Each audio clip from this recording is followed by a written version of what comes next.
Welcome to GOAT James Kingdom. Welcome. I am Johnny the Exposer, and y'all have now been exposed by the Exposer. I appreciate it.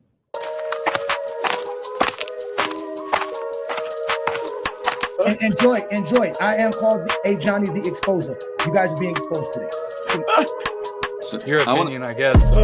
Move on from it.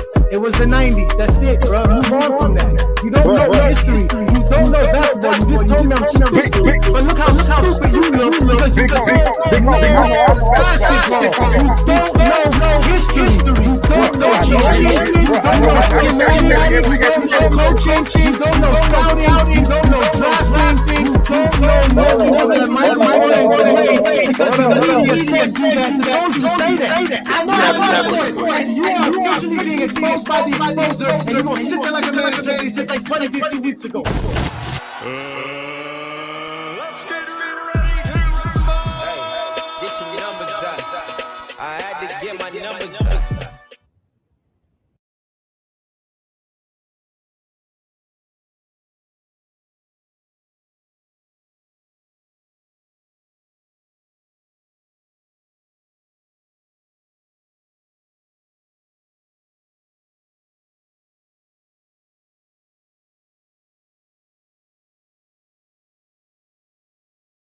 Peace and blessings, y'all. Welcome to the GOAT James Kingdom Show with B. Lee and A. Johnny. As y'all know, we go live noon Eastern time, promptly right here on the GOAT James Kingdom channel, where we talk about the GOAT conversation and the greatest player to play the game, which is LeBron James. And today we have a special show for you because Michael Jordan's legacy is officially under question. In fact, we say here in GOAT James Kingdom, he is officially disqualified from the actual GOAT debate after the results that Tom Haberstroh has put out there. It's been a bad week for these Zesty Jeffries, Brandon. They are upset. We got our normals panel as usual. We got my boy King John here. We got Travis, and we hope Craig shows up very shortly. But we're about to have a great discussion about how Michael Jordan's 1988 season, and Craig better show up because 1988 is Craig's season. We all know that, right? We all know about that, right? Am I right, Brandon?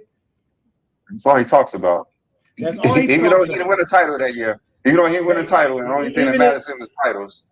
Oh my goodness. But anyways, y'all know what to do. Hit that like button, hit that subscribe button, check out the membership in the GOAT James Kingdom channel because we do it like none other. Nobody is like us. They not like us. Today is going to be a massacre for Michael Jordan fans. It is official. We're going to hide the Bible if God is watching because we are going to go all out today. It is over for them. These Zesty Jeffries are hurting. I mean, hurting badly. It started off already. Brandon, you already talked about it, Brandon. It already started off with the Stephen A. Smith who had the nerve to come out, right? And say this. But Magic Salty, I get it. We know what it is, the great rivalry. SA, is Boston now the best NBA franchise? Not so fast. Magic Johnson, never fear. Your boy Stephen A. is here. I understand that they have 18 championships to the Lakers' 17 championships. I get that. I will remind you, Eminem, Wendy, that the Boston Celtics have 23 NBA Finals appearances. The Los Angeles Lakers have 32. So, yes, you do have one more ring. That is fair. But the Los Angeles Lakers have 9 more Finals appearances, which means that although they have one less title, their time spent in relevancy is significantly more than yours. That would make you the better overall franchise. Well, there you have it. There you have it. There you have it. There you have it. Brandon, when you heard that, brother, what did you think to yourself? I mean, that's what we've been saying all along. We even did the playoff bracket that LeBron surpassed Jordan because of his relevancy in the finals. He was always in the finals, and Jordan only made it 6. And LeBron was, 10 times? 10 times or what? What? 10 times? 17 seasons? Like, it was crazy. Yeah, and let's not mention how many times Bill Russell made it. He was relevant his entire NBA season, his entire NBA career. He missed it once in his career. Once. Yeah, once in his career he didn't make the finals. Yep. So Kareem, all they do is talk same about thing. titles. Mhm. All they do is talk about titles, and they're not consistent. They're not consistent. They're hypocrites all the time. They're never consistent. They're never consistent when they talking about the GOAT debate. Simple as that.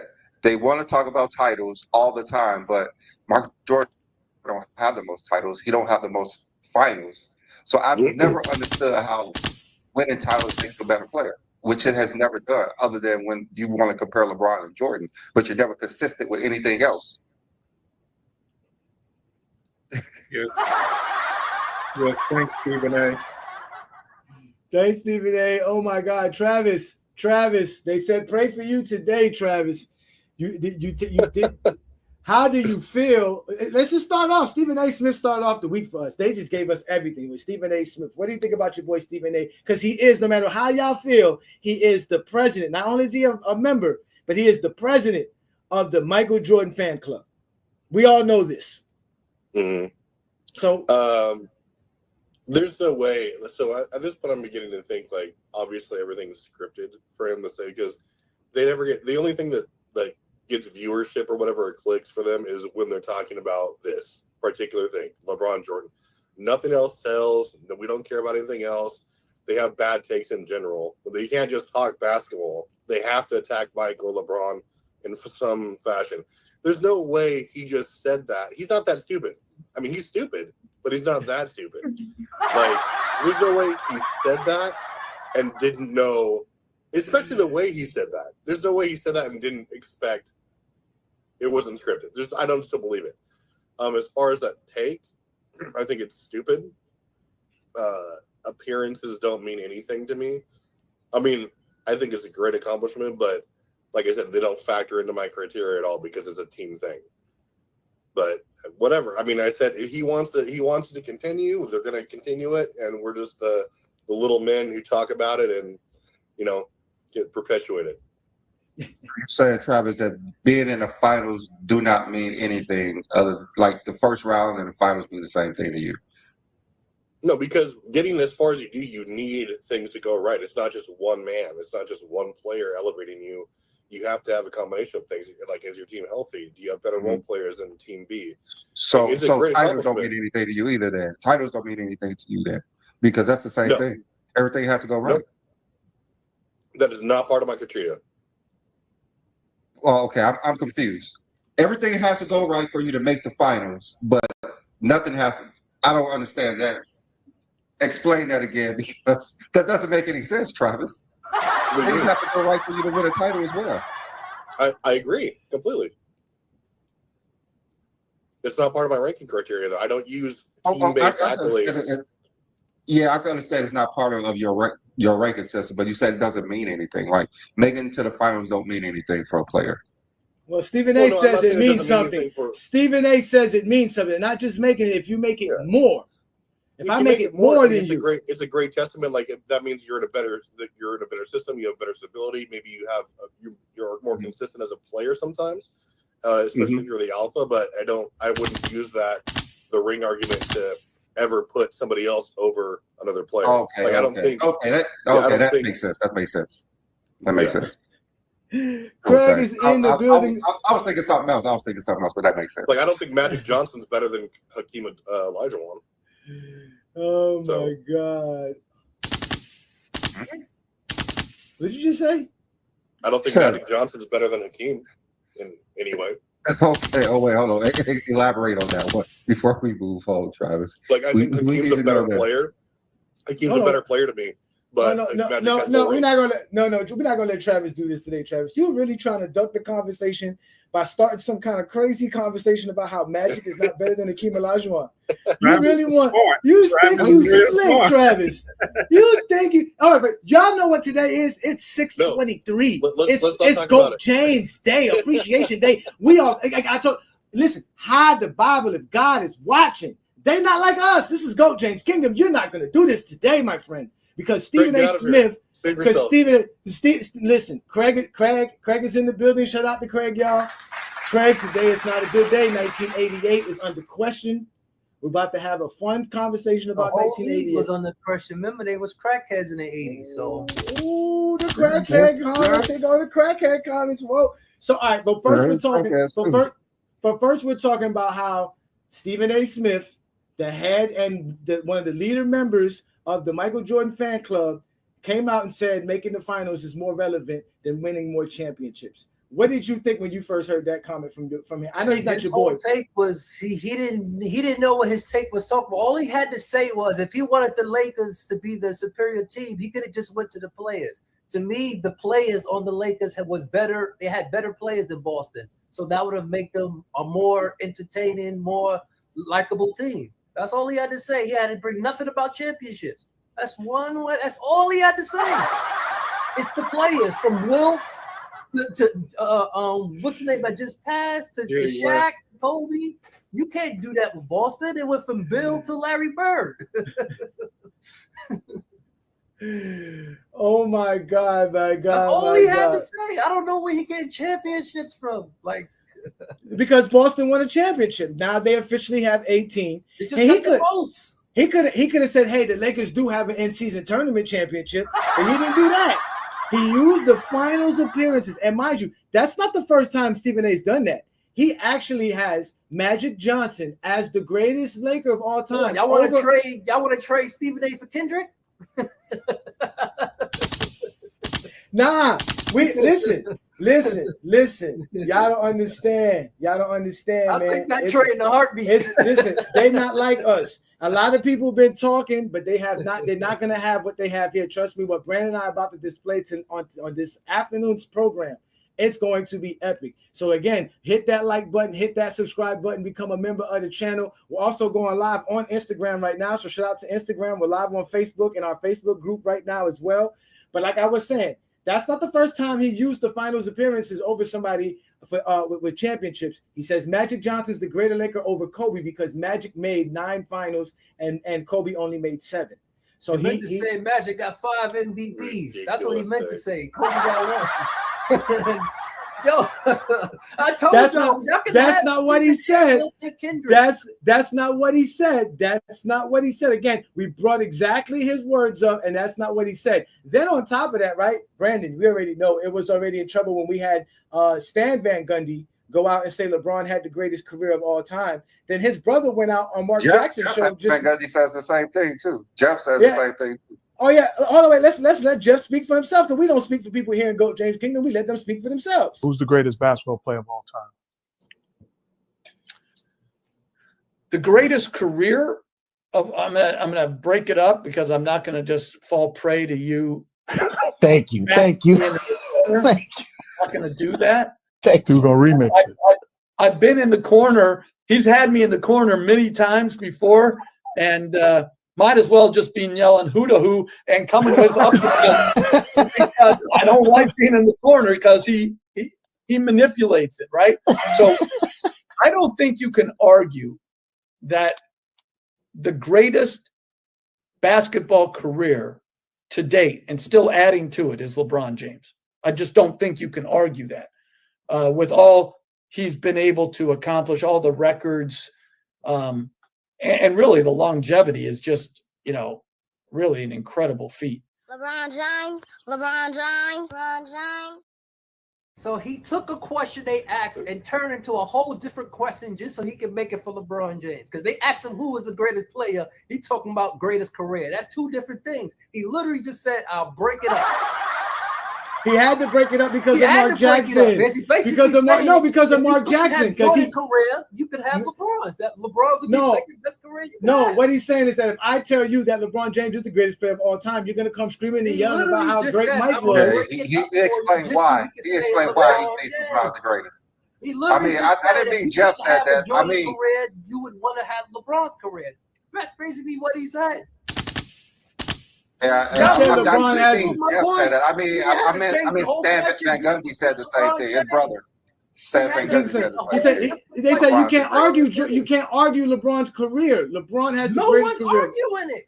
Yes, by saying that he's not the GOAT. It's the second best, and I've seen since. No, he's the GOAT. How you have the greatest career and you're second place? Who said the second best? Who said the second best? Who said the second best, Craig? What second best? What? You said second you best. said okay. I thought you said Jeff said he's LeBron's the second best. He literally changed the question just to answer for LeBron James. They asked him who's the greatest player. He said, "I'm gonna break it down to the greatest. I think the greatest career in 2 parts." So if there's 2 parts, there's another player he's talking about. What's the second part? He just said LeBron James. Okay, so what's the second part then? What was the second part? The greatest player. No, that's not what he said. Rewind it. No, what do you mean rewind it? We go rewind it. Okay, of course, what we do best here in Go James Kingdom. He didn't say that. Who's the greatest basketball player of all time? The greatest career of I'm gonna break it up because I'm not gonna just fall prey to you.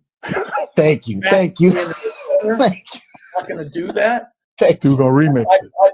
I've been in the corner. He's had me in the corner many times before, and might as well just be yelling "hoo-da-hoo" and coming with up because I don't like being in the corner because he manipulates it, right?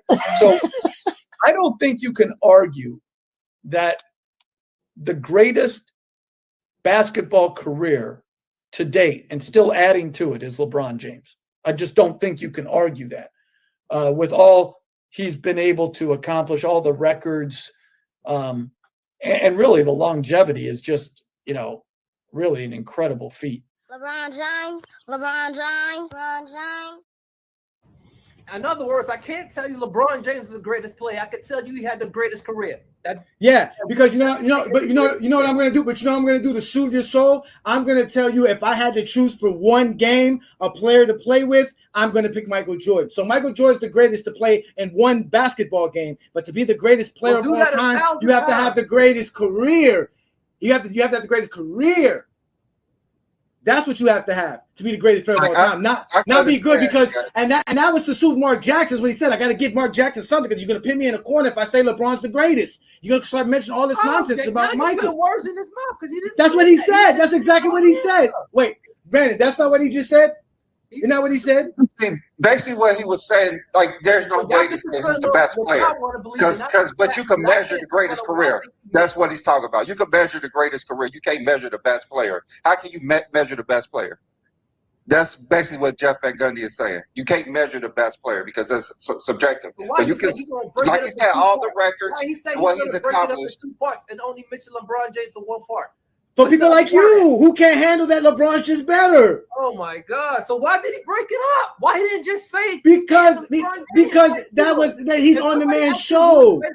You're gonna say LeBron James. You're not gonna break it up into a different. He's done that before, and Mark Jackson goes ham. Even Mark Jackson's son had to step in and say thank you to not start a whole argument like we having right now.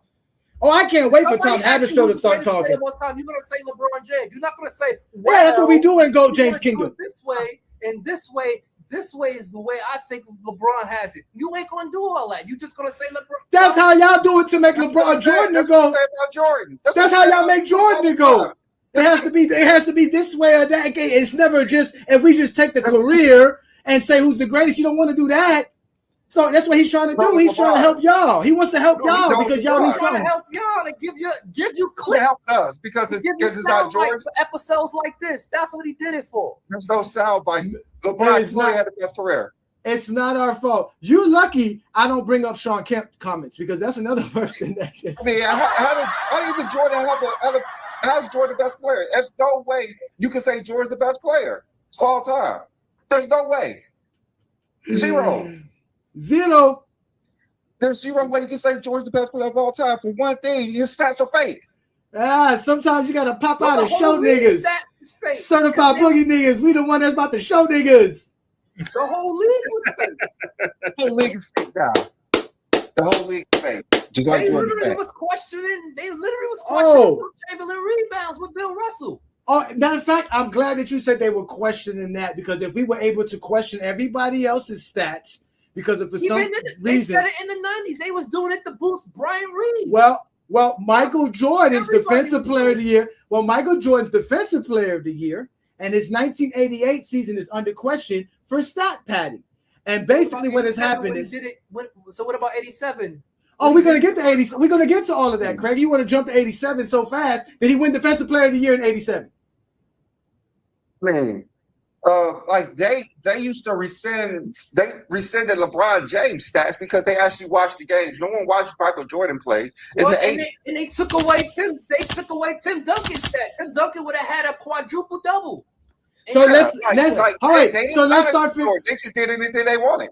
So let's start figuring out how many of these steals and blocks of Michael Jordan's we need to go ahead and remove, because guess what? Tom Haberstroh, a very reputable and very credible sports reporter from Yahoo, came out with an article. It is over 6,000 word article where he displays clearly evidence that Michael Jordan had stats padded while he was at home during his Defensive Player of the Year award. This is not us saying this. This is coming from Tom Haberstroh. Jordan fans do not watch the games. So this man did his research. Let's go ahead and, first of all, let's go ahead and hear what Tom Haberstroh, how he got to all of this, and let him break it down. 1988, if we look at the home road discrepancy between Michael Jordan's block and steal rates at the home arena at Chicago Stadium versus on the road, it is the largest gap of any Defensive Player of the Year award winner in NBA history. So since 1983, when the Defensive Player of the Year award was initially handed out, I looked at home road splits, blocks and steals, because those things are highly influenced by the home stat keeper. And it is I guess you would say a subjective stat is when there's a loose ball, when a guy tips a ball and then another guy recovers it, who do you give the steal to? It's not totally clear in the rule book. And a lot of times the star player will get the benefit of the doubt there. And Michael Jordan's 88 season had the largest gap between the home rate and the road rate. All right. So, Brandon. Let's start with Brandon first. Shout out to Ralph. Ralph just joined the panel. So we got the whole MJ delegates here. All the MJ delegates is here. We're going to hear what y'all have to say. Let's start with you, Brandon. You heard what the man said. He talked about the home disparity between Michael Jordan in the 1988 season, between the games that he played at home. Now, mind you, this is when he played all 82 games. So he played 41 games at home and 41 games on the road. What do you think about Haberstroh coming up with this information? I mean, remember when we was playing the Jordan games and everyone was like, everyone's on there like, these are his worst games and those were his best games of the season. And Jordan didn't look that good, but we couldn't find tapes. We couldn't find anything of Michael Jordan games because they try to burn them. They try to hide them because they're cheating. They're constantly cheating for Michael Jordan. All those steal titles are very close. Michael Jordan probably had no steal titles. He definitely probably never had the 200 blocks and 200 whatever they had steals in the season. Like they manipulated his stats. Wow. Yeah, they manipulated his stats all the time. He played in the 80s. You have no record of that. Like Tom Haberstroh had to go and wait weeks for them to give him game footage. Well, you know, the Zesty Jeffries are out today. They're asking, where's the evidence? Don't worry. Again, y'all not like us. Y'all not like us. I told y'all, hide the Bible if God is watching. We are whooping feet today. It is official for y'all. Y'all don't understand this, and this has nothing to do with us LeBron fans. Because from my understanding, Tom Haberstroh has Jordan as the GOAT. So we're gonna get to this. Let's start with you, John. What do you think about Tom Haberstroh's article? Because I know you read it. What do you think about it? I love his article because he went in detail. He actually had help watching the game tape. So he had the stat keeper with him, watching some of this game tape, and they both came up with the same numbers. And it was like, wow, the stories are true that they was padding stats in that time. And it seemed like they wanted to get Jordan the Defensive Player of the Year award because of the article he did with Sports Illustrated. Because Michael Cooper had won Defensive Player of the year before, and Jordan basically took a shot at Michael Cooper in that article, and the push was to make sure Jordan was the scoring leader, and Jordan also won Defensive Player of the Year, and it all came together. I mean, if you read the article, it tells you everything. He breaks down everything. And that gap between home games and road games, Why? They're asking for proof. We're gonna bring proof. Don't worry, it's coming very soon. You know you shut up. Y'all know to hit that like button, hit that subscribe button. Don't be afraid to become a member of the channel. Because like I told y'all, sometimes you gotta pop out and show niggas. We certified boogeymen. We up the skull on you niggas, man. This is big time here at Goat James Kingdom, man. We about to do this big time. James Kingdom. What's good, John? What you got? One thing he said he caught is that when you get a foul on somebody and how you block the shot, you can't get a foul and a block shot. So if you get a foul, you don't get the block. But they fouled in the game with a Horace Grant had fouled somebody and he blocked the shot. They didn't get Horace Grant the block. Later on in that game, Jordan did the same thing, got the foul, blocked the shot. They gave him the foul, and they also gave him the block shot too. All right, well, listen, we're gonna have a show explain it because again, none of us went back and watched those games like Brandon said, because we don't have those games. They're not available to us, right? But let's let Travis go. We're gonna let Craig and Ralph get in here. So, Travis, what did you think of Top Habit Show's article? Did you actually read it? Yeah, I read it and I watched the explanation. I mean, it is what it is. I mean, if it's obviously if there's mountains of evidence that he has and like specific times where you can point to, then I think it absolutely affects. Well, I mean, it would affect my rankings and my criteria because my criteria is based off of your performance and analytics, and so I would need to see them if there's something they're taking seriously. Then I think they not only for Mike, but because let's face it, there's no way they're gonna take a lot of or every single piece of footage they have from every player and like readjust stats. But if they go through some of these years and adjust stats for some of the alphas, then I would definitely reevaluate my rankings based on what they put forth. Like especially like some of the rankings. Okay, first of all, let's nip this in the butt. The NBA did not comment, did not send any statement to Habistro during this article regarding them going back and removing stats. They're not removing stats. Michael Jordan was contacted. He didn't respond either. They're not going to remove Jordan's stats. This is not the conversation about whether or not Jordan's stats are going to be removed or not. It should be removed. Like y'all said, since y'all out here talking about all these other players, they've been questioning the 100-point game for Wilt Chamberlain. Ralph will know that best. Right? There's a bunch of people out here questioning John Stockton's assists and how he had 20 assists in the game. And there's a lot of questions about a lot of games, bro. So we can't be mad that this man did his job, but let's let Craig get in because Craig, you've been on your A1 game for a few weeks now, and we've been doing a good job. But this Craig, I'm already 5 deep. Just do what I'm doing.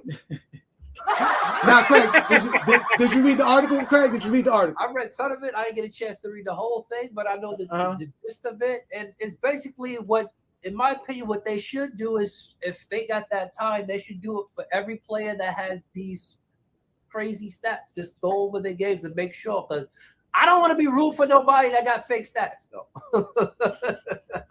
But hold on now. But this is the thing. It's not even about whether they could remove it or not. You can't blame Jordan because he's playing. He's not the one over there. Hold on, wait a minute now. I know he was looking to see what he got. Don't fall into the quicksand. If he was giving false information, that's not his fault. Because listen. Y'all thought LA was gonna let y'all disrespect Kobe. He got 3 steals and he's trying to get some steals and he go and do it, but later down they miscalculated. That's not his fault that he was trying to get something that he was seeing. Okay, hold on now. The NBA has an actual YouTube video on their channel that shows Michael Jordan's 10 steal game, and they don't actually show you the 10 steal games. So how come the NBA can't even show us Michael Jordan's 10 steals game? Y'all thought LA was gonna let y'all disrespect Kobe, nigga. If Michael Jordan had 10 steals, come and show me, nigga. I'm telling you, hide the Bible if God is watching. Let's let Ralph go in peace. Ralph, what's good, brother? What's going on, man? The 10 steals, that was against who? I believe against the the New Jersey Nets. Yeah. But in the video, he said Atlanta Hawks. No. The Atlanta Hawks video. That's a 10 turnover game. That's a 10 turnover. That's it. We're gonna discuss that. We're gonna get to discuss that because again, this is somebody that really did his research. He understood the Zesty Jeffries. 10 turnovers against Atlanta. Yes, he did. But that's not the game. That's not the game I'm talking about with the 10 steals. You know, Michael Jordan's career high in steals is 10 steals, correct? Yeah, that was against New Jersey, and New Jersey has 22 turnovers. Yes, but the NBA has the highlights shown on their channel for that game, and they only show 5 of Michael Jordan's steals. They couldn't even show us the 10 from the game that they titled Michael Jordan's 10 steal game. Also in that article, one of the first I could have things. sworn he was saying Atlanta. I thought he said the Atlanta Ralph, Hawks. you're missing the point here, Ralph. I'm telling you, the NBA has that New Jersey Nets game available, the highlights of it. It's like a 4 or 5 minute clip of the highlights. They titled the actual clip of the video the 10 steal game from Michael Jordan. So the point of the actual game was Michael Jordan's 10 steals, and within those highlights, they themselves couldn't show us Jordan's 10 steals. They only showed us 5. So the difficulty is actually finding the proof, and this is what he was talking about, because at first he couldn't believe it, right? But you go ahead, Ralph, and then I'm going to continue. Go ahead and finish what you was going to say. I mean, I kind of like was lost in what he was saying with the Atlanta. He said 10 turnovers. I mean, with 10 steals. That's what he said. Yeah, we're going to get to that. All right, we'll get to that. So you have anything else? Because I want to bring up the whole idea. I mean, as far as the article, I mean, did you read it? I read some. I read some of it. I kind of fell asleep on it. I ain't gonna lie, because when I heard that video and everything, I started to question a lot of his research and everything. When I heard that video. Okay, all right. So this is what he was basically saying, right? You got something, John? Yeah. Before you go, one of the first things Adam Silver did when he became commissioner is to make sure they had accurate stats on all the stats. Seemed like he knew something that was going on before he became commissioner. One of the first things he did was make sure they had accurate stats. All right. Well, listen. Now, this is the thing, because like he said, what he did was, Ralph, people love to do the analytics, right? He brought this up. This is a part of the article. This is from the article. What he did was, this is per 36 minutes. So this is where you get the whole 82% higher rate that Michael Jordan had from home to road differential, but it's by 36 minutes if you do that. It's really by 36 minutes. That's how he did it. But these are all the highest disparities in the 36 minutes that won Defensive Player of the Year those years. And as he stated, Michael Jordan has the highest. This is what sparked him to do the investigation. This is what made him say, well, damn, let me go look at it, because he was like, damn, how frequent is this in the league? And how frequent can we understand what's going on? For not just for DPOY, but just in general, the whole stat keeping and how much an advantage certain players get at home compared to the road. But he just wanted to go look at the DPOY because the 1988 season was under question, and because everybody knows that's one of Michael Jordan's greatest season, if not his greatest season outside of winning the championship, that this is very important. He stated himself that the Defensive Player of the Year is a very crucial argument in the GOAT debate, and he says it's probably the most important Defensive Player of the Year winner of all time. That's Tom Havershaw's words. So, but when you look at it, to be honest with you, I did my research, and we do what we do best here in GOAT James Kingdom, because like I told y'all, not like us. So hide the Bible if God is watching, because we whooping feet here today.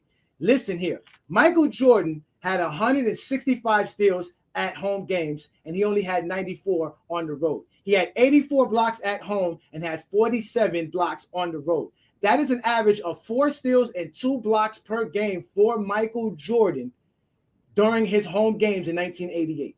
On the road, it went to 2.3 steals to 1 block per game.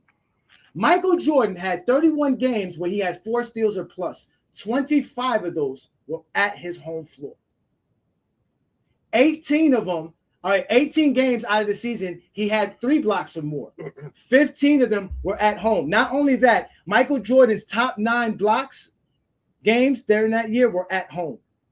The number 1 road game is the 10th game, and 8 out of the top 10 steals games for that season was with Michael Jordan at home.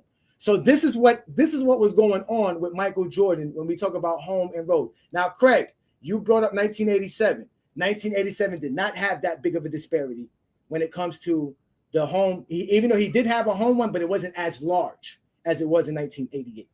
So that's what Tom Haberstroh basically was saying, that, damn, let me go do my research, because, again, he understands the Zesty Jeffries. He understands this. You talk about Michael Jordan, you better be prepared. So this is what he went on and did. Let's let him go ahead and explain how he had to go talk to a scorekeeper, and the scorekeeper helped him understand a little bit about how they score the actual stats in a game. Like, that might be just statistical circumstance. But then I talked to a stat keeper for Pablo Torre Finds Out, the show over on Meadowlark Media. With Pablo Torre, I reported out a story with a former stat keeper with the Grizzlies. And in the late 90s, with the Vancouver Grizzlies as the expansion team, he admitted to inflating home stats for the Vancouver Grizzlies. This is the Bryant Reeves Big Country Vancouver Grizzlies. This is the Sharif Abdul-Rahim Vancouver Grizzlies. And he said on the record that it was part of the league culture. That he went to a stat keeping convention in Detroit and they all got together, and he came away from that meeting understanding that there was the power of the star treatment.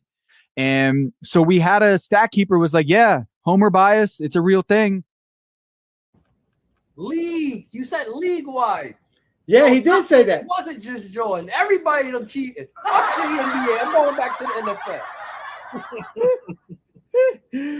No, okay, you're right. He did say that. Now, he did say that. So again, like a true journalist that he is, he said, I need to do more of a research. So this is what he did. Let's pay attention. He went further, y'all. It wasn't just that. Let's listen to Tom Haberstroh continue to explain his investigation. Well, I wanted to make sure I was being fair here and wanted to look at like Michael Jordan versus his peers.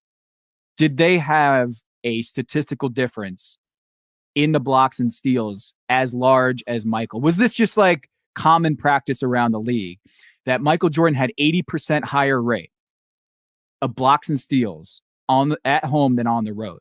Like he averaged 4 steals a game at home in that 88 season. And it was almost half that on the road. Same with his block rate. So it was about double at home than on the road. And looking at it, no other player in that year had nearly the same rates of inflation home road. In a world in which stat keepers aren't facing the ridicule of social media, where if you do give a generous stat to someone, it's not going to be flagged and ridiculed on Twitter within seconds. All right. So listen, so he explained it, right? There are some home disparities between the home and road for players, and obviously there was a lot in question. He even brought up some good things, right? He even mentioned how between Wilt Chamberlain and Bill Russell, they have I think 26 games with 40 rebounds or more. All those are at home for both of them. So they don't have no road games where they had over 40 rebounds within a game. So he mentioned stuff like that. He brought up a lot of different scenarios about all of that. So Brandon, let me get your take on it. Let me start with you. What do you think about the idea that these statisticians are able to just, cook the stats? It's believable. It happened in high school, happened in college. Mm-hmm. Players get certain stats that they didn't get. I've been a part of it. Yeah. So doing it in the NBA when no one's watching you, now it's different. Like, yeah, they're on top of it. But before, no one's watching you. No one's watching the games. Mm-hmm. Even now you have to go dust them off to actually see them. So it's not a shock. No one's seen Bill Russell get all those rebounds. No one's seen Michael Jordan get all those steals and blocks. No one saw that 100-point game, but the whatever people that was at that game. Yeah, no one saw it. So we have to go off of what someone else said, even if it's true or not. Like, there's footage out there. There's footage out there that you can see. I remember I was watching Michael Jordan get steals in one of the games before, and if he tipped the ball to someone, you get a steal, but the person had the ball. Pippen said something about it, and that's why they showed it, but it was a while ago, I think. But it was just something Pippen was saying, and I saw it's Jordan, so of course he's going to get the steal if he tips it, and someone else grabs it and steals the ball. Yeah, Scottie Pippen said that. Scottie Pippen said if he tipped the ball and Jordan got the ball, it would go to steal to Jordan. But if it was the opposite, Jordan would get the steal. The opposite way around. Yeah, it was the opposite. He wouldn't get the steal. So again, that was the whole thing. He started breaking down. He got an official scorekeeper. So John, what do you think about that part of the article where he went and actually spoke to an actual scorekeeper, and he talked about how he used to cook up the stats for the Memphis Grizzlies or the Vancouver Grizzlies? Yeah, and also Grizzlies didn't respond to his his phone calls either. Nobody wants to respond to the phone calls either. I plead the fifth. I told him, hide the Bible if God watching, because there's a lot of ass whooping going on in GOAT James Kingdom. Y'all sure to hit that like button. Go ahead, John. Go ahead. Yeah, but hey, I like that he didn't just make it about Jordan. He made it to see what's this going along league wide, and he found out it was going along. He got the Memphis part of it, and that gap between Jordan and everybody else that season is large. And I mean, I love the homework he did. I want to see if he's gonna continue on with the homework, if anybody else gonna do it.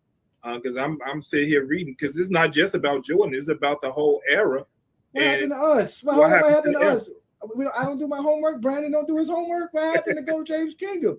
That's why we live here Sunday. They all know they all tuned in because they know Brandon and I gonna bring it like none other. Again, hit that like button, hit that subscribe button. We know the Zesty Jeffries ain't doing their research. Y'all know that. That's for a fact. Right? I live comfortably, whether people think Jordan is going night, I sleep very, very well. But you're not a Zesty Jeffrey, though. You know, don't join the, I know you're there to be a delegate because you're there to be one of the smart ones, Craig. So since you want to speak about this, what do you think about, like you said, he said it was going around league-wide. It was league-wide. That's why I said at the NBA, if that happened, I'm going back to the NFL. My Jets going to the Super Bowl, baby. Right? They gave a touchdown so that your boy can get a touchdown. What's his name? What's the guy that was out there kissing women on the sideline? What was his name again? Damn, Heisman. Wasn't it not Heisman? Joe Theismann. Joe Theismann. They gave y'all that championship. That's a fake championship, Craig. You can't have that one. They said it was an entertainment business. The NBA is an entertainment business. So get his stats to the superstars. And that was a part of the article as well. Well, all right, Travis. What you think, Travis, about the league, man? Do you think that he was on to something? You think, or we should just leave it alone? Yeah, I definitely think he was on to something. I mean, it's not really surprising me. I mean, like especially like Brandon said, like you have there's no really oversight to those people who are keeping stats or whatever, which is something they kind of did. And everyone, just kind of went about their day. But I don't think it's anything that's new to any sport. And I still think it goes on today. Like, obviously, you brought up Will Chamberlain. I mean, did Scott Skiles really have 30 assists in 1990? I mean, are we going to say that, they really averaged 22 rebounds a game, and like just kind of unheard of. And, but I think it's kind of it was a league-wide thing. Like John said, I don't think it was limited to even one or two players. Like that graph you brought up, that's like, I get it that Mike had the highest one, but all of those were pretty astounding. For like the DPOY winners, they were all well over 100% discrepancies. I don't think they was like, Mark Eaton. I mean, because what he averaged like 4 or 5 blocks at home as opposed to on the road where it was like 2 or 3. Like crazy stuff like that is. I mean, it's not new, but I think that it definitely matters. But it's just like it would be so much of a task to kind of comb through. Because, obviously there's not a lot of footage for everything, but, it is not really surprising me that's, a thing. Yeah, they told Jordan in '88 that LeBron James was going to come into the league, so we're going to give you this defensive player to wear. So, Ralph, what do you think about that, Ralph, man? Ralph, the 60s is always talked about being inflated. There's a lot of talk now, but we know the 90s and the 80s is basically the 80s is over 40 years ago or close to 40 years ago. What do you think about that? The stats and the fact that it could have been doctored for some of these great games that we all know about. Ralph, you're on mute. Are you there, Ralph? I'm sorry, man. I walked away for a little bit. Say that again. Yeah, no, obviously you heard him say how he got an actual stat keeper to say how he used to doctor stats for the Vancouver Grizzlies, and that it was in his mind it was kind of common knowledge to pad a couple of stats for star players and help them out for little things like rebounds and steals and things like that. So what do you think about the idea that stat keepers had power to do such, and that not all these games are under question, not just Michael Jordan? Yeah, I mean, I've always thought that's why I even questioned the 100-point game. There's a lot of games that that was just out of this world. Like, hold on, wait a second now.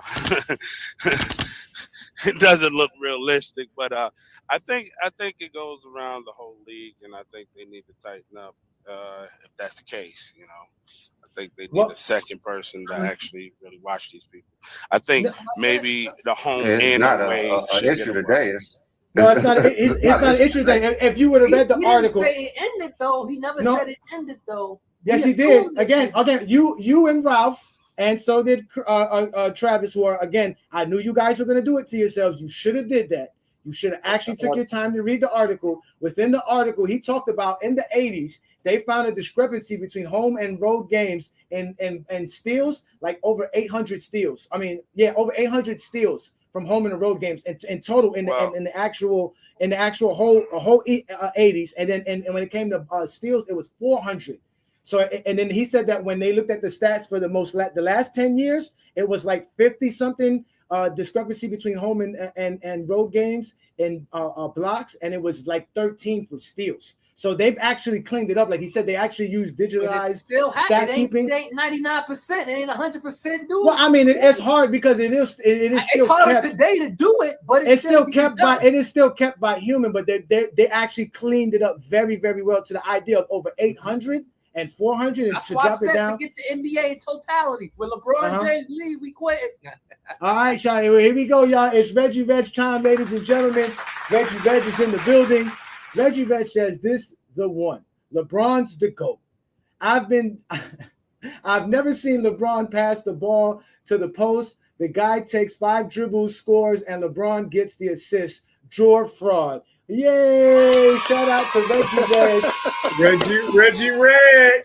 Reggie Reg is upset that LeBron James now we have to question LeBron James' assist. But again, he mentioned all of this. And again, he did his research. This is the great thing about what he did. He didn't just stop there, ladies and gentlemen. The man did his research.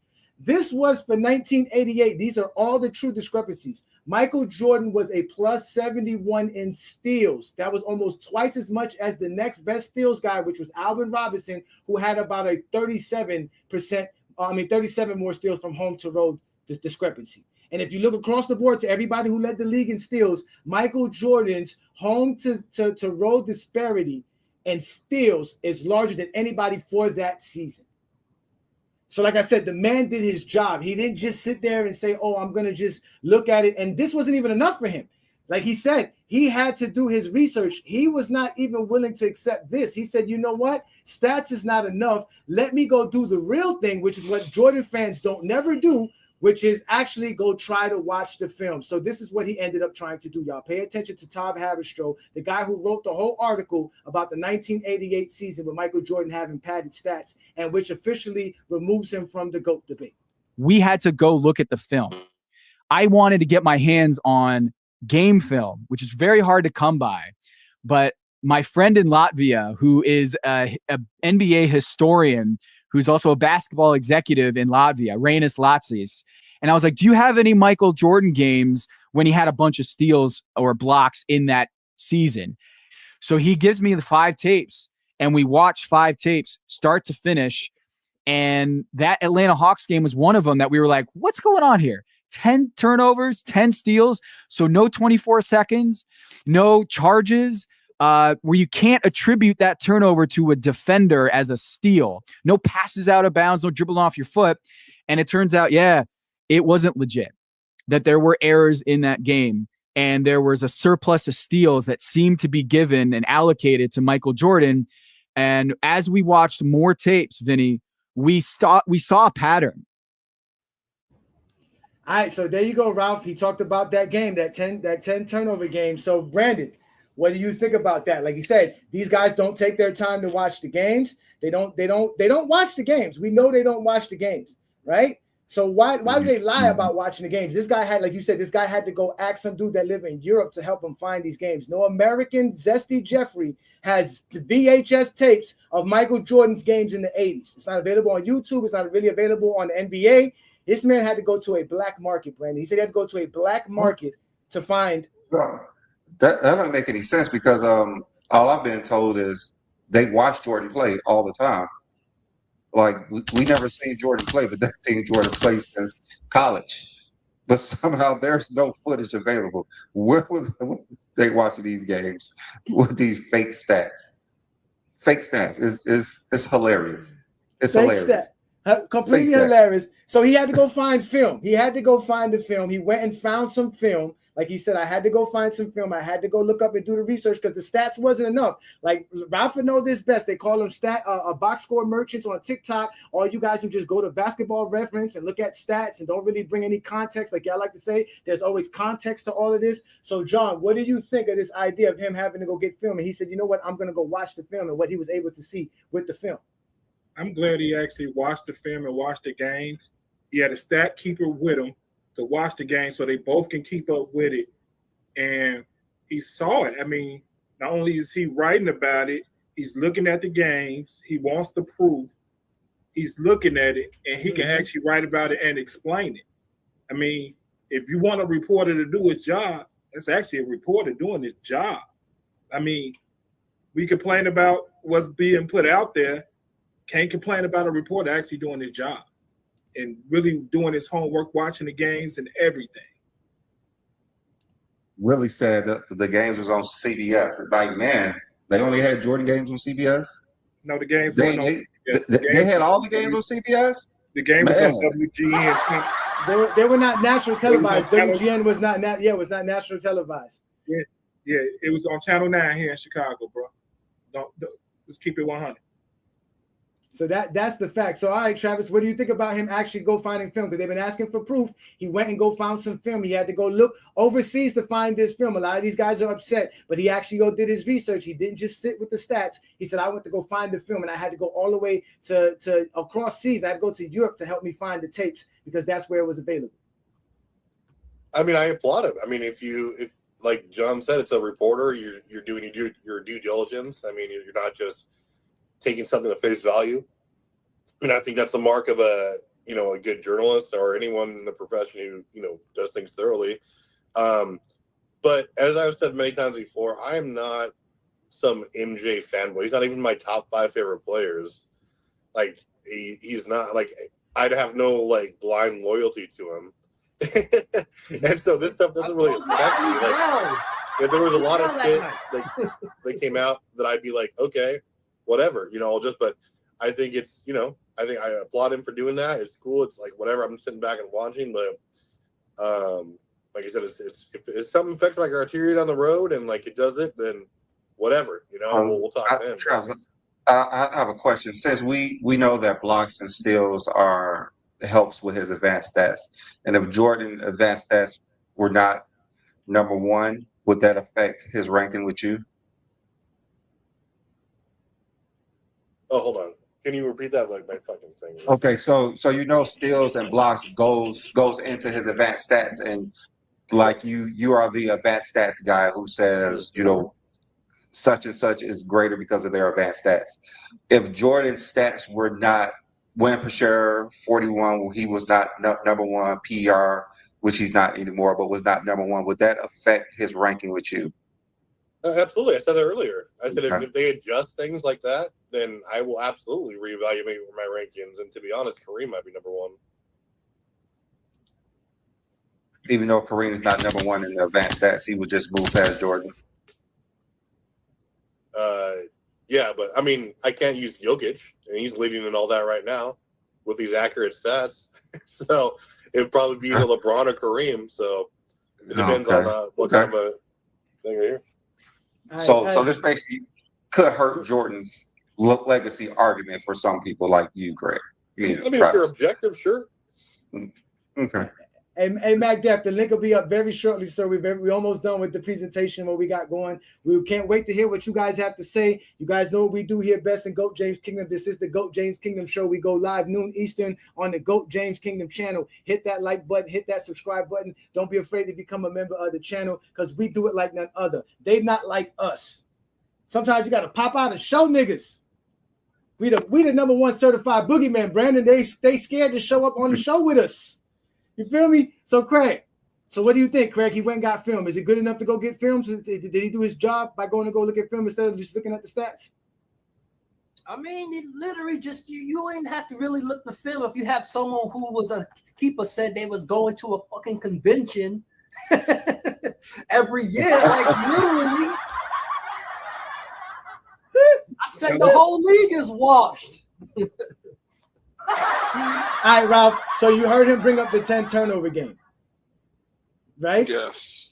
All right. So do you understand what he was saying now? Well, he's talking about the turnover game against Atlanta. Yeah. So there's a game. This is February 15th, 1988, where in the box score, the Atlanta Hawks had 10 turnovers recorded.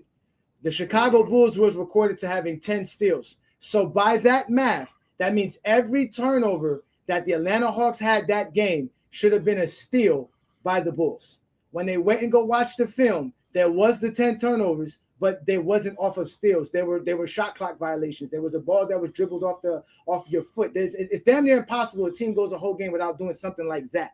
So he was saying that the live ball turnovers do not match the actual steals that are being recorded. There is an excess of steals the Bulls have compared to the actual turnovers. And he broke it down for more than just that game. There's other games that he has as well. So that's what he's trying to say. There's no way all 10 of those turnovers are attributed to Chicago steals. So they were gifted steals that went to Michael Jordan. The real question is, was it more turnovers than what they recorded? That's what Haberstroh is saying. When he went and watched the film, they counted all 10 turnovers.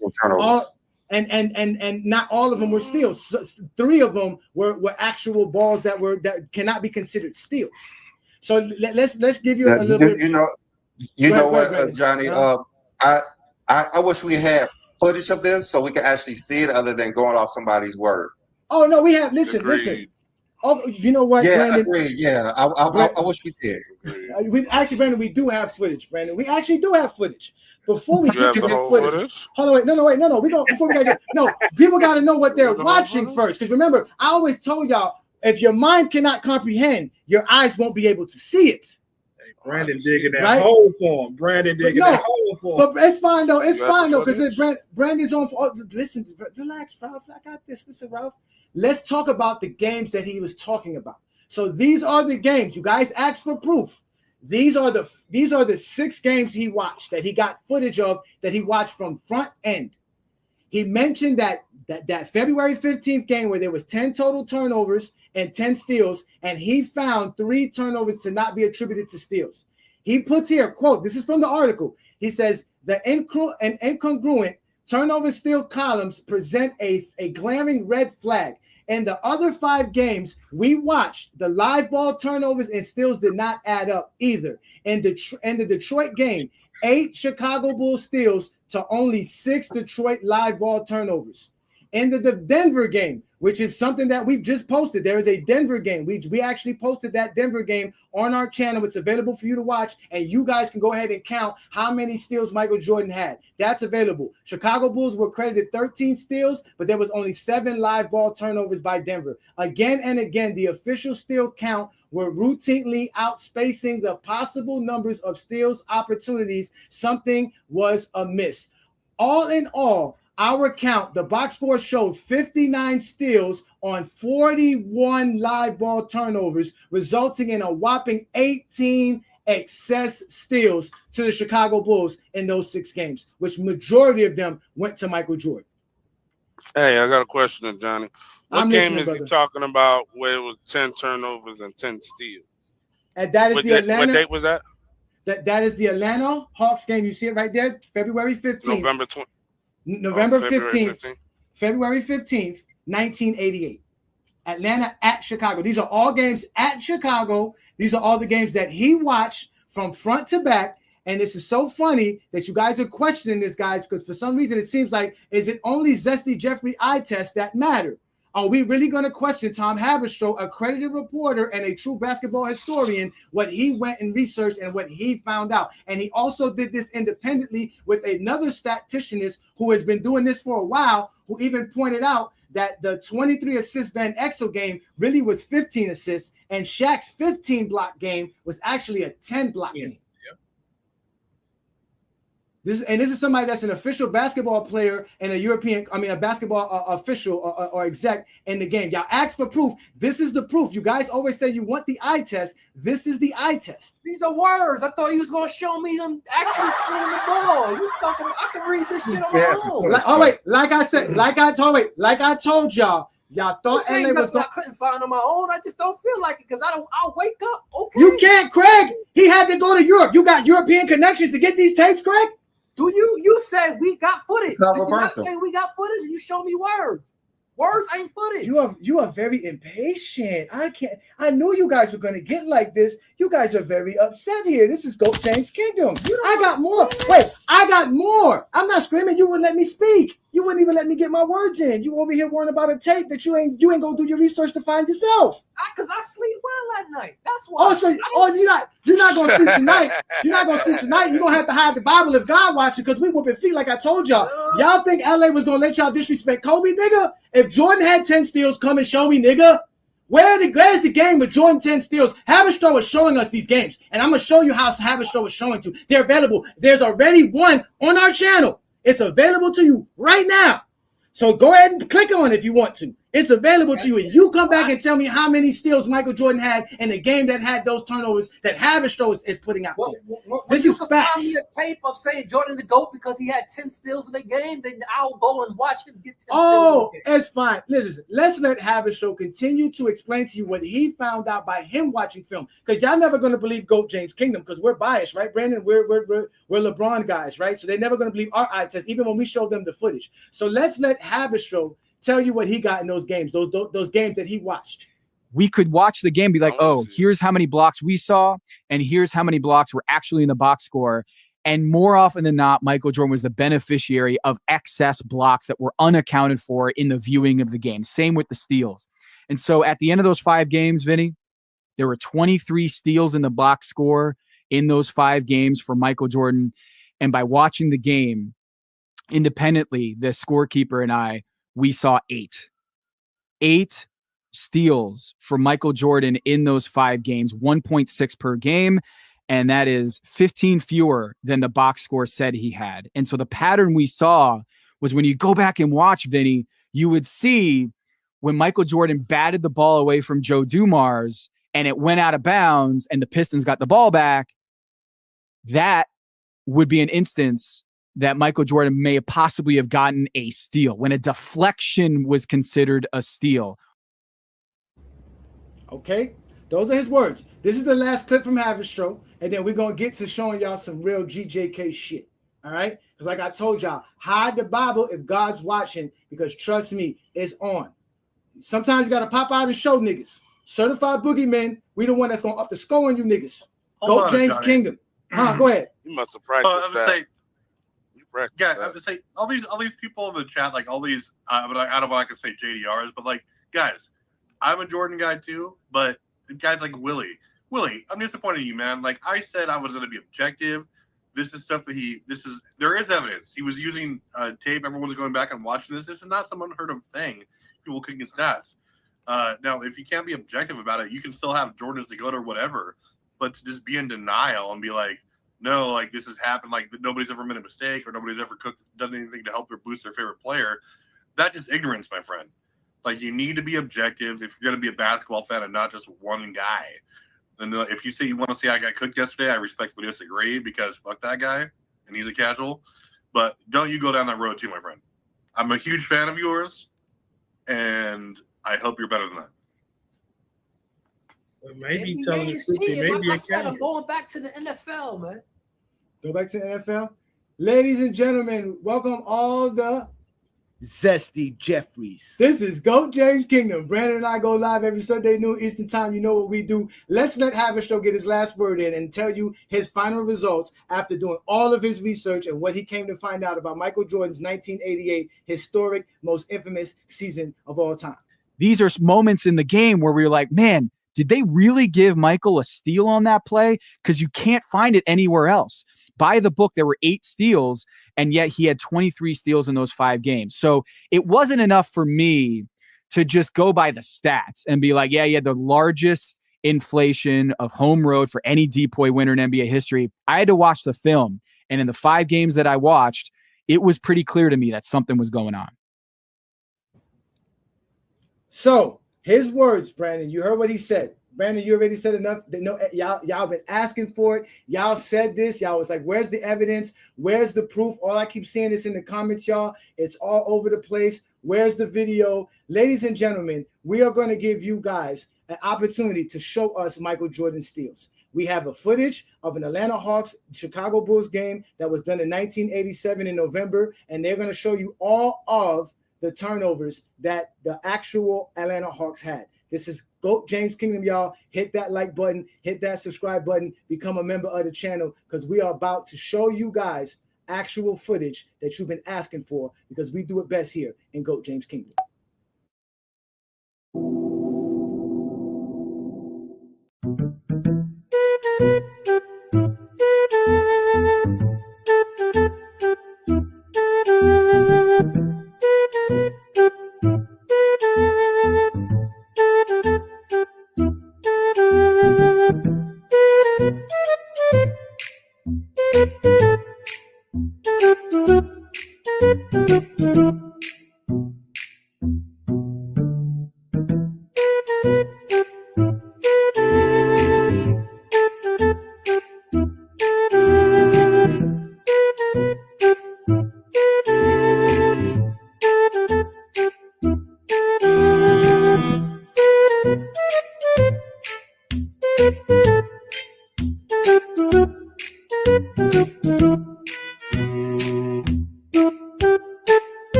So, ladies and gentlemen, they give him a steal for that charge? Yes. Yes. A lot of things. Terrible. Okay. Where was Jordan's 4 steals recorded in the box score in those 10 turnovers? He didn't get 4 steals. Shit. If it making They recorded that he got 4 steals. That's what I'm trying to tell you. In that game, he's officially recorded of having 4 steals. I just said the I gotta NBA is see a the fucking whole- league. What more do you want I me gotta to see say? the whole game. It was like Yeah, see the whole game now. You got to see the whole game. I want to see the whole Video game. ain't enough. That's pretty funny, bro. I want to see the Video whole ain't game. enough. I want to see the That's whole pretty funny, game. y'all. That's hilarious. That was like that wasn't even a That minute. is hilarious. Because they only showed you the 10 That's turnovers. That's all the 10 turnovers. They're showing you all the 10 turnovers. I So from there, we are I don't supposed know to if that's see. the full 10 We're supposed to see that. We're supposed to see, Ralph, the 6 Chicago turnovers. steals. Ralph. Come on, Ralph. The thing is, like I said earlier, how we don't know if it was more turnovers than they recorded. He So that's watched why the I'm saying game. I gotta see the He watched the whole the game. Ralph. You can't. I wanna watch You it. can't. You are this big of a now, Ralph. Yo, Wow. Jay, Wow. you're my guy. Jay, you're my guy. Wow. But you just I mean, I'm not saying what he's Oh saying is my wrong, God! but Oh to my be, God! To be accurate, Wow. I mean, I'm gonna be objective Wow. about it if I see the whole game Wow. myself. Okay, And if he's so right, he's Come on, right. man. You know, He's- I'm not okay. gonna say. So let's I'm not gonna let's do. say he's a fraud. I'm not gonna say Let, that. okay, let's do this. Let's do this. Brandon, out of the 10 turnovers he showed us, did you see 6 steals? Well, it's like a 3, right? I think it was 3. There was 3. Yeah. 3 It was steals. 3 I saw steals. 3 or 4, yeah, something like that. John, did you see 6 steals and 10 turnovers? Oh no, unless I need some new I glasses. think Chill wants to come on. Chill time. Yeah, chill. We about to put the link up. I'm about to put the link up right now. I just want to get an answer from all the panel first before we put the thing up, because again, I just want to make sure. Craig, did you see 6 steals in those 10 turnovers? no. Okay, Ralph, I know you didn't watch the whole game, but the little thing that we provided you, the evidence that we gave to you, I didn't Go see. James I Kingdom. didn't see him. I know. I didn't see him understand, Ralph. within I that understand. film. You're gonna listen. There are other 88 games probably available of Michael Jordan. You just gotta go find them. All right, go look up the box score. Go find them. Whatever game you can find. But out of the 10 turnovers you saw there, did you see 6 steals? No, I didn't. Okay. Thank you so much. So, ladies and gentlemen, I didn't see the game. we are going to put the link up for you guys so that you guys can come join the panel and we can have some fun and have a good conversation. While you guys come up one by one, all right, I'm going to continue to show you what I have. Because again, we are GOAT James Kingdom. We do this like the other, like I told you. Now, not like us. They're not like us. Jay, I never said that like they're not doing that for other players, but if you think that Mike didn't get that treatment, then all evidence to the contrary, to just be objective. No, it's not about Mike getting that treatment. It's about why he got that treatment. Because Mike was begging for him to win a defensive award. He wanted a defensive accomplishment. He wanted to add something to his record. Because if we look at if we look at Joe Embiid gets it the next year, he was crying about it. What do I have to do next year at MVP? Go ahead, get it out. They're probably still doing it today. We just told you they're not, Craig. They're not doing it today. They're not doing it today. They're not doing it as much. No, you can't, Craig, because we can watch any game today. Just like you guys can't watch no games from the 80s and you just don't want to accept nothing. They have all the games available to us. Watch. I'm saying the NBA as a whole is a cheat. I accept that they cheated. What the fuck? I don't know what else you want me to say. They cheated. Okay, so Michael Jordan's defensive player of the year 1988 season is disqualified? Everybody, that whole league stats was those stats whenever the league was 100% clear of making false stats on a sheet, then that's when we can start counting the rewards for these stats. For a lot of players, if that's the case too. Hey, let's start with Michael Jordan's 1988. We could start. He said, "Let's start with Michael Jordan." No. First off, no. First off, let's just look at the numbers as is. That 1988 season was Michael Jordan's second largest, if you want to include 1995 or the 2002 season. Right? That's the one that's available. Ocho Takes, you got to give us a minute. We got a full panel. Once somebody drops, I'll be able to bring you up. So thank you for joining us. We got a few fellas here on the panel. Shout out to y'all. Thank you for joining us. Again, hit that like button, hit that subscribe button. So these are Jordan's home and road discrepancies throughout his career for his steals and blocks. And the actual percentage on the right. This is the research done by Tom Haberstroh, a true credited reporter, a true basketball historian. His take is this, is that Michael Jordan and the stat keeper of the Chicago Bulls had a special bond that allowed Michael Jordan to get these special numbers. The guy's name is Bob Rosenberg. He is Michael Jordan's. He was the Chicago Bulls and also other Chicago teams for Jerry Reinsdorf. He was Michael Jordan's right-hand man. So much so that check it. Let me put the chair right quick. Listen, Michael Jordan was obsessed with stats so much that the stat keeper took notice of it. This is from the Chicago AP in 1999, talking about Michael Jordan's retirement in '98. He says this is the opening line to the whole article. He says the first week Jordan played for the Bulls, scorer Bob Rosenberg looked up to find him studying the scorebook every time he reported to the table to re-enter the game. It didn't take long to figure out why.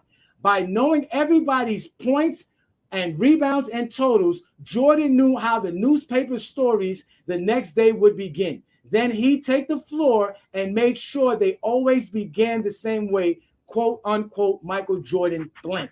So Michael Jordan understood the power of stats, and he used stats to glorify his career and his legacy. And this guy helped him do it so that he can win Defensive Player of the Year, because the whole 1988, Jordan was making a campaign for MVP and the actual Defensive Player of the Year, because he didn't make the all-defensive team in 1987, although he still had 200 steals and 100 blocks. And he used those stats to say that he actually should do that.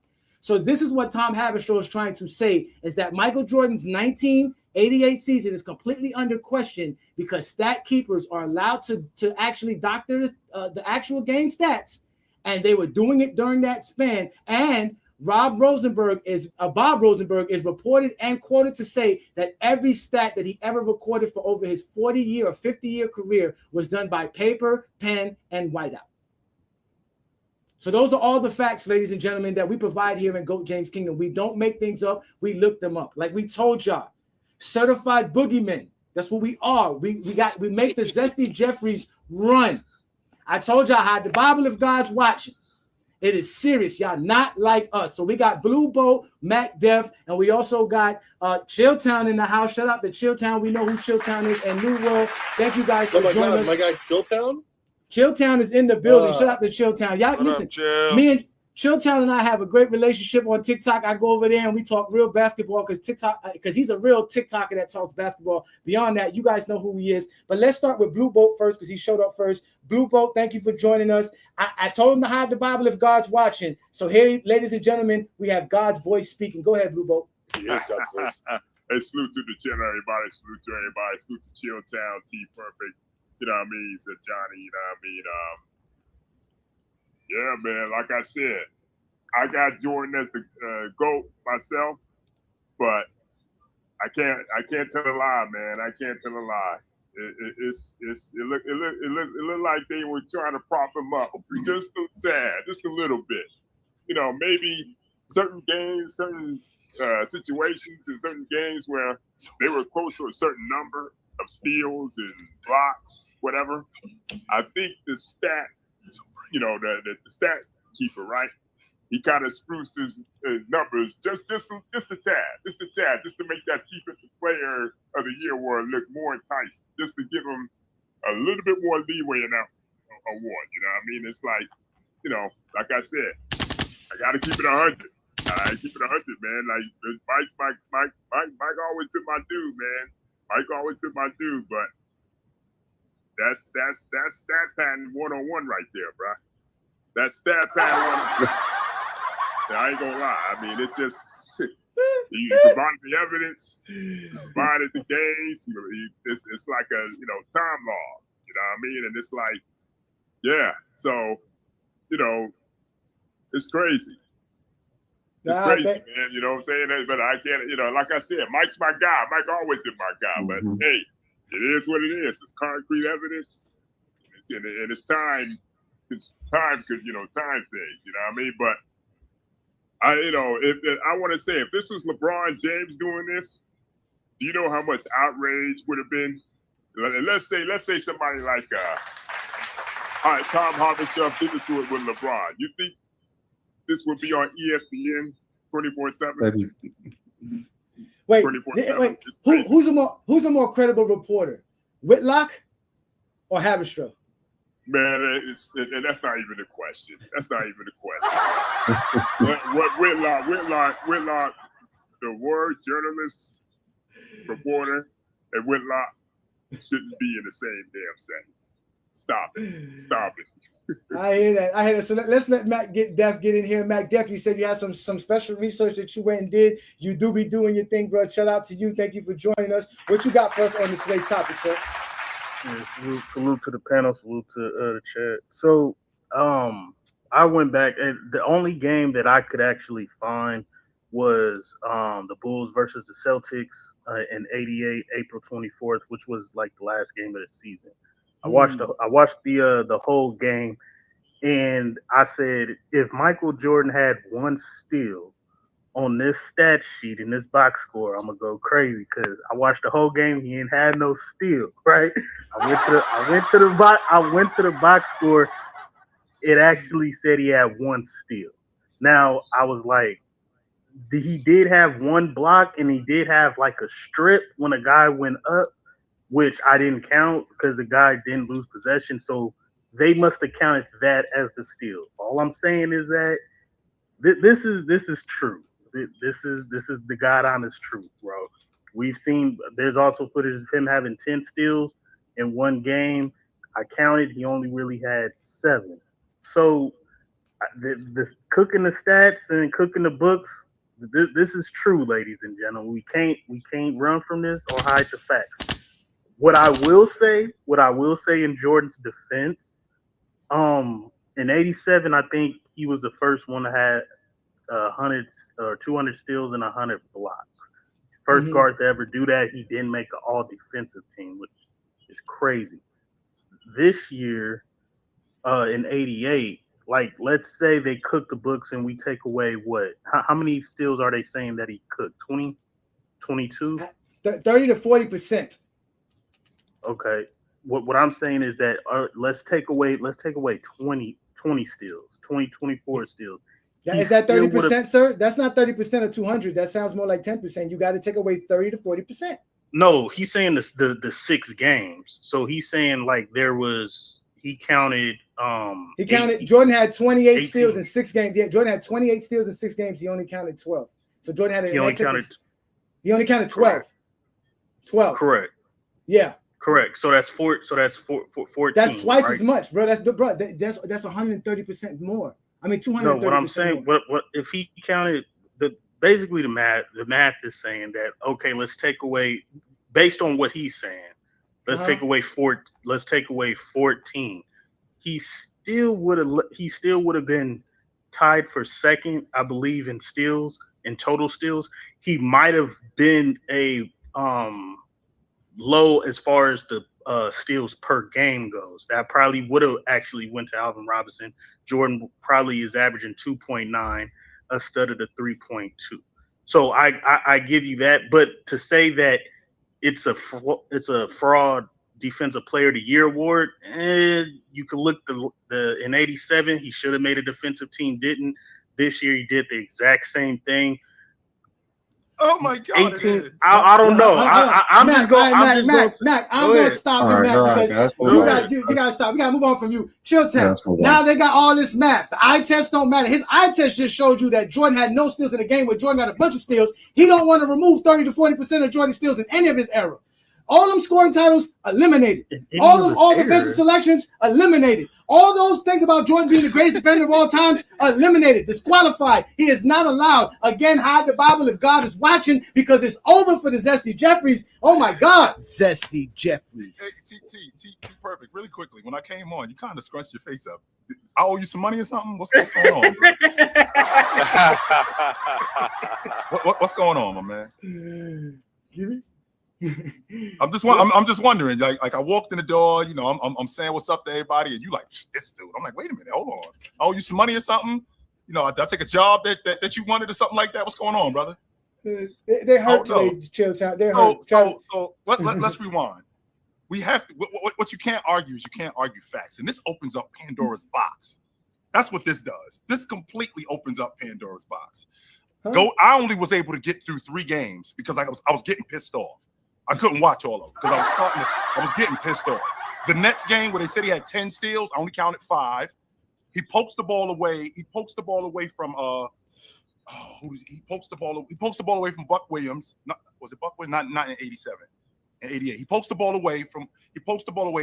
Charles Oakley picks the ball up. They charge the steal to Jordan. That's not a steal. That's a deflection. Those two things are not the same thing. That's number one. But the thing that we completely forget about is, where does this come from? The statistician, Rucker, who first got the job, he's a 19-year-old kid. He's encouraged to do this. This isn't something that he just started doing because it's Jordan. He was told to do this by other people. That's why this opens up Pandora's box. Hold on, chill. No, the guy who's been doing this has been recording Chicago Bulls games since the 60s, since Chicago Bulls inception. Matter of fact, he got into it with Wilt Chamberlain. Because Wilt Chamberlain thought that he was actually reducing some of his assists, and they had to get the team to actually to show up and do it so that they could collaborate with him. And mind you, Michael Jordan in 1989 and this same man, Bob Rosenberg, was told to stop talking during games because there was a report that he was signaling Jordan what Jordan needed to get triple doubles in 1989.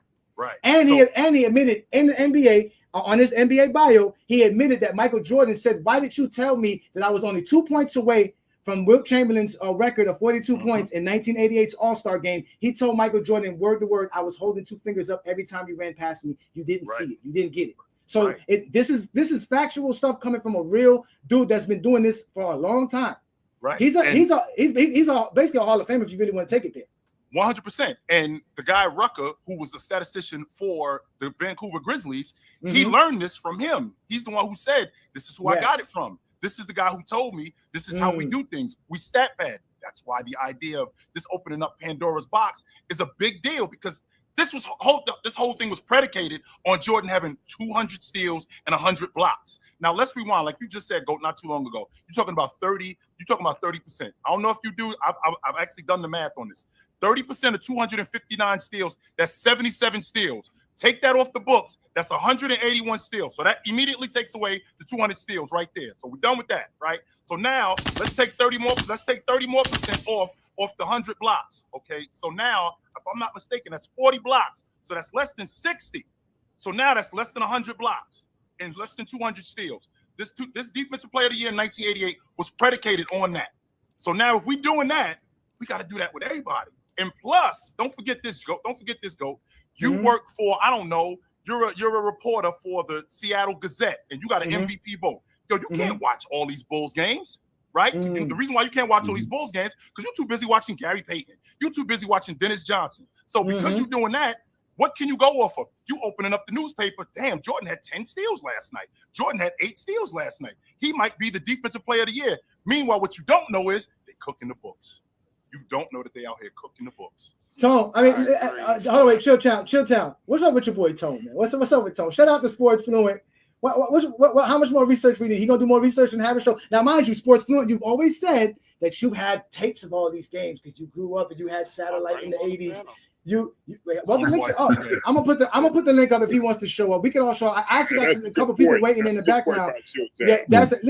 Listen, chill town. I said the NBA cheated. You think it was just Jordan? What I'm trying to say. Craig, real quick. Hey, Craig, real quick. I don't know if you know this, but Chamberlain and Bill Russell, between the both of them, they had 26 40 rebound games. You think it's a coincidence that all of them games was at home? Yeah. All those games were at home. All of them combined. All of those games are 26 40 rebound games between the both of them. I'm gonna let you come up, New World, but I want to bring this up because Chilltown brought up about how we have to check everybody's, and this is what started all of this. Because remember, just a couple of years ago, right? They were over here telling us that Jarrett Jackson numbers were doctored up, right? And you can see his numbers are here by the per 36 minutes, how much higher it was. But guess what? They did their research. People went back and watched all the games at home, and come to find out the numbers were accurate. They were not off. So he actually just played better. So they are doing their research. These guys are doing their research. We know who doesn't do their research. The Zesty Jeffries and New World could tell you that. New World, you know they don't do their research. You see what we're doing. They're not like us. We popped out and showed niggas. Certified boogeymen. We up the skull niggas. We up the skull on these niggas, man. Hey, real fast. Go ahead, New World. Really fast here. Go ahead. Chilltown, huge fan. Since the last time you roasted me for having a bad take, so much respect to you. And also, just really fast, Kobe 824, we've been over this, and I'm like getting to the point where I'm almost very drunk. So having the Kobe LeBron debate isn't going to be a good thing for you because I would roast the shit out of you whenever it's my turn. So don't come with that weak shit. Hold on. Don't worry. He'll never show up. Listen, Blue Ball or Mac Def, do you mind if I drop one you up to bring somebody else up, and then I'll bring you guys back up shortly? No. Go ahead. You good. All right, I appreciate that. I want to bring up somebody who's been waiting, who's been very patient. Appreciate you, Blue Ball. Appreciate you for doing that. We got somebody named here, Ocho Takes, but let's let New World get his take in. New World, go ahead, New World. Yeah, brother, this has been a bad week for the JDRs. You know, they over here asking for proof, but you know, they don't never ask for proof when they talking about LeBron steroid allegations. You know, they just always going off of what somebody else said. So I just think it's funny as hell watching them deny the proof that's in front of them. And it's not like this man is just saying something without any kind of evidence to back it up. He cited his sources. He gave you the material, the source material where he got all of his information from. And he admitted that it was hard to find these games. So for him to find those games. So obviously it's going to be hard for a casual fan to find them as well. But, you know, for anybody who's actually out there dedicated to do the research like Chilltown, big fan of him. Shout out to everybody on the panel, by the way. I forgot to do that at first. But yeah, man, like this is something that, you know, only real basketball fans are going to take seriously because they're going to actually watch those games. They're going to go dig them up however they can.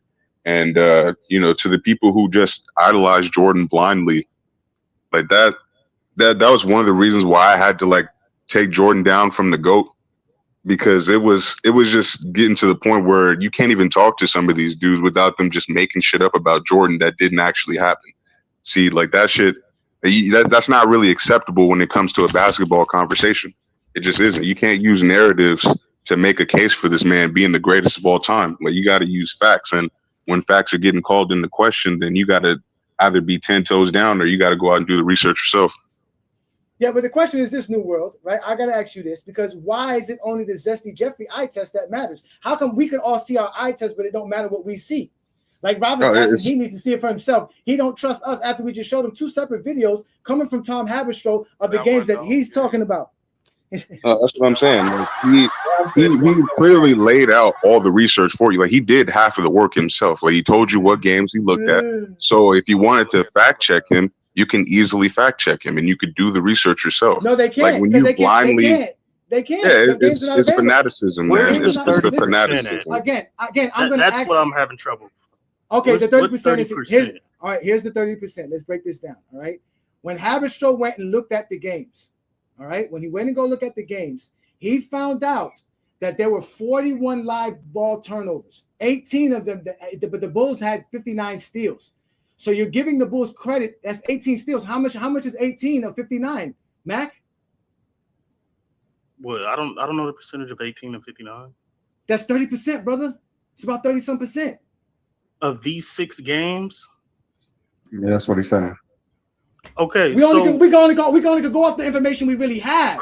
So as we have, you can't create your own math because even in the game that you said it was 100%. I'm not. Calm down.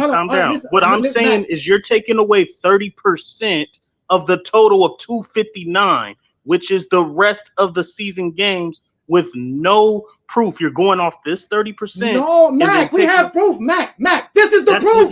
This is the proof. This is the proof. The 6 games, nigga. We don't need no more games, nigga. You don't even watch one game. Why do I have to give you 82 fucking games, bro? I just told you I watched a whole. Hold on, sir. I told you I just watched a whole game, and I said Jordan didn't have a steal, but they counted it as he did have a steal. I watched not these 6 games. I watched a whole nother game. Word, and this shit is over. And I ain't playing, nigga. Sit your ass down. Listen, ladies and gentlemen. Wait. Listen, ladies and gentlemen. This is GOAT James Kingdom. You're not going to come here and try to lie for Zesty Jeffries. We're going to put you in the fucking dugout. Well, first of all, you have the presumption that people care what you say. They don't. Sit your ass down. That's where the fuck you belong when you come on GOAT James Kingdom and try to lie. We have the fucking proof. Let's discuss. I ain't discussing shit with no goddamn kid. I'm not really sure what he's trying to get at here. Who give a fuck? Sit your ass down. What the fuck you doing here?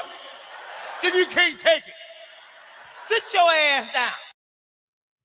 Now, Mac, I put you in the background because you couldn't handle it. I'm going to bring back Ocho because Ocho was very patient. Let's let Ocho get his take in. As y'all see, ladies and gentlemen, this is the GOAT James Kingdom platform. We go live every Sunday, noon Eastern time, to talk about the GOAT conversation. Ocho, you've been very patient. What's your words on your take on this situation?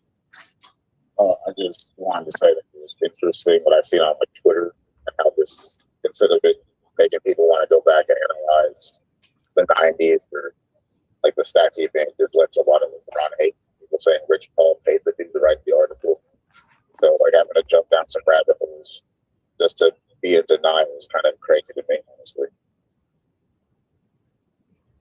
The eye test, right? They tell us to go get the eye test. The man went and the man could have said, you know what? I can't find no games of this. It is what it is. We're just going to let Jordan live. He went and said, I'm going to go find this. He asked some other person to help him do it. And then said, you know what? Help me look through the games. Let me make sure it's just not just me. And they both came up with the same numbers. Yeah, when you get clear evidence like that, you can't really deny it or try to deny it without being a straight up fanboy. That's my opinion. Okay, let me ask y'all a question. Let me ask y'all a question. I'm gonna start with you, Brandon. Let me just ask Brandon. Brandon, what evidence do we have besides the 30% of those 6 games? Should we say, okay, we're gonna remove Michael Jordan's numbers? How can we do it? We can't really remove his number because we don't know all the games, but the steal titles come into question because most likely he didn't have the most steals. He didn't average the most steals. They just come into question, just like the baseball players. We don't know, so they're not making the Hall of Fame. They come into question. Hey, Gold, I'm gonna leave That's you to not it, an argument that they could use. That's not an argument they could use. All right, let's let Chill Town get up out of here. Any last words, Chill Town, before we get up out of here? Go ahead and plug your channel, plug your show. Go ahead, brother. Pandora's box has just been opened. That's all I know, B. Pandora's box. That's what I'm saying. It's going to be the whole league. I think Pandora's it's just box has just Jordan. been opened. This is not. Shut down. I love you. This is not going to stop here, my man. Pandora's box. Love you too, brother. Love you too, brother. Pandora's box. Hey, we gotta now check with everybody. We can't just check with Jordan, and we can't just check with Jordan that season. Now we gotta dig into everything. Oh, 15 he years. did it. Have a show did it. Hey, chill town. Get off that ottoman.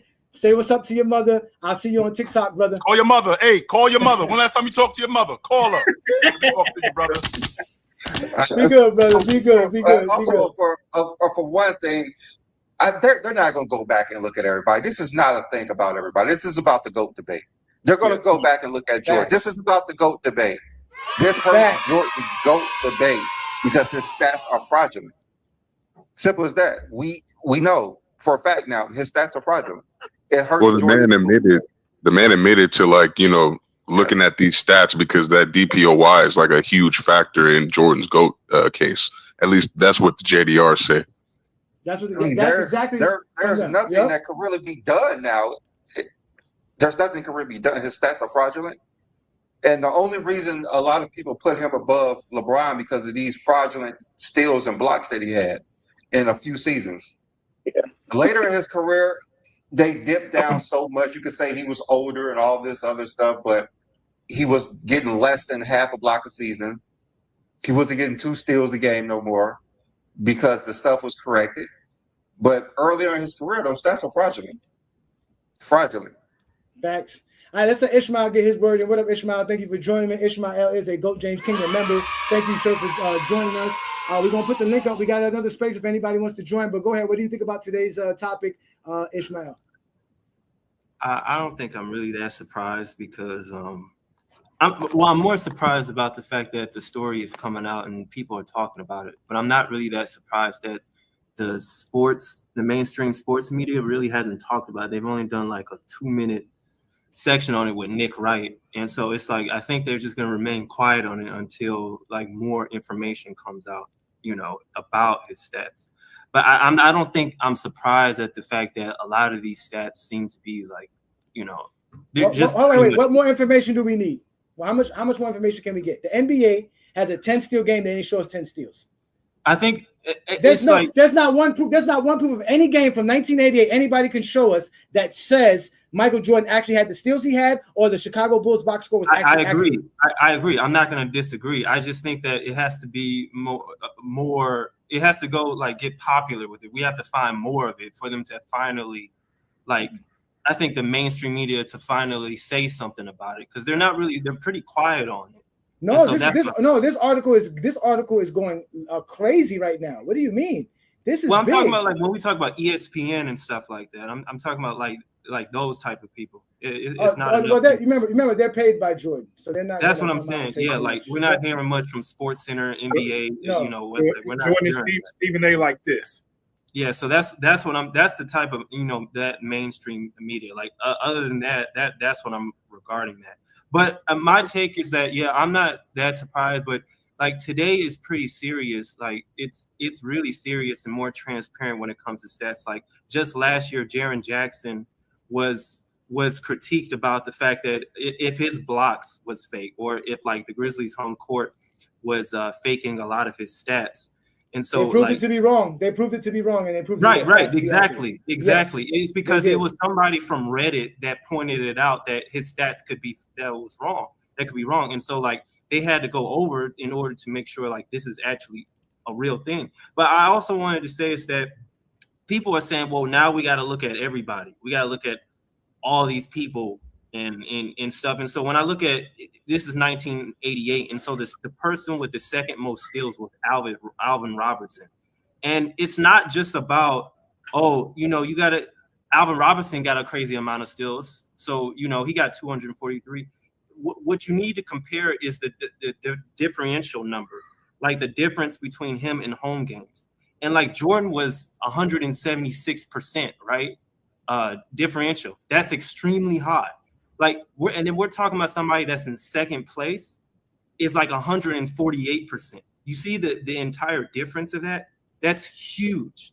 And so it's like just imagine third and fourth, the number is going to probably decrease, I'm pretty sure, or maybe it's going to be more consistent. I'm pretty sure of that. And so you that's what I'm saying. Like, you got to compare the differential number, and then you'll get an honest perspective to see like how much of a difference was everybody else in that aspect. So that's man, my take. ain't cheating, man. Ain't no difference needed. Niggas is cheating. Well, you gotta compare the difference, Craig. You can't just say everybody cheated just because, you know, yeah, obviously your home stats are going to be more than your away stats. That's clear. But you got to see the difference. Like, Jordan has an outrageous like 176%. That's crazy, man. That's huge. The league is cheating. What the hell? I agree with Greg.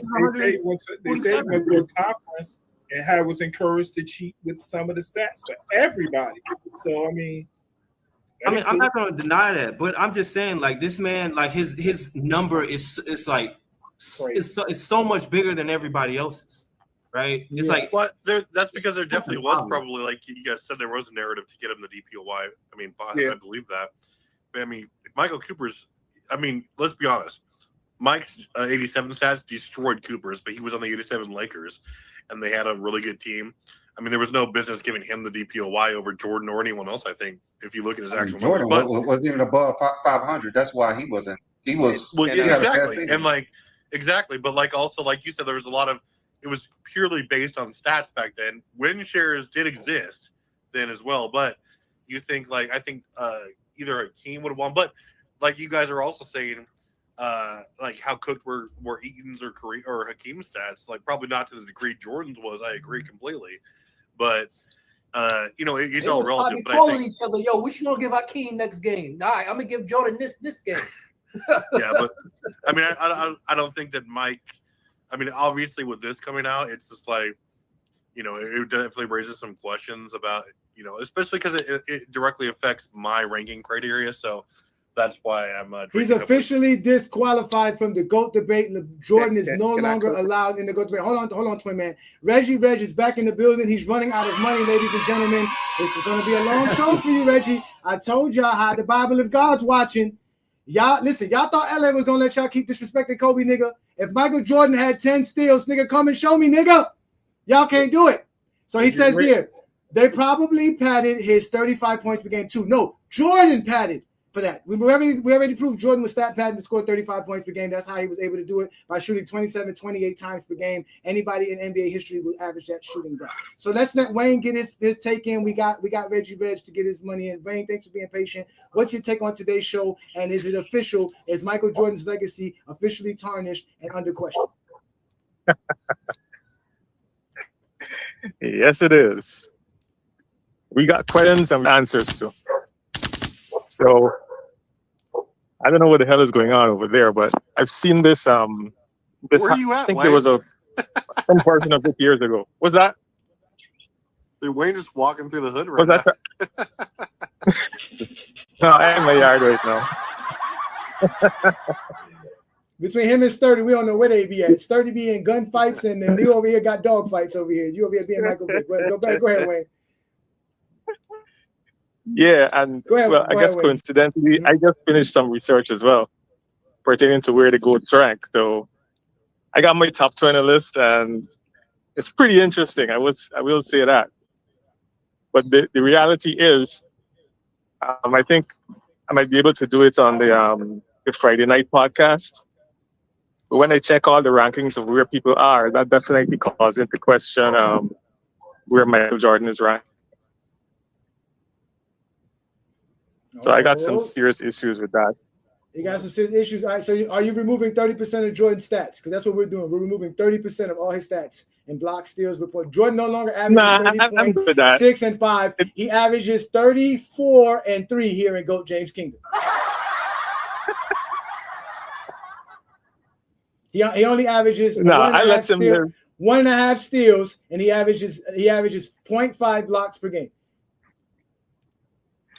I let him live with that, but listen, we're gonna let Twin Man cook because you guys are not ready to actually put Michael Jordan's legacy on fire. This is GOAT James Kingdom. We ain't got no time for everybody you guys. in that era legacy on fire. Y'all go putting everybody after we already proved it. Ain't everybody? It's just Zesty. It's just Michael.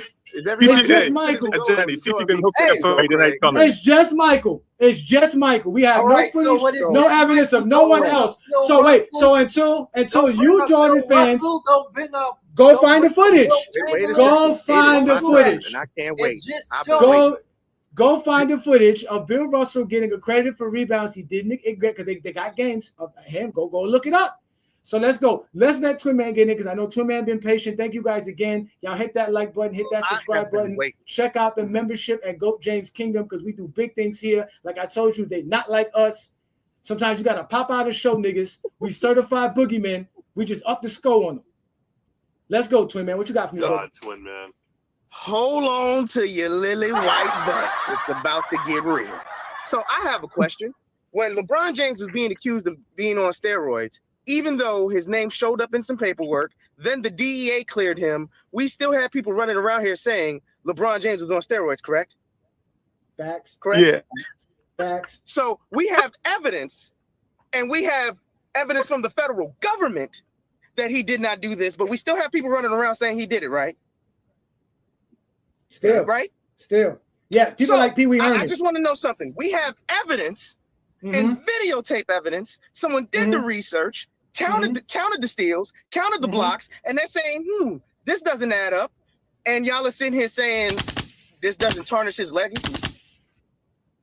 How does this not tarnish this man's legacy? You want to say, Craig, everybody back then was doing it. You know what? I agree with you. Are they counting everyone in 1980s as the GOAT? All right, so when we had this GOAT debate, why did y'all bring up other that is players? a yes or no question, sir. What? This is Twin Man's time to cook. Are they counting everybody in the 80s as the GOAT, or is it just Jordan? It's Kareem, too. It is Kareem. It is Kareem. Good job, Craig. That's like top DJ delegate. It is Kareem, too. That was a nice comeback. Don't do that. Craig, you tried, but you ain't gonna win today, baby. Who are they calling the GOAT? They are calling Jordan the GOAT. If this was LeBron James, but you don't believe this would be plastered all over every news outlet. Right now. Hold on. So wait a minute. Shut up. Wait. Hold on. Don't let me mute everybody. Let me get this in. Shout out to CDog67, a true GOAT James Kingdom supporter. He does it better than you, Reggie. You need to step up, Reggie. Like he said, great show, by the way. I'm still in that pinky soundbite. Listen, if you Zesty Jeffries can't do it right, I'll put you in the dugout. I know Mac Def is not a Zesty Jeffrey, but if you're going to defend the Zesty Jeffries, that's not your job here. Let Craig, let Travis and Ralph do that because they do a better job than you ever would do, Mac Def. So don't ever come on GOAT James Kingdom trying to tell us what we should do and not do. That's not happening here. So shout out to you, C-Dog. You are a true supporter. Thank you so much, man. I can't wait to see you on the top 50 greatest show coming up very shortly. So thank you for the love and support there. Thank you so much. All right, so go ahead, Tim, man. Go back to cooking and doing what you do best, brother. So let's just say this right here. If this was LeBron James, they would be sitting here saying not only should his stats not count, not just the 30 or 40%, they would say none of his stats count. We should wipe him out the record books. If this was anybody else, that's how they would be talking. So why is it no? Everybody. And if the stats I don't feel the same energy, the same fervor that people give LeBron James. This is supposed to be Air Jordan. I mean, this man stopped crime, Craig. Hold on, wait. Stop crime.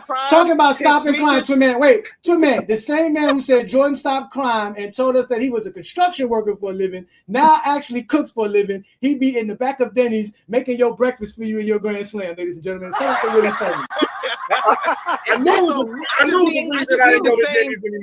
What I need from every Jordan fan that keeps LeBron James in his mouth, sitting here saying he's a choker in 2011, that he's really not a leader. He's a bum. All these people running around with the dumbass memes. I need y'all to have the same energy. Y'all had no evidence talking shit about LeBron James, talking about he was saying he was shooting up steroids. Y'all had no evidence for none of the bullshit y'all running around here saying. This is evidence, factual evidence. Do I understand that there were other people in the 80s doing this exact same thing? Absolutely. None of them are being considered the GOAT. None of them are sitting here having the defenders that Michael Jordan has to this day to make it seem like this man can do no wrong. He cooked the books to boost his legacy, and that should disqualify him from anything, period. I like how you freestyle that. Hey, Twin Man, I got a question for you, Twin Man. Twin Man, I got a question for you. Who's the best shoot guard shot blocking ever? The best shot blocker ever? Shooting Guard. Shooting guard. What's the best shooting block guard of all time? I can answer that now. I can answer that now. Huh? I can answer that question now. Oh wait, it's right there. It's right there. It's right there. It's right there. It's right there. It's right there. It's right there. Motherfucking way. That was my point. That was my point. And listen, it took 21 years for Jordan to surpass LeBron in blocks per game, because right now LeBron's at 0.7 and Jordan's we know is at 0.8 superficially. It's not 0.8 for real. So even at that, we know when Michael Jordan's, remember we're moving 30% of all of Michael Jordan's stats, rebounds, blocks, steals, all of that at 30%.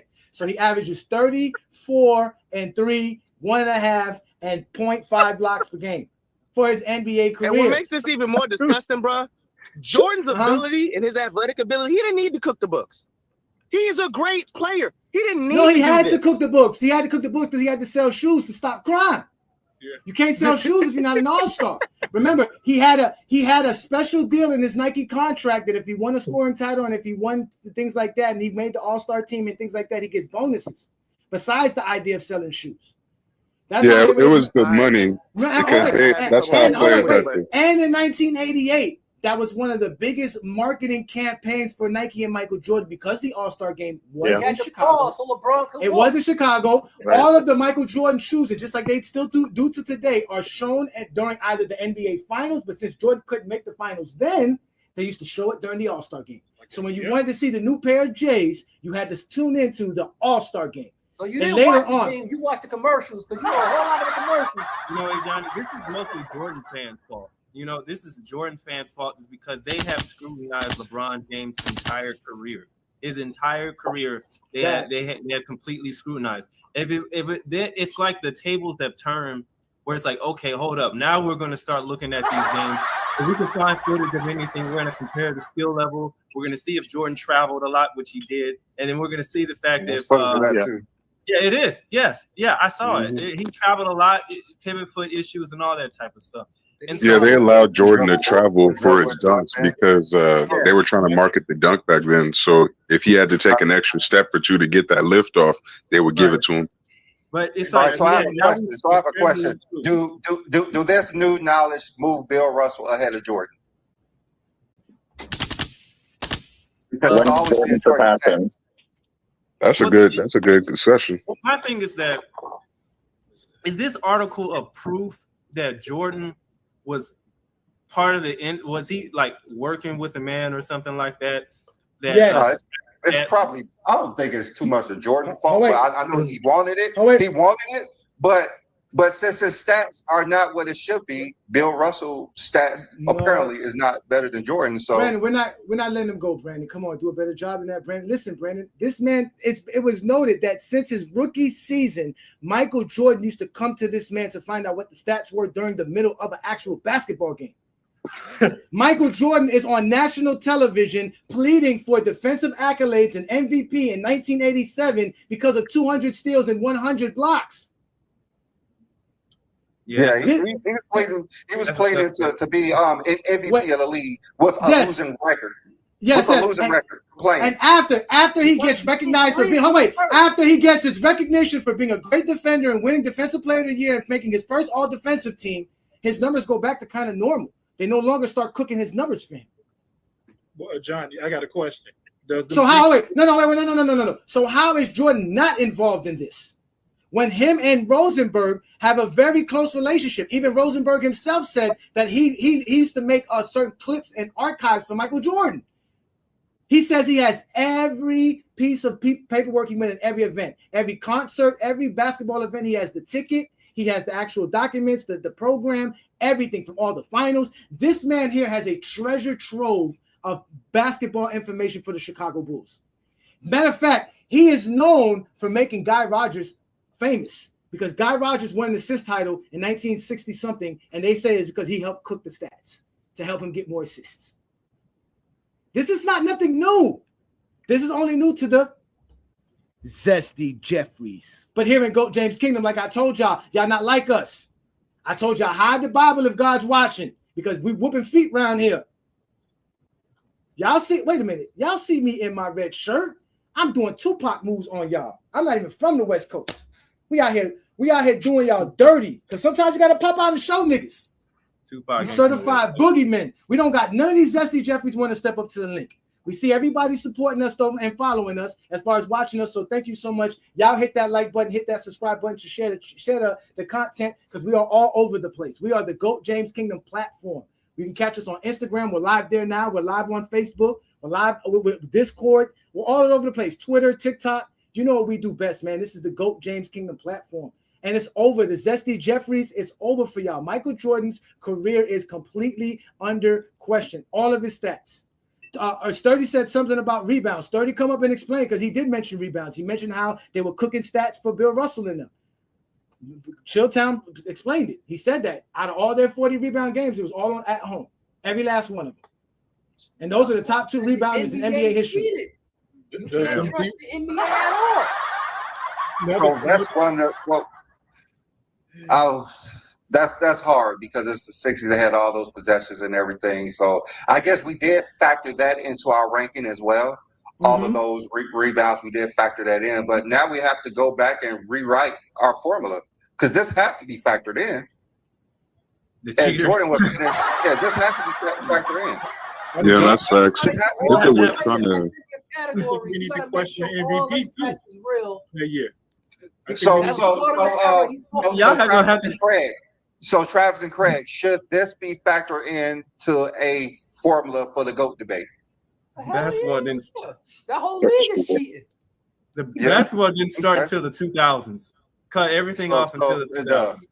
So it does factor into the GOAT debate. Oh, completely, because all those stats influence awards and accolades. So you can't not factor that in. I mean, obviously, you'd have to look at everybody during that era to see who actually deserved what award. So if you were going to do that, that's a lot more work. But, I think having like a simple criteria to where like you maybe take away some points. And if you had like a grading system based off of points, you maybe take some points away from like Jordan or Bill and Will using whatever criteria you're using to account for that, to account for their inflated numbers. I mean, I read somewhere that what about his assists? And so what we actually did was we had a separate criteria for the 40s through 70s or something, or 60s. So we will have to have a separate criteria for the 80s and for the 90s because those stats are fraudulent. So it should have been like that from the beginning because you can't really say that the 80s and 90s are like the 2000s and onwards. Like it's a completely different game of basketball at that point. All right, so let's get everybody's takes on this. So, John, how does this affect the GOAT debate? It really affects it, and doesn't only affect the DPOY. Does it affect the MVP award that year? Because those numbers on the defensive side help him win that MVP award as well. Yes, it helped him get the MVP. So you want MVP and DPOY the same year? Now I got to question both of those awards those years. So do you have 4 MVPs and no DPOY? So I got questions about all of it, of Jordan's. We're going to start with Jordan. We ain't getting away with everybody. We're going to start with Jordan. And then y'all can go to everybody else. We're going to start with Jordan. Be honest with you. We just need to go because he's the one who's being propped up to this imaginary pedestal. Well, all right. Well, so Travis, does this affect the GOAT debate? Well, I mean, it definitely can. I mean, like I said, I would need to see like some official adjustments, but absolutely. Mm-hmm. I mean, I'd be a wildly biased homer if I said no, especially if like I'm basing my rankings on fake stats. I mean, obviously, like we've already discussed, like it could be going on for a lot of players, but if there's proof that obviously Jordan was getting preferential treatment and 30% of his, DPOY year stuff was like bogus, then I mean, yeah, I would absolutely say that matters because it's, that's how you rank players. Yeah, that's right. All right, Craig, you love 1988. I've never seen nobody show 1988 better than you have. You just I don't know how many times you want me to say it's fucking cheating. The NBA is cheating. I don't know how many times you want me to say the NBA is cheating. Like, but how does it affect the GOAT debate? How does it affect the GOAT debate? That was the real question. Oh, wow. Hey, Craig, who do you have as the GOAT today? I still got Jordan though, but until the NBA make an official statement, until the NBA come out with official statements saying these stats is. Oh my God! So New World, how does this affect the GOAT debate? I got Jordan third behind Kareem now. We're just gonna do it like that because I've always been a bit skeptical. I mean, don't get me wrong. I'm not trying to devalue Michael Jordan as far as him as a player because he was great. But it was nice to watch him in the '90s. He was never my favorite player, but I thought his game was nice. My thing is though, when you talking about all-time rankings and all-time debates and whatnot, you can't be disingenuous and claim like a lot of these JDRs, that LeBron shouldn't be top 10 because of this, that, and the third, and he cheated or he quit or he did steroids, but you're not going to keep that same energy for Jordan, who obviously had the league manufacture a lot of his greatness, like from the marketing to the stat inflation to just how he was able to win his championships. You know what I mean? The 2 3-peats, that's an amazing feat. That's an amazing accomplishment. But I don't think you can overlook the fact that a lot of that could have been doctored. I'm not sure exactly. I mean, I don't really want to get into his finals games because that's a whole separate conversation about whether those are rigged or not. But I do think for everything else, as far as his stats and accolades, even I don't know. No, we're gonna stay away from. We're gonna stay away from the finals. It's a yes. It's a yes to you. All that you just said, you just wanted to say fucking yes. It's a yes. Yes. It's funny how y'all use JDRs, the people that don't talk basketball, as the reason why something. When y'all talk to people who talk basketball, it's like y'all only use what the GDRs or whoever y'all want to call say as your focal point. But real basketball players who don't have those focal points, y'all never say anything about what we say. You know why, Craig? I always use with these JDRs, these trolls.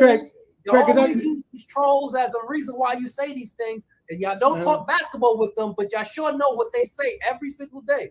Well, because they're in the comments. They're safe in the comments. That's what they base. That's what they tell us. They're safe in the comments. Oh wait, Craig. Today I had one call me DM on Instagram. This is not the first time they've done that. They did another one. I told him show up on the show Sunday. He was like, "Nah, let's stop posting in your group." But that's it. But that's what I'm saying, Craig. But that's why. But I don't want Craig, nobody email me about my opinion about LeBron or Jordan.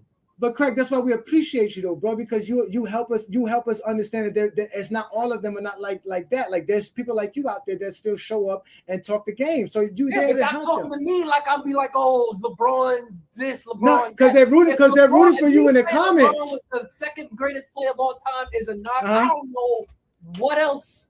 But you don't get mad when they root for you in the comments. You don't get mad when they rooting for you in the comments saying Craig is cooking this, Craig is on top. I don't even acknowledge those. Y'all do. Y'all acknowledge it. That's what we're supposed to do. That's what we are. We are GOAT James Kingdom. We acknowledge all our supporters here. So don't say the Zesty Jeffrey support us, Craig. I don't say the Zesty Jeffrey support us. Are you a part of GOAT James Kingdom or not? Because we like to think you are. I am, but y'all make it seem like I just want to make sure saying some foul shit. I don't. No, but they appreciate you, Craig. They appreciate you, Craig. You keep doing what you do best. You the best out here. So let's the NBA cheating. I'm a Jets fan. I'm about to no. All right. Hey, Ocho, does this affect Jordan's GOAT debate? Does this affect the GOAT debate in general? Yeah, it definitely should. Just because I've heard a lot of people say that. Like a main reason why LeBron can't be on Jordan's level is the defense, and then they'll even use the defensive player of the year. Like that just definitively makes someone a better defender, which I don't know. It just lets me kind of question how much basketball knowledge they truly have. Like that means they think Rudy Gobert is far superior to Tim Duncan on defense, Like they must have all types of opinions if they're going to go on one defensive player of the year instead of watching who these players are actually defending. Like, of course, Jordan's gonna look better. Like he looked better guarding Clyde Drexler than anyone's gonna look guarding fucking Kevin Durant. Like, I don't know what they expect. They expect from LeBron. Yeah, like the GOAT debate, it's kind of always been like a best player debate, and I don't know, like greatness and the better player. I care more about like the best players I've seen, but like GOAT, I don't know. Like if you're really like if it's the best, like they've been trying to say the whole time, then I don't know how there's even having Jordan like top 3 top 5, like the most talented player you've ever seen. Like, it's okay. That was like 30, 40 years ago. Like, it's like people are going to get better, and that doesn't take away from the greatness, which is what the debate kind of gets, confused with. True. Yeah, True. I have Jordan probably like 2 right now. Ryan. Shot. I'm not mad. That's a valid option. Like, if I would say that LeBron number 2, I get shot at. Like, what the fuck? I mean, I usually don't even have a problem with your takes, Craig. I do be kind of using you as like the Jordan delegate when I be making some of my little rants, but nah, man, you be having cool takes. Mindset. Y'all make it seem like I agree with them. I don't. Travis and Craig knew before the show started what today was going to be about. They really didn't have nothing to fall on. They knew it was over. They knew. We even bought footage. We gave them the footage. We showed them the footage. We got footage for y'all. We did all of that. I was pre-gaming. So let's let Ishmael get to take. Ishmael, does this affect the GOAT debate or not? Be quick so we can let Sturdy come in. Yeah, I just think that Jordan has too many coincidence situations. Like, I thought Jordan couldn't be the GOAT just because he played in illegal defense. That was weird when I found out how the rules were. But I just gave the benefit of the doubt. I think it does. I don't know how you rate it, or based on the criterion and the stats stuff. It's kind of hard. I guess we're just gonna have to put cheater on the side or something.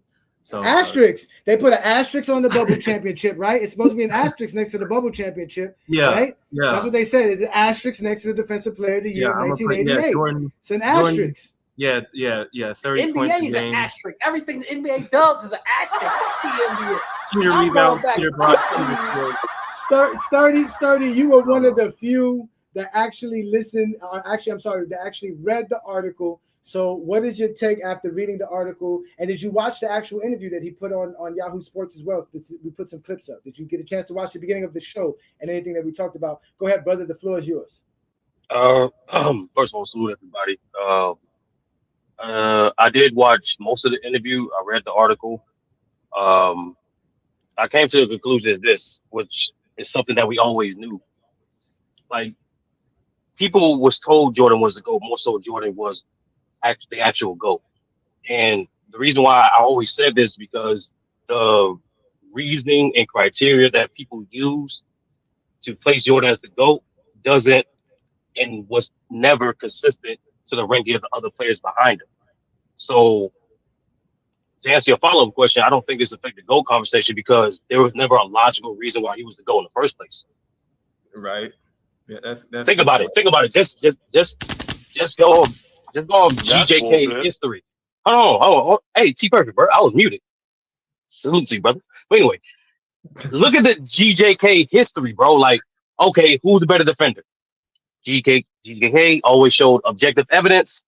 Jordan representatives and delegates, inconsistent, shaky evidence. Then they move the goalposts. Okay, who's the better scorer? Who's better in the playoffs? So on and so on and so on.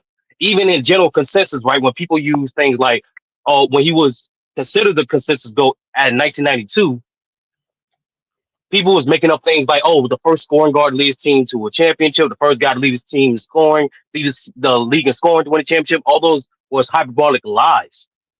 So it came to understanding, like, we all knew the reality of objectively, there really was no Jordan becoming the GOAT. It was always a subjective thing. And that's why I always said he's the greatest he's the greatest marketable player ever because of those reasons. The level of emotion, level of passion, the level of delusion and loyalty that his game rippled upon in terms of impact on the game it will always appreciate it and will never be forgotten. But nevertheless, taking 30% from Jordan steals and blocks, that's not going to really affect his GOAT status because that's not really the reason why they had him as the GOAT. Even when other circumstances have presented themselves, when we always mention they changed the PER formula from Westbrook's season to value steals more than assists, they didn't care. They didn't care about PER until Jordan was the highest at it. So it's always a goalpost move. So it just tells me, like, no, this is not going to affect it because it's based off emotion anyway. Like, let's be honest, that's what it's always been about. That's why it's always predicated on people's criteria. You have your records you want, but make sure your reasoning is consistent.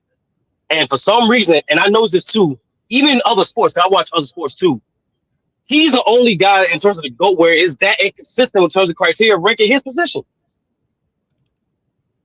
When people say Brady, they keep it simple. Most passing yards, most touchdowns, most Super Bowls. Consistent, right?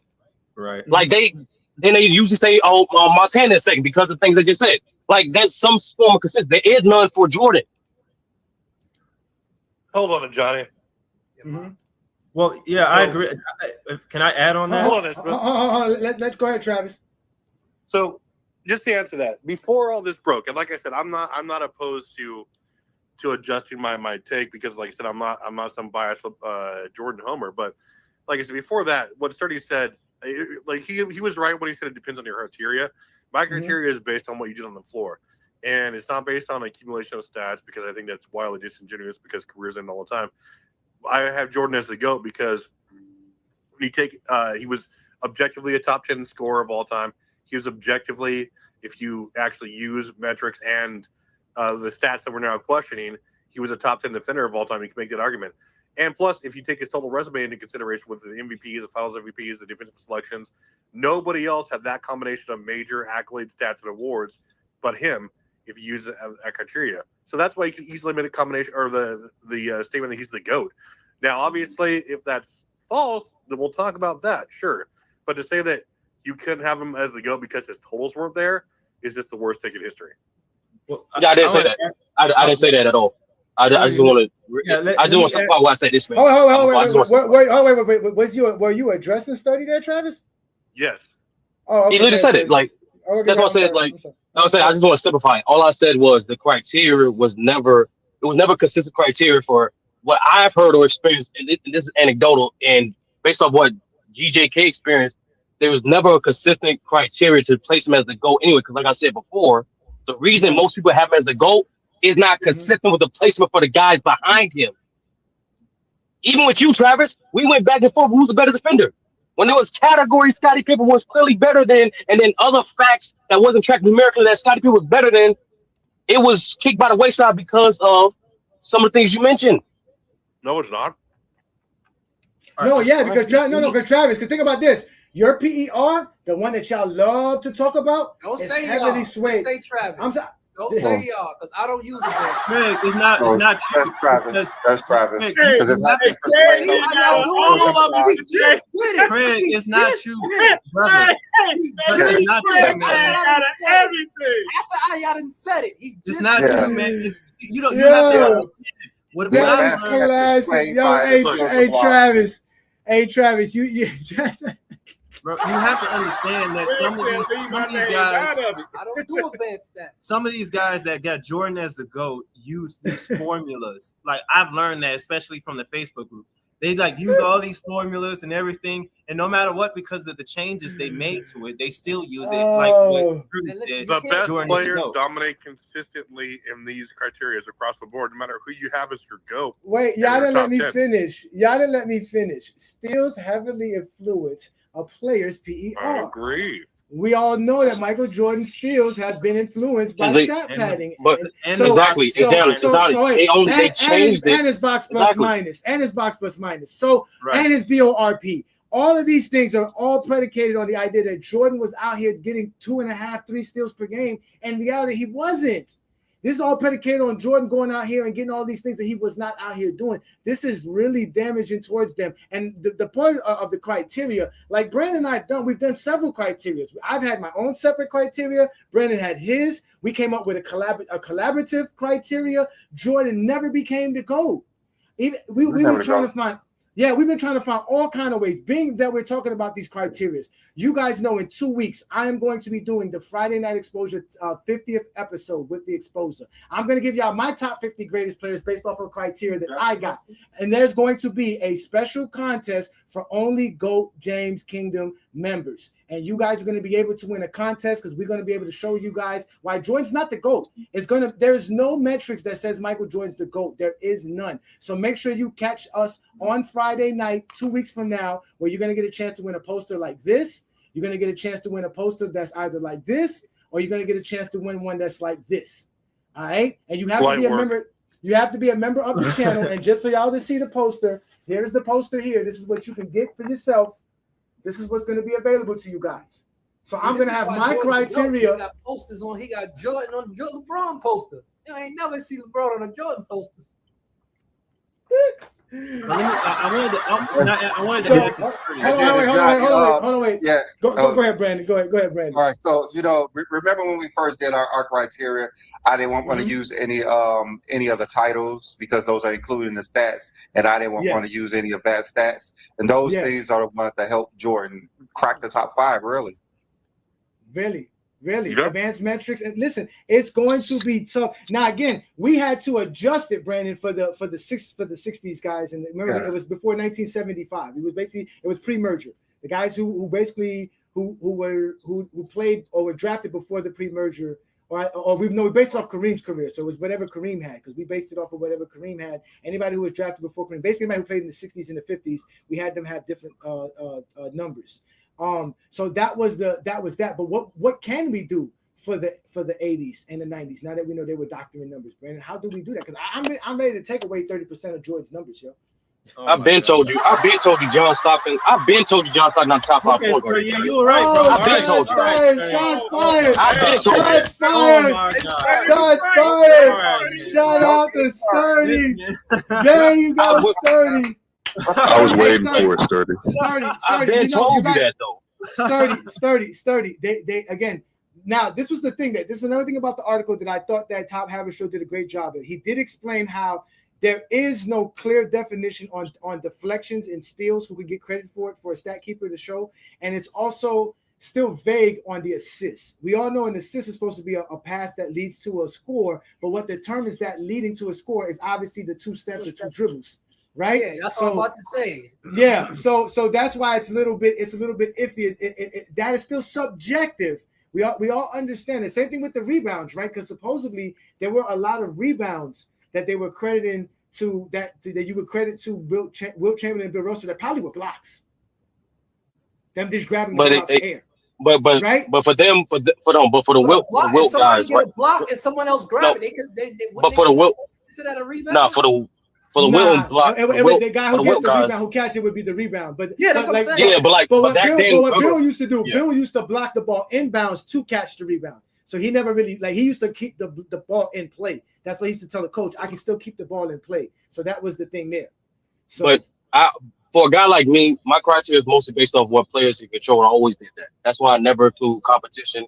That's why accolades are so minuscule in terms of my criteria, because even that, because we all in multiple sports, there are rules that just at times it's up to the ref's discretion. It's not always concrete. So that's not really the player's fault, right? And that's another reason why, this total things for Jordan. Now there is something though, and Scottie Pippen did say in one of his books, where I'm trying to get the direct quote, right, where he kind of implied that Jordan was paying certain of these guys, the stat keepers, to help his stats. Now that is different from just keep. That's completely different from just I don't care if players keep track of their stats or I don't care about that. Everybody does that. It don't matter. But at the end of the day, is more so if he did that, and that's different. You're directly influencing and cooking the books now versus the league trying to push you. He was doing that. That's exactly what Zesty Jeffrey was doing. That would be stupid for him to be paying to do something to help him get paid. You losing money there. Jordan, hold on, wait, Ishmael, wait. Hey, listen, hold on, wait. We got to get up out of here. So we got to hold. At the end of the day, Jordan was gambling on himself. So he was paying to get stats. That's what Jordan was doing. Let's let Paul to get his word in, because we about to get up out of here. You join late, Paul. Make it real quick, because we actually got to get going. What do you have for us on the whole topic? Do you think Michael Jordan's legacy is completely tarnished now that we found out they were doctoring his stats? Are you there, Paul? Paul, you're on mute. You're on mute, Paul. Unmute yourself. Paul, are you there?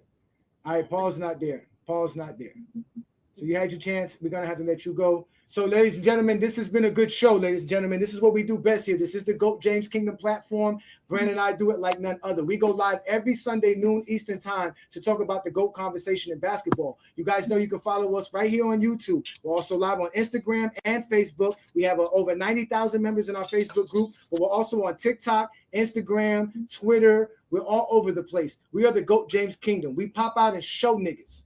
We the certified boogeyman. We up the score on him. It's over. It's completely over for Michael Jordan. He is disqualified from the GOAT debate. He has been exposed as a stat patter in all dimensions. Every facet of a stat patter, Michael Jordan is that. None of his stats matter. That's why you guys don't like to talk the stats, because it doesn't help you. It doesn't bode well for you. But we already proved to y'all with everything that was said here today. So we're going to get up out of here. We're going to let Brandon get his last word in, and we're going to get up out of here. So I want to thank King John. I want to thank Travis. Thanks, Craig, for always showing up every Sunday and being good sports. Shout out to everybody who joined the panel, like New World, Sturdy, Ishmael, Twin Man. Shout out to Chill Town. Shout out to Ocho Takes. All of y'all that showed up, everybody that represent the GOAT James Kingdom. Y'all make sure to get that like button, hit that subscriber button, become a member of the channel. Please do, because we're doing it big here at GOAT James Kingdom. So any last words, Brandon, before we get up out of here?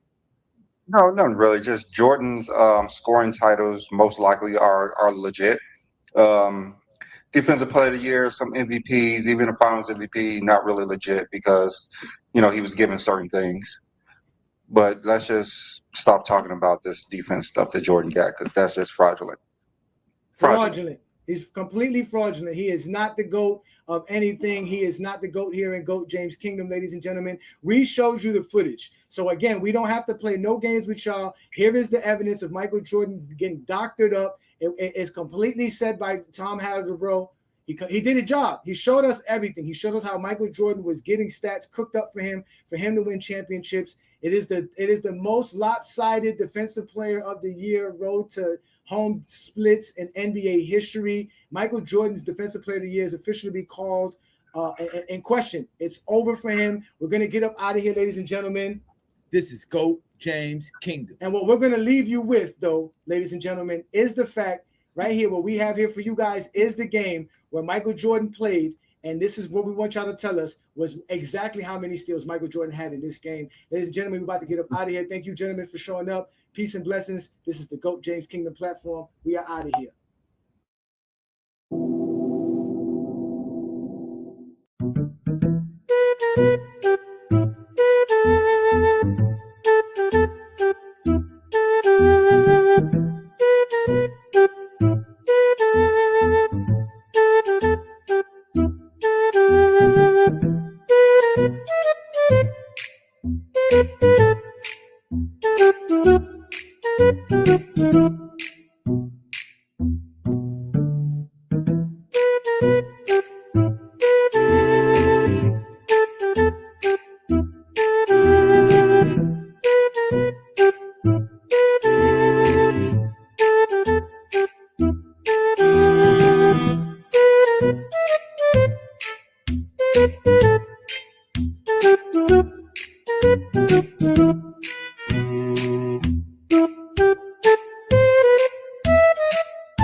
Peace and blessings, y'all. We getting up out of here. Y'all have a good Sunday.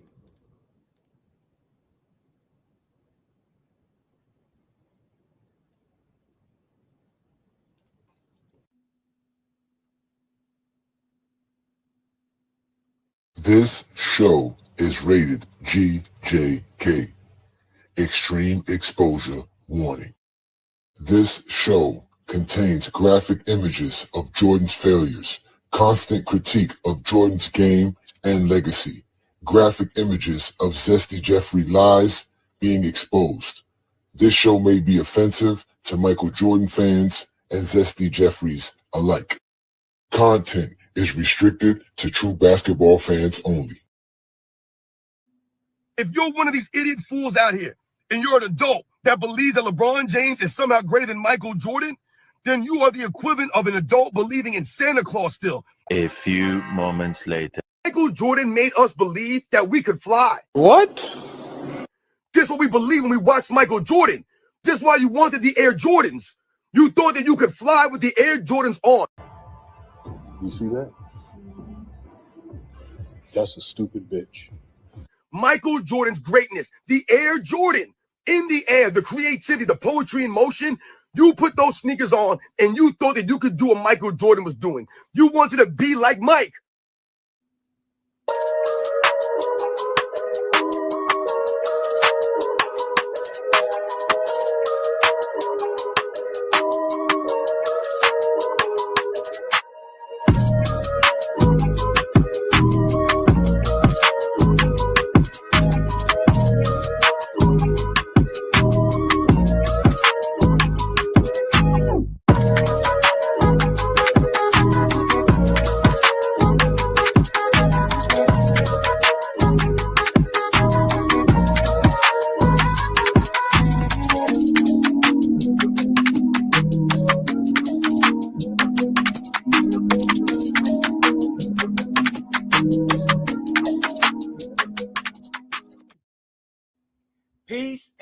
blessings, y'all.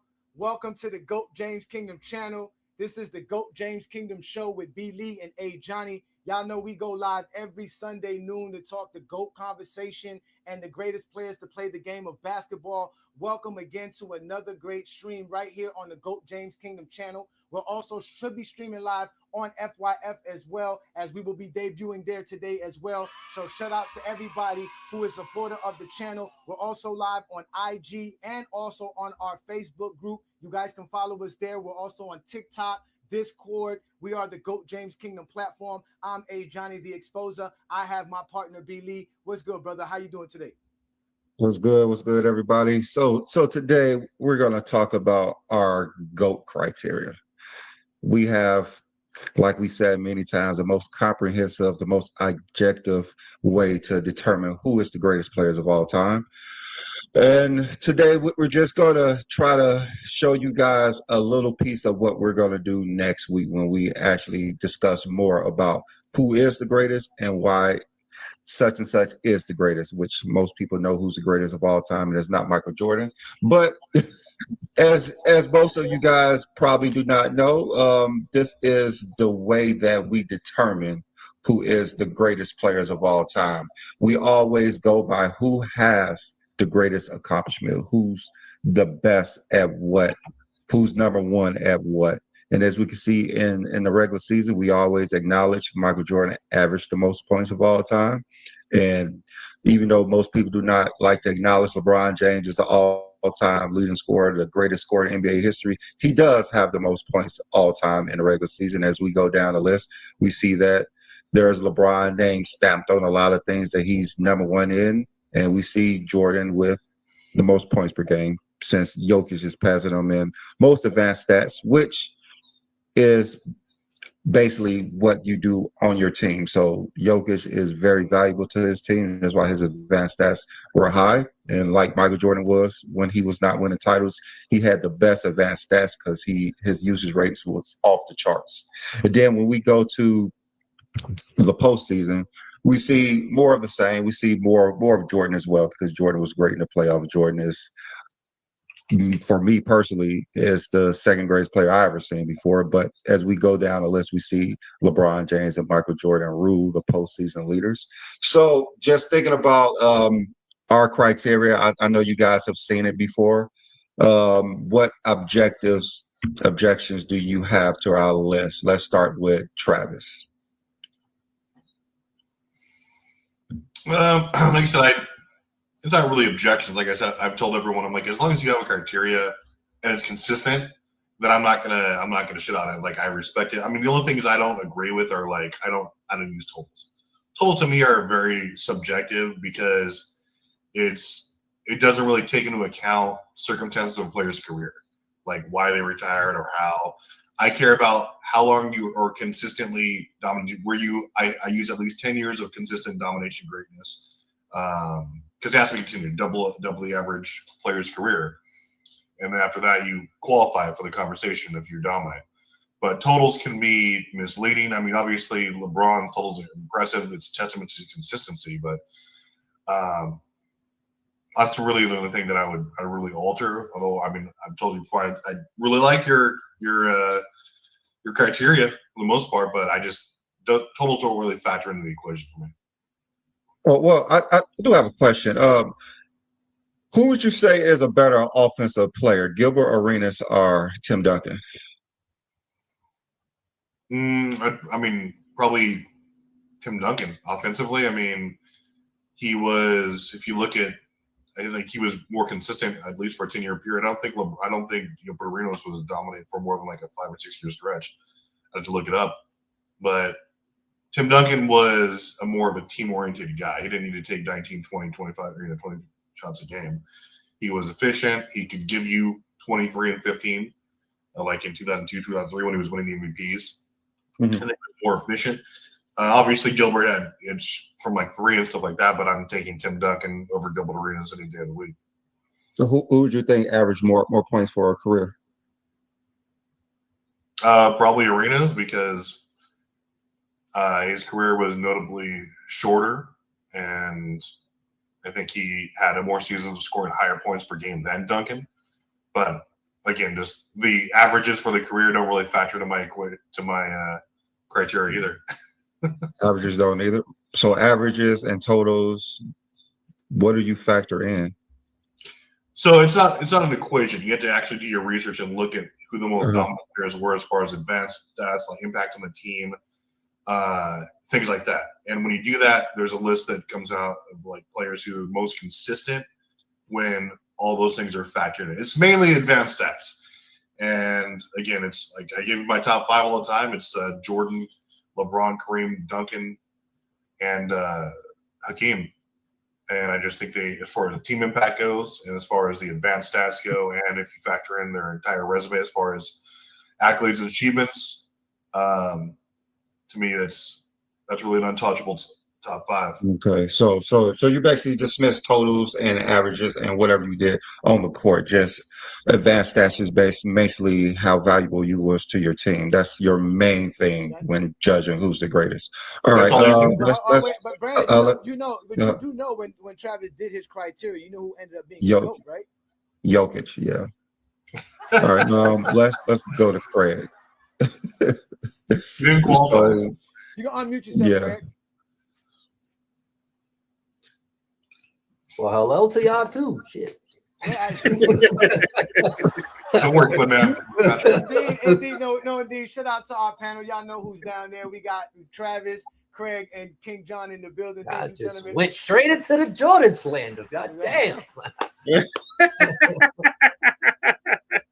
I think I said Jordan name more than LeBron's and y'all little. Hey, we don't have no problem talking about Jordan, but that's not here nor there. But you obviously we have our criteria. What do you think about the criteria? We've had over a year now. It's been a year since we created it, and still to this day, no one else has been able to match it. And we think we still have the best criteria. To be honest with you, again, it's not Brandon and I's personal take. It's the most objective and comprehensive criteria to date. We have taken our personal biases out of it, so it's really up to other folks to show us a criteria that can help. We've asked you to do that as well, Craig. So what do you think of the criteria, and how do you think it's gone since the year that has passed? Have you heard anything about it from other groups and other places talking about what we did? No, and now I never had a problem with the criteria. It's gonna. I see the criteria is gonna just favor all the good players. Like if you don't meet the criteria, then you ain't going. Facts. All right. Well, that makes sense. That makes sense. It is based on how great you are and the greatest accomplishments that are out there for sure. That is for sure. All right, John, how do you feel about the criteria? Any objections to any of the items in there? I love the criteria. It totally takes your feelings about how you feel about anybody out of it. If I had people question me about you guys' criteria, and I asked them, like y'all said, so give me a better one. They give you a criteria, you add up everything, and it gives you a list. How it comes down, they ain't got nothing to do with how you feel. It comes down to the numbers like you asked for. The one thing I can disagree with Travis was talking about is he want to take the averages and totals out. You don't get advanced stats without the averages and the totals from a player. Averages and totals have to matter. You don't have to make it your main goal towards what you decide is the goal, but I believe it matters. I think everything matters. I think advanced stats matters. I think averages and totals matters. I think everything matters. So to put all that stuff together and come up with a list, to me, is great. I mean, that's the way it should be done. Take your feelings out of it. And let's really talk about the game and talk about your top 10 list and come up with a criteria. And I think that matters. Travis, let me ask Travis a question. Where do you have Wilt Chamberlain ranked in your top 10? Again, I have Bill and Will 1A and 1B. If of every stat and every accolade and every advanced metric was available, there would be no touching them. They just don't. It wasn't. So they're in my own separate list. of players who would be the GOAT if all that was. I don't think there's any dispute of that. They dominate my metrics. They dominate yours. I think most would know they would be 1 or 2. But in your criteria, like where do you have them ranked right now? So, like I said, I have a separate list for players who played before, like they kept track of so you don't have them ranked. You don't have them ranked the other players. And like the reason I think like I agree with John. Everything should matter, but here's the reason why totals don't tell me anything. Like the last 4 years of Kobe Bryant's career, he wasn't an impactful player. He was just there trying to get the money, and that's fine. But like he didn't impact his team. The last like 3 or 4 years of Tim Duncan's career, same thing. Did he win a title in 2014? Sure, but he wasn't dominantly affecting his team, other than maybe from like a leadership standpoint, somewhat defensively. But he wasn't that guy who was giving you the best defense in the league and a top 10 offensive player, and he was going to win in the MVP discussion. So a lot of players just play to play, and like it gets away from their prime and career. LeBron's the obvious exception here to some degree, but I just don't think that. I mean, totals really tell you the story about how consistent they were, sure, but it doesn't really tell me how dominant they were in their at their best, which is what I care about. Okay, so Travis, where do Kobe rank all time in shooting guards and scoring? He's second, right?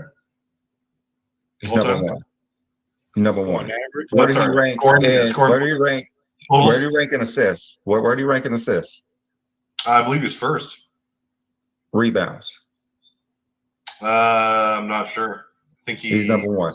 He's number one. Why are you saying his totals do not show his greatness when it shows that he's the greatest shooting guard? Because when you're getting ancillary, because his like I said, the last few years of his career, when you're getting ancillary numbers that don't lead to anything, especially like when you're like team with winning, you're not really dominating in any statistic or analytic.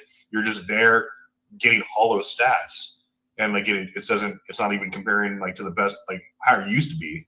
Then why do I care about it? It says if anything, it's a negative toward like when you start seeing the numbers decline, but they just keep piling up in order to tell you a story. What you're gonna look at it and be like, okay, he was the best rebounding shooting guard of all time. No, he wasn't. Again, Michael Jordan was a better rebounder than him by, again, if we want to give him metrics and just per game, there was quite a few people who were better than him, but he played longer than almost anyone, and he was getting rebounds as a cherry on top. It doesn't tell me how good of a rebounder he was. It just tells me how many years he played. It's like, come on. Like, okay. How do you tell how good of a rebound Kobe was? Like 3 months ago, Travis, where were you when I was saying this? I never disagree with you. How do you tell how good of a rebound Kobe Bryant was? You measure him against all the shooting guards as far as rebounds per game, especially in this. But you just said that he played years that he wasn't producing. Exactly. That's why I don't use his entire career. I use his best 10 or 11 years as far as if you're looking at how dominant he was. That's where the analytics come in. I don't use like years 16 to 20. Analytics. Analytics, you have to remove years too.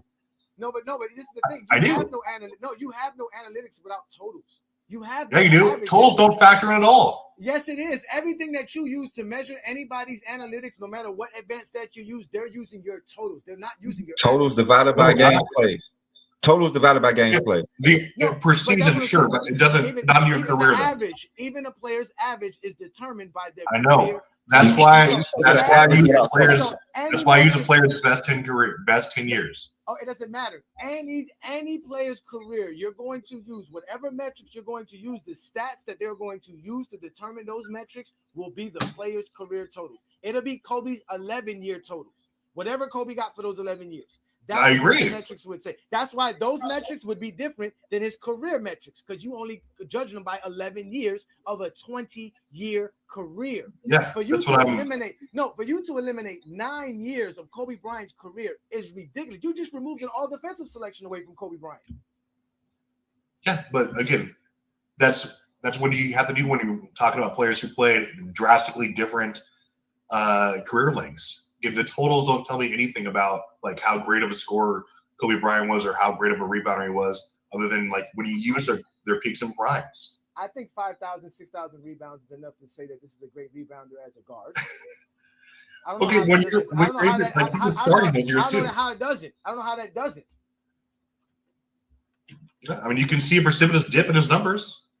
I mean, here's the flip side though. Do I dock him as a scorer because he was only averaging like 15, 16 points a game like his last couple of years? No. Because he got 36,000 points. No, Of course, and he did that because he had such a high peak in prime. 25 points per game doesn't tell you how great of a scorer Kobe Bryant is, but 33,000 it's about the consistency. I agree. It's not just 1 or 2 years. You have to have a good stretch. What 30,000 represents consistency. That's what 30,000 represents. If you score 33,000 points, there's no way you have not been consistent. There's everything for a long period of time. Everything that you want to determine how great a player is within the totals, and you choose to ignore it. I mean, you just said how Tim Duncan was a better scorer than Gilbert Arenas. We have to look at what he did for his career. Gilbert Arenas played over 10 seasons. You said Gilbert Arenas played like 5 seasons. He played over 10 seasons. So by your criteria, he's a better scorer than Tim Duncan because he's more impactful for his career. No, Kobe Bryant averaged about 15 points a game his last 3 seasons. But again, he's a career 25-point per game guy. Why is that? It's because he was so dominant for about 12 years, 10 to 12 years. That's where you get his ending averages. Again, I don't look at him and be like, well, he really tried. Same thing with Kareem Abdul-Jabbar. I'm not going to dock him. I still think he was one of the 10 best scorers in NBA history, not for his totals, but because of the stretch that he had from 70 to like 82. It's like same thing with Kobe. When you look from 01 to like, I believe objectively around 2013, he was still putting up like some of the best scoring numbers we've ever seen, even with if you take into account the efficiency of that era. Like it's the totals are fine, great. I'm not going to say you can't use them. But if you're like, oh, it's like this guy has more than this guy, and because there's a drastic difference in playing time, it's fine, just disingenuous. So how are you measuring who's the greatest scorer of all time? Did you just take the 10 best years? No. So what I did was I looked at through history. There's only been 10 players who've actually led their team in scoring for at least 10 years and done so at a 50% clip or better. And that was, I believe it was. Shaq, Kareem, Hakeem, LeBron, Mike, Adrian Dantley, Durant, and I have Karl Malone. I think those are the 10 best scorers of all time as far as consistency, efficiency, and high points per game value. Did you have Wilt in there? No. Wilt? Wilt, yes, Wilt. So I had the list in front of me here. I can't remember offhand, but Wilt was definitely. Wilt didn't lead his Yeah, team he made sense. So Wilt was great. No, I don't think Wilt led his team in scoring for 10 years. He did. I don't think so either. I think he may have. I don't. He did. No, he did. He just missed. He just made the cutoff. He did it from 60 to 68. He didn't do it in 69. So Wilt Chamberlain was on there. He only did it for 9 years. You said 10. No, I believe Wilt was on. I have my list somewhere here, but he did again. He did it from 1960 to 1968. That's 9 years. He did not lead the league in scoring, a team in scoring in 1969 on. When he was on the Lakers, he never led the Lakers. No, so I said 10 years, right? So from 60, okay, so he had 1, 2, 3, 4, 5, 6, 7, 8, 9, 10. Yeah, so let's see here. No, I have my list somewhere in, again, I did this, but that's my criteria for scoring there. Like, I didn't forget Wilt or not. I have it all. Yeah, it's actually 9 years, but if you average 10 years out, I believe Wilt will have the highest average. Yeah, no, and it wasn't, Wilt could have easily done it. He just chose to be a better team player, obviously, but still, for 10 years, he would have averaged more than anybody. Yeah, you can easily put Wilt on that list. Yeah, Wilt is, if you're going by what they did on the court, it's going to be Wilt. If you're talking about scoring for 10 years. Yeah, I mean, no, those are the 10 best scorers of all time, in my estimation. No. Okay. Nothing against Kobe. All right. Did you have Kobe in there? No, only because I get it. It's the efficiency. Like, I get it. He played in like the toughest defensive era of all time, and Kobe's undoubtedly one of the best scorers. It just that To me, these guys rose above all that and were efficient while being volume scorers, while leading their team consistently and being that efficient. And I mean, it's hard not to put Kobe there, but I mean, if we're just being objective, those are the guys who did it. Well, I guess if you're talking about 10 years, that eliminates Wilt and Kobe, which was crazy. Kobe definitely led his team in scoring for 10 years, right? Yeah. From at least 02 to 03 to 13. It'd be 2004, correct?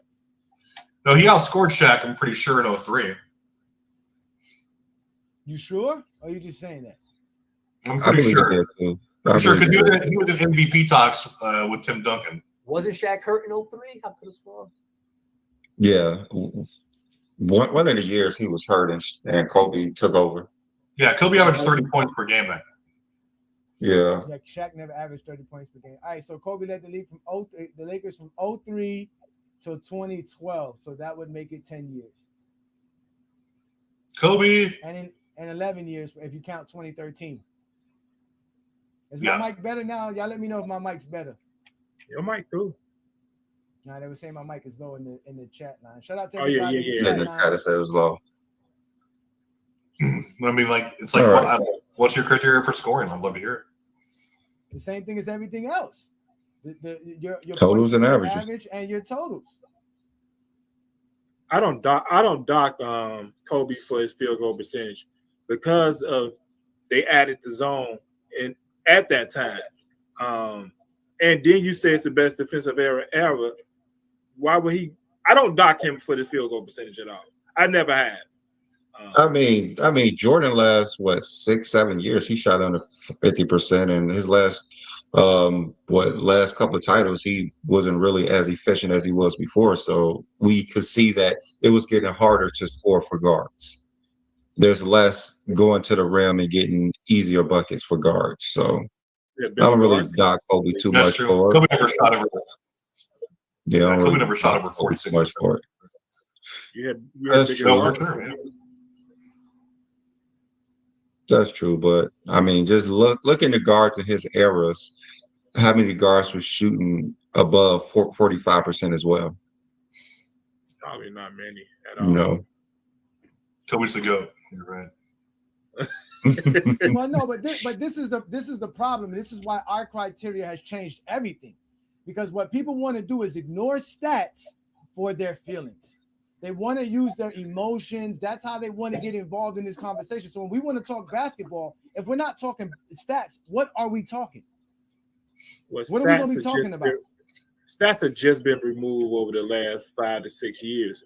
People stopped using stats. We know why, but people just, because it was always Jordan got 10 scoring titles. What is scoring titles? It's a stat. You starting in their mind, it's not a scoring title. It's an award that you get for being the best scorer. That's what they relate that to.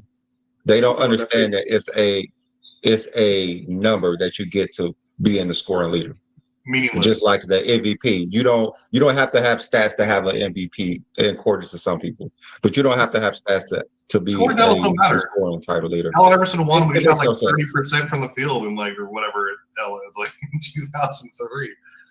There was but they'll use stats, right? They'll use stats to say silly stuff like this. It's a slap in the face to all the people out there in America for LeBron James to be representing Team USA as a captain.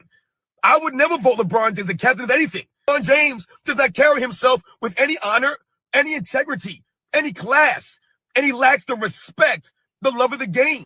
He never carried himself like a true captain, like a true leader.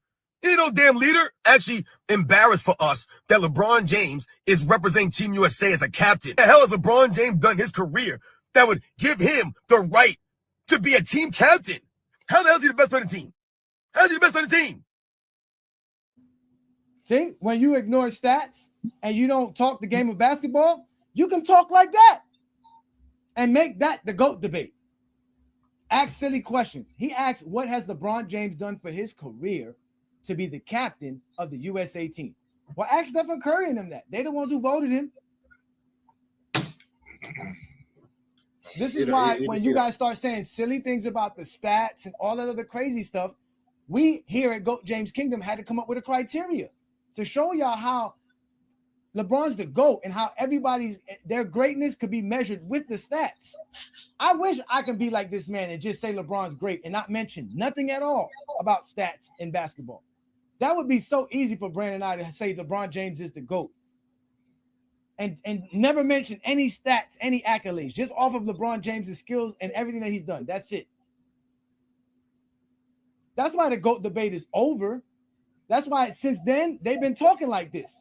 They've been saying silly shit like this. Something else that LeBron James fans could use in their argument against Michael Jordan. No, LeBron's never been in the GOAT conversation. He's not in it. I like how you saying y'all and you keep showing the same one person. That's their leader. That's their leader, Craig. Hey, Craig, he loud too. He blocked me for. I don't even know who is that. Who is that? Craig, listen, Craig, you do a good job ignoring basketball fans. You watch the game, you're a basketball fan, but you do a great job ignoring the basketball world. Who's that? Who is that? He a part of Michael Jordan fans are the best. Craig, that's their sound piece on Michael Jordan fans are the casuals. Yeah, he a part of that. Yeah. See, I give these people their attention. They gonna keep doing what they're doing. Matter of fact, they'll tell you he's a better content creator than Brandon and I because he has like 12,000 subscribers. Craig, what are you talking about? And they're all sheep. They didn't come from basketball. That came from. Oh, it can't be basketball. He don't talk basketball. That's not what he does. When you have someone screaming at you about all the things you believe and like he's reinforcing your echo chamber in a loud way, you're gonna get subscribers because you can't think for yourself. He's just screaming real loud. That's all he's doing. Just screaming real loud. Casual. That's because we have changed the GOAT debate. He encountered GOAT James Kingdom. So now it's just you can't talk. And he had to actually walk off the set. He literally walked off the set. I told y'all he blocked me for debating him on his own stream. He blocked me. And it was just like, well, since you want to talk about Jordan, let's talk about Jordan. He didn't want to talk about Jordan, so he doesn't talk back. He just does narratives and he does nostalgia and his own. Oh, he loves narratives. It's Mr. Narrative. That's gonna take it, yeah. We came on and he walked straight off the set, terrified. You guys cooked him. Yeah, and all we want to do is have a GOAT debate, right? We just want to talk the game of basketball, civilized, have a real conversation about the game. Like, Craig, you should have saw the way he treated Gilbert Arenas. You should have saw the way he treated Gilbert Arenas. It's crazy. I don't know. I just giving these weird people too much attention. That's why they're gonna keep doing what they're doing. I know how to ignore it very, very well. Yeah, but again, Craig, you by yourself. Like you said, you don't take one for the team. You're sweet, Craig. We have to protect you. But this is the I guarantee you, Craig, if this man encountered you, he would say you a fake Jordan fan because you here would say LeBron James is second greatest of all time. That's what he would say.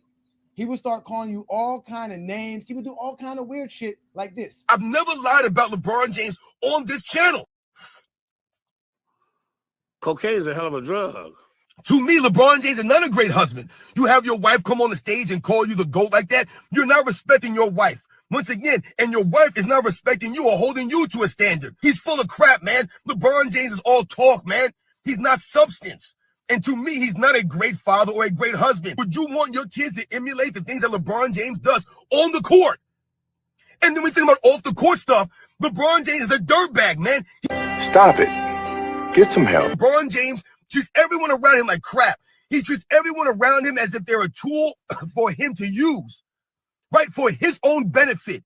He don't care about his sons, his family like that, or his wife like that. The people around him, his friends. He don't care about these people. That's where the LeBron James fans go. They're so delusional. They're so weird. They're dirtbags individuals. Remember that. They're dirtbag individuals. Man, y'all got to pick a struggle. Is it nepotism or he don't care for his family? 1 minute it's about he got his son drafted. The next minute is he don't care for his fame. Oh, my God. I'm giving these people the wrong kind of attention. No, because he is the face of the clown of the GOAT debate. He is the face of it. I mean, clown posse. He's the extreme. And they make it personal, Craig. See, this is why the exposé had to exist. You already said if you like LeBron James, you're a dirtbag. Like he's talking about like just us being basketball fans, just recognizing LeBron James's greatness. That's why I said the GOAT debate is dead. There is no GOAT debate. LeBron James is the GOAT of basketball. There is not a basketball terminology or a basketball criteria that can be created to make Michael Jordan the GOAT. It becomes a thing about who can be a better fan. And now they're mad that there's a GOAT James kingdom because now we are fans of LeBron. And guess what? We don't look like the silly ones. We don't look like the idiots. We don't look like the dudes who can't talk basketball because you got guys like this who are the head of the Michael Jordan fan base. And I'm not even saying the Michael Jordan fan base. These are anti-LeBron guys. These guys make content daily hating on LeBron James and claiming all they want to show is how great Michael Jordan is, but they can't tell us how great Michael Jordan is without saying stuff like this. The thing about LeBron James, I've told you guys many times on this channel, LeBron James does not carry himself like a grown man. So I was like, this nigga must be joking, man. I don't know where he's going with this. He was dead serious. He does not have any class or integrity, no honor. Think about some of the things he's done over his career. Is there any honor in having your wife come on stage and call you the GOAT? Is that an honorable thing? Please welcome to the stage, the GOAT, respectfully, LeBron James. No, it's not. It's classless. What? Excuse me? That stupid look on his face. That's not honorable. Where is your integrity, LeBron James? Like, and mind y'all claim like it's just him. No, the Michael Jordan fan base that have these dudes in it, they're all over the place. They're loud like that in the comment section. If you go on any social media platform and you talk about LeBron James in any good light, you'll get a bunch of them come talking about you in this manner. And then they want to get very disrespectful. And then they get mad when we just school them with the game of basketball. Because all we do is just tell them, hey, the game of basketball shows us all we need to know. But he's not talking basketball. This man makes videos every day, all day, just like this, Craig. Thousands of people go ahead and listen to this man. Him and the hungry man combined together. This is a white man who wears an afro daily in blackface. He wants to talk about integrity. He has the nerve to talk about integrity. Yeah. Integrity. Like these are the people we deal with, Craig. When you get mad at me and you say, damn, hey John, you be taking it too far. How can I take it too far when I have people talking like this on a daily basis? LeBron James ain't top 5. He's not top 10, guys. He's not worthy to be in the conversation with those guys based on the way that he's carried himself, based on the way that he's went about his career. Right? He's a fraud, LeBron James. Never work on his overall game. New York City people, we ain't playing with this dude, LeBron James, man. We don't respect this clown, man. We stand on the values, the integrity, man. This is how we are. Like a cornball, like a goof, man, like a 10-year-old kid, like LeBron James always is. Always exposing himself as a soft, sensitive fool, man. LeBron James, just like his fans. Remember, you attract the same kind of people, right, that you are. So all the people that are supporters of LeBron James, they're clowns, just like LeBron James. This is what I'm telling you guys this, man. Think about it. The only people that LeBron James resonates with, the only people that gravitate towards him are people who are just like him. Soft, sensitive clowns that stand on nothing, have no honor, no integrity, right? They have no respect. They don't love the game of basketball. He must be from upstate. He ain't from. Travis, you okay, Travis? Travis is as red as my shirt right now. Travis is as red as my shirt right now. I can't even handle it, man. I can't even handle it. So wait a minute. If LeBron James fans, LeBron James, in fact, fans like him, is this the reason why they have no problem with this man running around on television doing this stuff and being posted on TV like this? Because we know that all the Michael Jordan fans are obviously they're drug addicts. We already know they're deadbeat fathers. This picture alone will get them upset. We know they're deadbeat fathers. They don't like the idea of fathers being there for their children. They don't do that. He talked about integrity. He talked about all these things that LeBron James fans doesn't have. Meanwhile, this dude he goes live every week with a guy that doesn't pay his own child support to the point that they got to take his wife taxes. I'm a Michael Jordan fan. Of course, I have a closet full of J's, although my wife's taxes get taken away because of my unpaid child support. No, that's crazy. Mr. Sanders, what happened? Yes, her taxes did get taken. How much? It was around $3,738. My bad. No, my bad. I was off. My bad. Hey, AD, you got me right there. My bad. I was off on that one. Let me go back.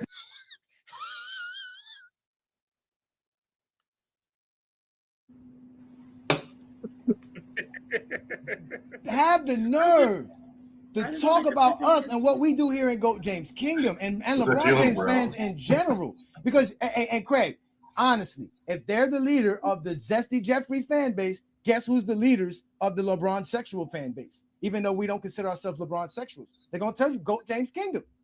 These guys went on somebody's platform the other day claiming that I'm obnoxious, disrespectful, while he has sports fitness rants and Mr. not pay his taxes and get his wife taxes taken away or not paying his child support on his show every week. They're actually going live right now on their channel, talking crap about LeBron James and LeBron James fans and people who know the game of basketball just because they like LeBron James. And they can't tell you nothing about Michael Jordan. They can't explain nothing about why Michael Jordan's great.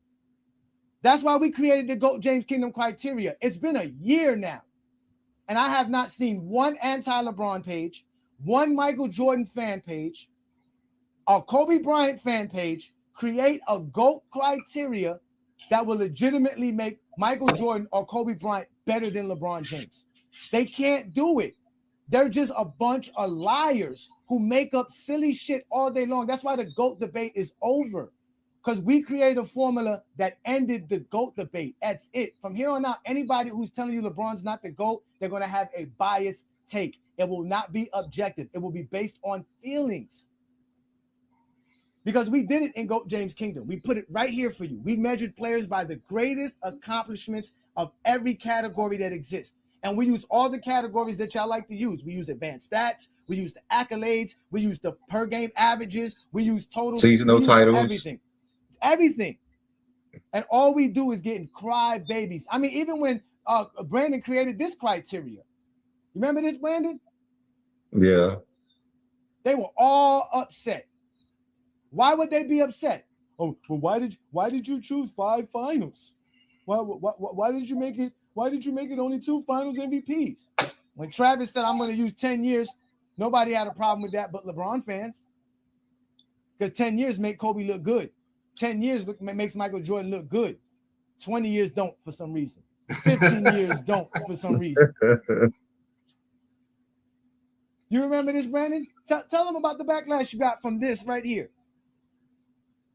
I mean, everything was off. Like, why are you not using 5 MVPs? Why are you not using 6 finals MVPs? Why it has to be 2 defensive player years instead of 1? Why is it not 6 titles? Why is it 15,000 rebounds, 10,006? Like, LeBron don't have every category. He don't have every category, but he has the most because of what he done in his career. There's a lot of players who play 18 plus years, 20 plus years. But there's players who play a long time, but Michael Jordan is up there because he's great. What he did in his career was great. He had he didn't have a short career like most people believe he had. Michael Jordan had a pretty long career. He played over 1,000 games. Yeah, he has longevity. Yeah, he played great. A short career is under 4 years. That's the average. Yeah. Let me ask you this, Travis. With this criteria that Brandon put together right here, right? Tell me what's off here, because we obviously know Wilt Chamberlain and Bill Russell are at the bottom because a lot of these awards were not available to them. A lot of these stats were not available to them, right? So we exclude them. But what is off here? Who is off here? Who doesn't belong on this list in these tiers? Who doesn't belong? If we're using those specific things, I mean, these are all greats. These are all-time greats. I mean, like if you're talking about one of the all-time. Oh, wait. What's missing? What's missing? Who's missing? Who's missing? No. He said we're using just these. He said these. Oh. No. I'm saying not just those. But what else can we add? Like I said, these are. You want to add 10 rebounds? I don't care about triple doubles. I don't care about double doubles. Those things are ancillary. It depends on your position largely.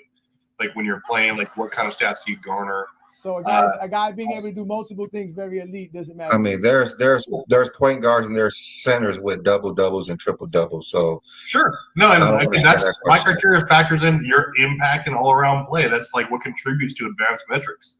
Is like how dominant you were on both ends of the floor. That all these things go into that. I don't say, okay, he had 10,000 assists. That's part of the team. Like that's part of winning. That's part of getting your teammates involved. That reflects in your record, how good you were, how good your team was on both ends of the floor, with and without you. All these things go into my criteria. Like these things are great. These are part of the finished resume overall, as far as like the awards go, like Finals MVP. What all those things matter for part of the finished product, and like your performance usually translates to that if you're in the GOAT conversation. That's why my top 5 is really not ever going to change. And it's like I don't think you can put LeBron any lower than 2 objectively. I mean, you could make a strained argument for Kareem, but 1 to 3 is pretty much set in stone for me. But these things are I'm not going to say longevity stats because I think LeBron has redefined the word longevity and consistency. 2 words he redefined. Like kudos on him.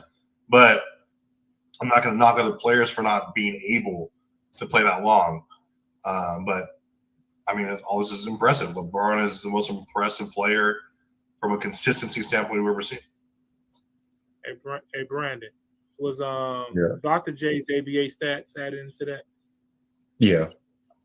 Okay. Yeah, we're not biased. That they love to call us biased. That we always trying to make it seem like it's LeBron. I don't know how this is making it seem like LeBron. We added 2+ defensive players of the year. How that help LeBron? We had 15,000 rebounds. How does that help LeBron? Scottie Pippen being on that list is crazy. I mean, Pippen has done a lot. I mean, I'm not saying he shouldn't be, because I love Scotty's game. It shows something to me, and it shows something that a lot of people don't see. I see a lot of Jordan competition is on this list too. Shows this criteria is bullshit. I see a lot of 90s plumbers on this list too. I see a lot of Jordan competition on this list. But he against plumbers. So I don't know how. Plumber Larry Bird out here. Who's Jordan competition? Yeah, that's what I'm gonna say. Besides Hakeem, yeah, who's Jordan competition? He played against Kareem, he played against Magic, he played against Shaq, he played against Olajuwon, Kobe, Irvin, Garnett. He played against Pippen in 2 games. He played against Bird. That's a lot of plays he played against. He did play against Pippen. That's he said his competition. He wasn't competition to Larry Bird. Did he not play against them? Did he not play against any of those players I mentioned? He played against him, but you said his competition. He wasn't competition for Larry Bird. He wasn't competition for Kareem. He wasn't competition because they lost. He was competition. He had to face them to win, right? Somebody had to lose. He didn't face Bird and win. He didn't face Kareem and win. He never played a basketball game against Bird and won. All right, which one of these people he beat? Which one of these people he beat for a title though? Out of all these guys here, Magic. Okay. Well, look, Johnny. So you guys are also. And I'm pretty sure Magic is ranked higher than anyone LeBron ever faced. So, Johnny, these guys, I don't know about that. All those guys are in my top 4, or those guys are my top 5. Those players. Duncan was ahead of LeBron played against Scottie Pippen too, because Scottie retired in 2004. So. Okay, and you still old Scottie.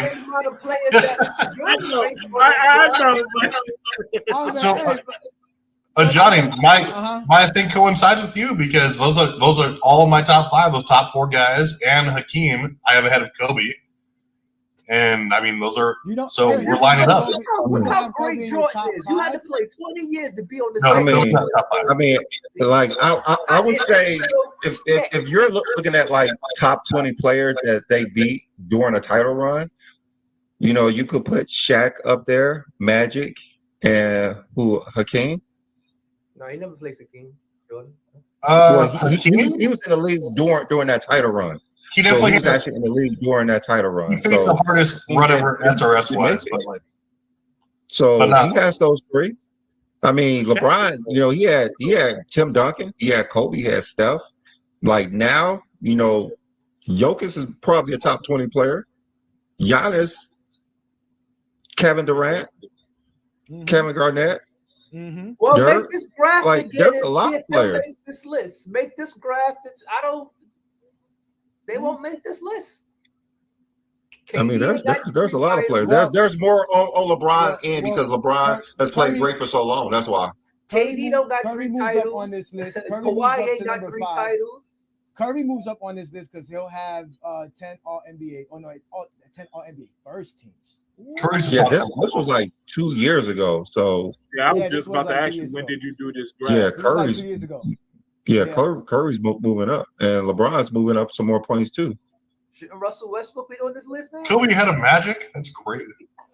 Nah, not really, because he doesn't have nothing here that you would say besides the triple doubles and the double. I don't even think he has 500 double. Well, he has to have 500 doubles. But I mean, he has a better overall Magic? stat line than Kobe. No, more Westbrook, Finals Westbrook. MVPs, more MVP. Westbrook has 500 doubles now. So he has that. He has All Stars? He doesn't have 14 All Stars. You don't got? No. How many? He don't have the assist yet. Shaq's ahead of Kobe He would too. only have one thing in this category, and that would be the 2 things: double doubles and the triple doubles. Double and triple doubles. Yeah, this Shaq is like was the greatest of the great. Shaq was never like not the best player on his team, like for like a 15 years, or like all but 1 year of his career until he retired. But like Shaq rewrote what it meant to be dominant. Like obviously kudos to Wilt, but Shaq did it against better competition, consistent. But just to let y'all know, obviously Brandon and I have been trying to create this type of criteria because we want to be able to have a debate.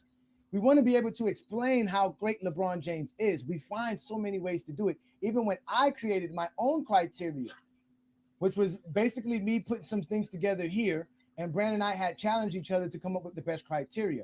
My criteria was a little bit subjective because if you look on the right-hand side, I gave several subjective points to certain accolades, depending on how I felt those accolades should go, which completely got people upset.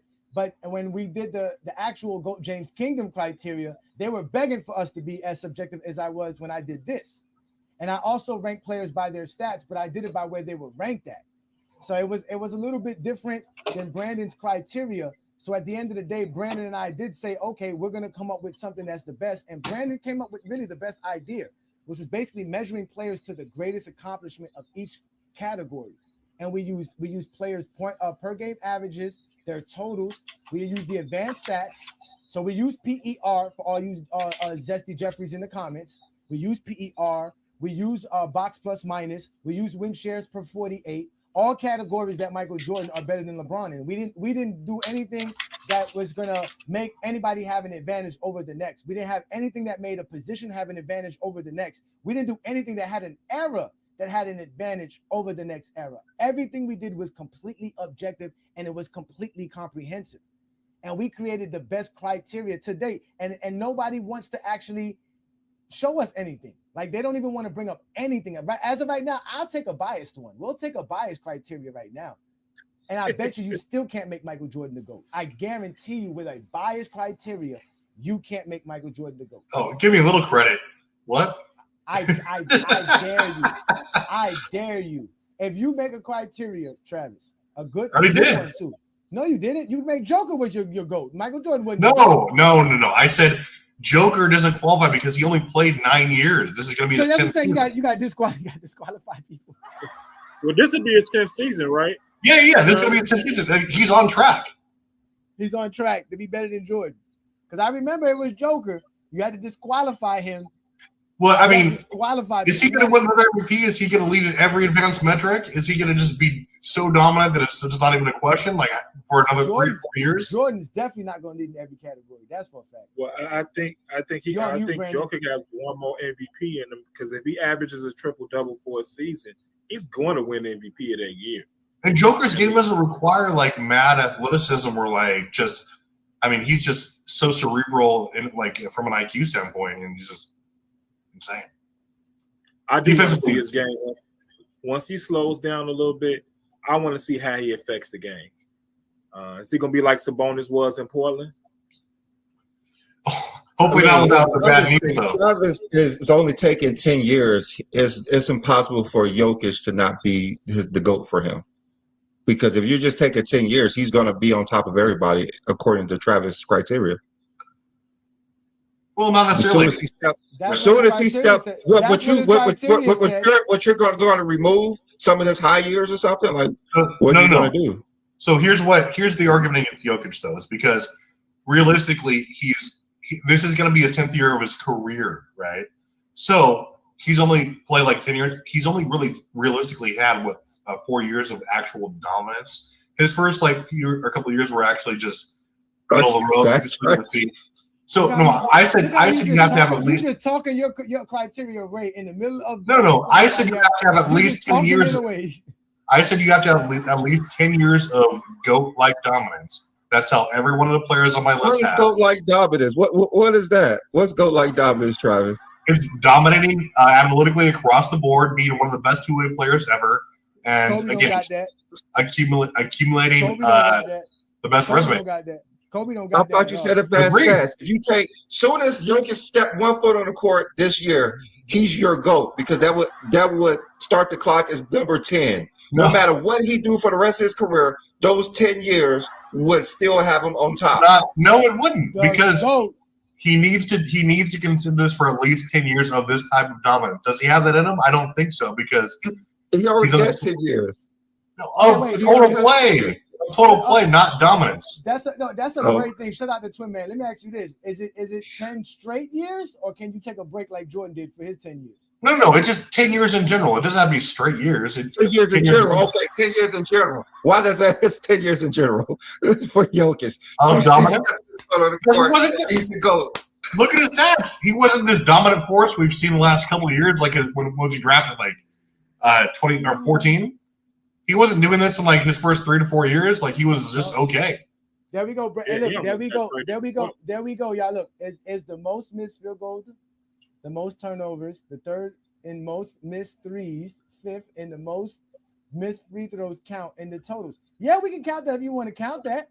I don't see how that's gonna hurt LeBron. It's gonna knock down everybody else. How do we do that, Willie? When we put the link up, Willie, we want you to explain to us, right, how we can do that. Because the way it works is like this, Willie. Pay attention now, Willie. You need to pay attention to this very closely so that when you show up, you can have an opportunity to show out, right? So let's start off with our favorite point guard of all time, John Stockton. Top 5.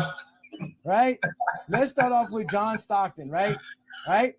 You have to show us, how we're going to do here, you have to show us how we can measure it. So by points per game, John Stockton is 4.4 points. That means he's 44% of Michael Jordan's 30 points per game.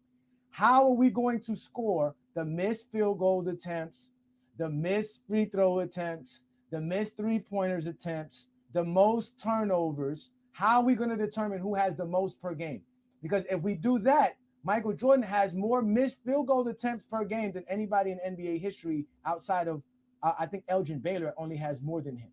So that means Jordan would score. How would we score that for Jordan? What's the negative that we're going to add? Because that's how we did the thing. You have to measure it by the greatest. So if we're going to go by the worst stats, we got to find out who has the worst stats. So if we go by missed field goal attempts per game, your boy Michael Jordan points have to go down worse than LeBron's. So I hope did a lot of LeBron research. Oh, he's not. We already know he's not going to do that. Yeah, he did a lot of LeBron research. I mean, wow, that was crazy. Willie's working. He can't do research. Willie off on Sundays. Willie earned the right to be off on Sundays. But I'm just saying, we had to create a criteria, and that criteria just basically shows LeBron's the GOAT. And I have yet to see any Michael Jordan fan or anybody who's an anti-LeBron fan or anybody that's an actual Kobe Bryant fan create a criteria that makes Michael Jordan the GOAT without being completely subjective and removing things from the GOAT debate. Okay, Johnny, hear me out really fast because I know that you've heard this before, but okay, it's all about being the most balanced. So Michael Jordan, right? If we're talking about his metrics, he was, up until recently, he was a leader in PER, box plus minus. Again, offensive and defense, defensive, he was high as well. Winters per 48, VORP. Up until recently, obviously LeBron passed him there, but it's he has the best mix of being most impactful player. Again, as far as advanced metrics go, he has the 6 Finals MVPs, 5 MVPs. Is he the best in all these categories? No, but who else has that combination? He's tied for first with 9 all-defensive first-team selections. Again, he has in total. So when we're talking about sheer impact, he led the league twice in defensive box plus minus. Again, when you saw like all these things that go into your impact, as far as you have to be efficient on when you're scoring the ball to lead, to have an impact like he did offensively in those metrics and defensively.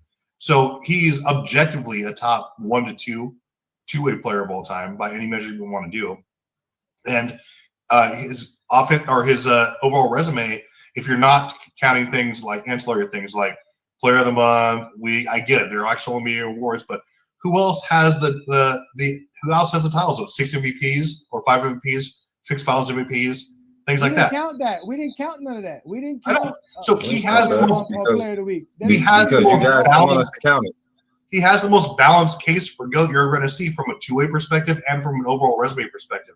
He has more MVPs than LeBron does. No, he doesn't. He has fake steals. He has fake blocks. He has fake defensive accolades. That's why we don't use those because they be lying on them stat sheets. Hey Travis. I thought Russell Westbrook passed Jordan in PER in 2016, and they changed the criteria of PER. They did? It was board. It was box. They did. I just don't care. No, it was box plus minus. Yes. Russell Westbrook's box plus minus was so incredible in 2017, and it surpassed Michael Jordan by so much that they decided to change how the stat was calculated. And that's how Jordan became back on top for box plus minus, because they changed the calculation based off of totals. So all they did they're not using averages when they're basing Jordan's box plus minus. Jordan's PER is based off of totals, not his averages. So all these advanced metrics you guys want to keep using, which we did not ignore, and we added to our criteria, still shows Michael Jordan's not the GOAT. Instead of all they did was say instead of 2 times 2. Like he leads LeBron in all these things. Like what does LeBron lead Jordan other than totals? He leads him in rebounds per game, assists per game.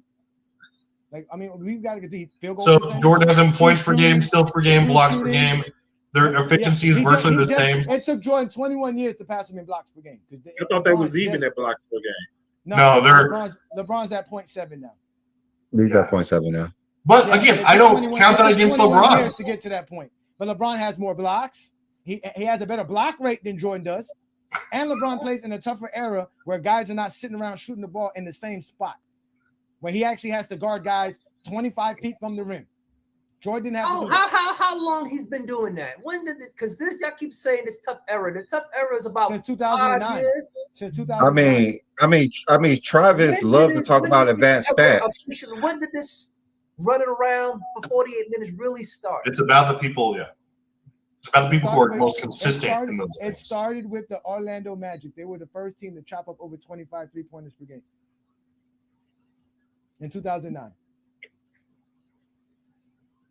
Just jacking them up, left and right. They had the what's it called? That Phoenix team didn't do that. Not Turkoglu. Yeah, it was Turkoglu and Rashid Lewis playing the 4. Turkoglu, not Turkoglu. Rashard Lewis, Jameer Nelson. Yeah, jacking up threes, left and right as 4s. And then Curry came. 4s doing that. Yeah, how very Basham littered of them and Glenn Rice. Curry and them just was the most successful with it. Because prior to that, people thought you couldn't be successful enough with it. It was Curry. That was what? We're bitching about your mic here, 6 years later, it was successful. Yeah, it took some time. It took some time because it took some time to get great shooters together. And once you put Klay Thompson and Stephen Curry together, I mean, you're talking about one of the 2 greatest shooters of all time.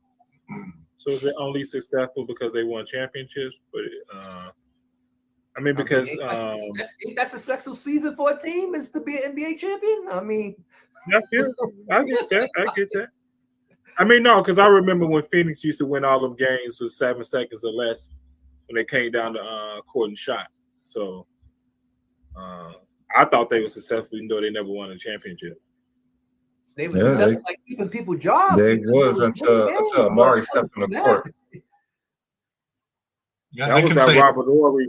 That was that Robert Horry bumping them on the sideline, and everybody getting suspended.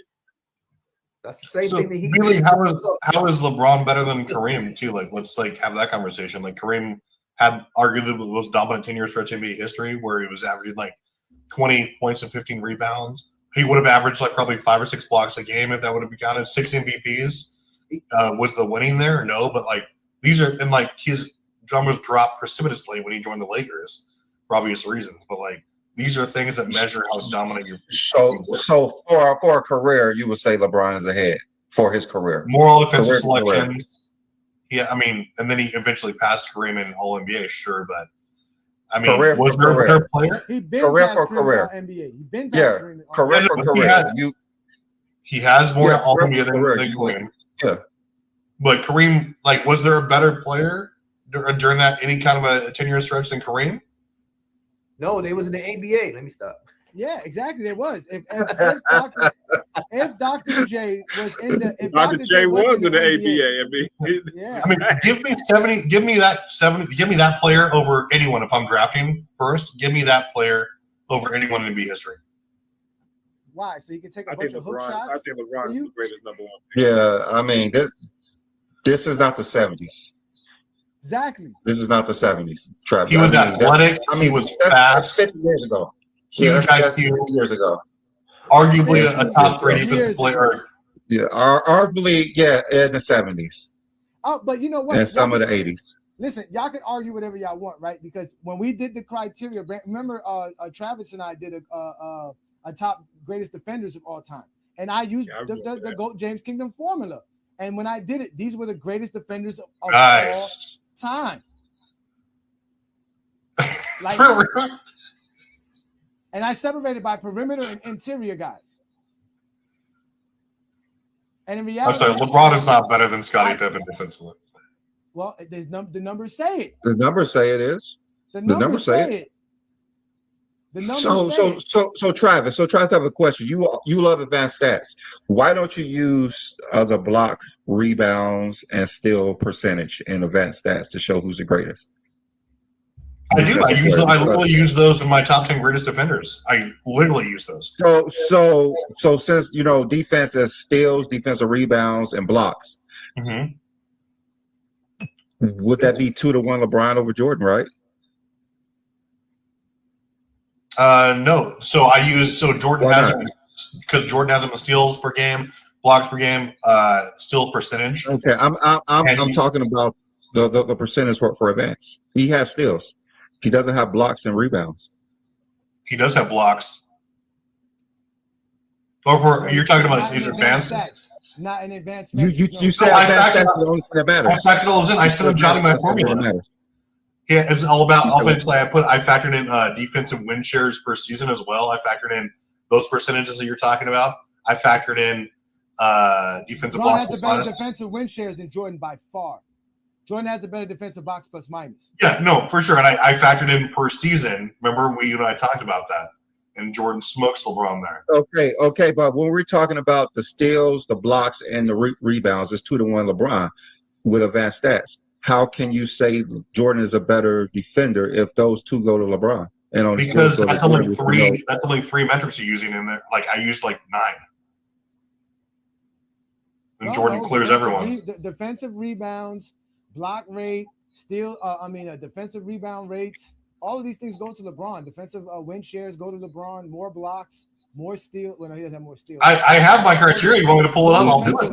He has more steals in the postseason. I'll pull it up. Here we go. LeBron's the all-time leader in steals and defensive rebounds in the postseason.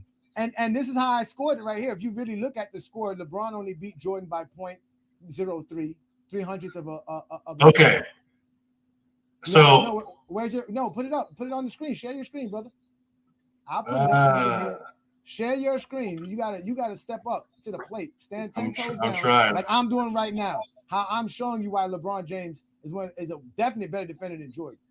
He can guard all 5. Which Robinson is that? Which Robinson? He's more of a versatile Man, these are a lot of 90s players, yo. I'm shocked. These are a lot of plumbers. No, there's Pippen, Jordan, Robinson, and Hakeem. Garnett. Duncan is not a 90s Duncan player. is not a 90s player. Garnett is not a 90s player. Leonard, Howard, Garnett, LeBron James. So Pippen's an 80s player? Is that Ben Wallace? In 88. Is that Ben Wallace? Yeah, it's Ben Wallace. Right. Ben Wallace. So yeah. it is more from LeBron's era. Hmm? It's basically more from LeBron's era. Okay. More players that couldn't win in the Duncan, 90s. Garnett, LeBron came in the league. That's Kawhi what. Leonard, Can you guys see that? Howard. I can say I'm bringing it up right now. I'm gonna bring it up right now. Here we go. Let's bring it up right now. All right. So Okay. This is why I hated it when I talked about. So the metrics are defensive boxes minus total defensive win shares, defensive win shares. Travis, hold on before you go. Why does it look like you're a web page coding? Like you're coding a web page or something like that? Why does it look I literally typed all this out for you. He used I'm Notepad instead of gonna have to Word. make a graph for you so we can see it. I told him to help us so we can help him make a graph. This is a long time ago. this is hard to understand. Okay, but talk Yeah. slowly. I'm gonna put Okay. you on the big screen because this is useless. We can't use it. Oh, Go ahead and okay. explain, I agree. Explain It's yourself. tough. Explain yourself, young man. Okay, so you see the top 10 interior, that's on top. What I use for perimeters, though, the criteria was defensive box plus minus, total defensive win shares. Yes. Defensive win shares per season, steals per game percentage, defensive rebounds per game, and then all defensive selections. So that is, what was it, like 7 categories there that I use for perimeter. Brandon said you didn't use block rate percentage. You didn't use. I didn't use block rate percentage because I felt like it was a lot of these guys aren't really dependent on blocks because they're all guards. They're all defenders. So you're really into your feelings, right? In life. I'm into my feelings. Yes. I mean, if we're just using blocks, steal, and defensive rebounds as a player instead of using advanced metric that adds percentages, add values, add team stats. If we're just using what they did on the court, LeBron's a more versatile defender, and LeBron will have 2 of the 3 defensive major stats: steals, blocks, defensive rebounds. It'll be LeBron James. You mean totals? Sure. Any metric where you're using basketball terminology and basketball stats is going to be LeBron James. No. I mean, these are literal basketball stats. They don't favor LeBron. LeBron's number Who is 3. a better shot blocker, LeBron or Michael Jordan? For the position, I think, and overall, Michael Jordan. Who is a better shot blocker, LeBron or Michael Jordan? Michael Jordan. Not in real life. Who is a better defensive rebounder, LeBron or Michael Jordan? LeBron. Who steals the ball better, LeBron or Michael Jordan? Michael Jordan. So it's going to be 2-1. LeBron, he's a better shot blocker. He's a better defensive rebounder. He's a more versatile defender, and Michael Jordan will have the steals. Simple as that. He told you You can't say versatile defenders. I don't care about that. Like versatile defender, what does that even mean? Like you're able to switch he can around guard larger guys. more positions. That's why he's great.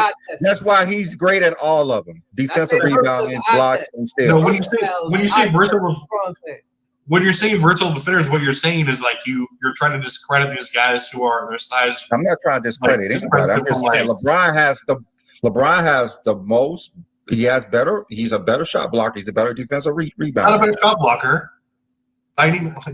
How?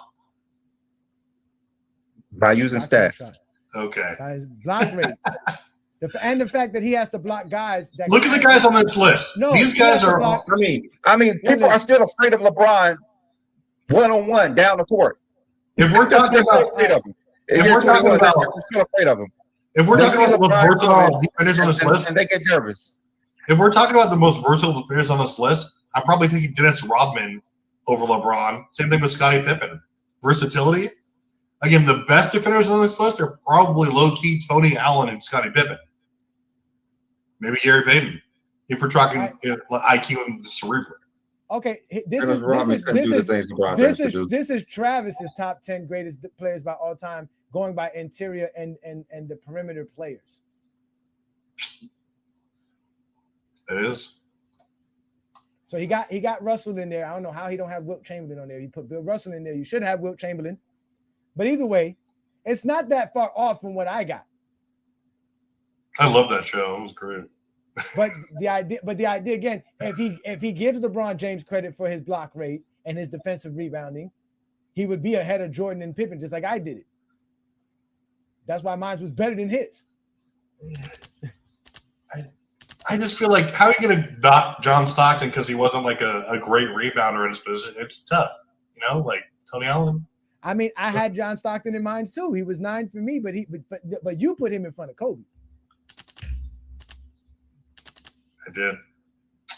Craig, you was on this show. I remember, right? You showed up for this Friday Night Exposure with Travis. Yeah, I remember because we was just talking about. I remember because he was saying, well, yeah, Pippen is a great defender, but remember Jordan and LeBron still had to give you 30 points too, along being a defender. So you would give the edge to the person who was responsible for the bulk of the points as well as the defense. Facts. Yeah, I remember you saying that. I knew. You remember you saying how Pippen. That was a fireball take. People like him. People like Pippen, Blaylock, Rodman, Tony Allen. Like all they had to do was. They had to do one thing. That was defend. That's why LeBron's so high. Ishmael said this is one of the worst lists ever. Ishmael can never make a list. That's why he doesn't have a list.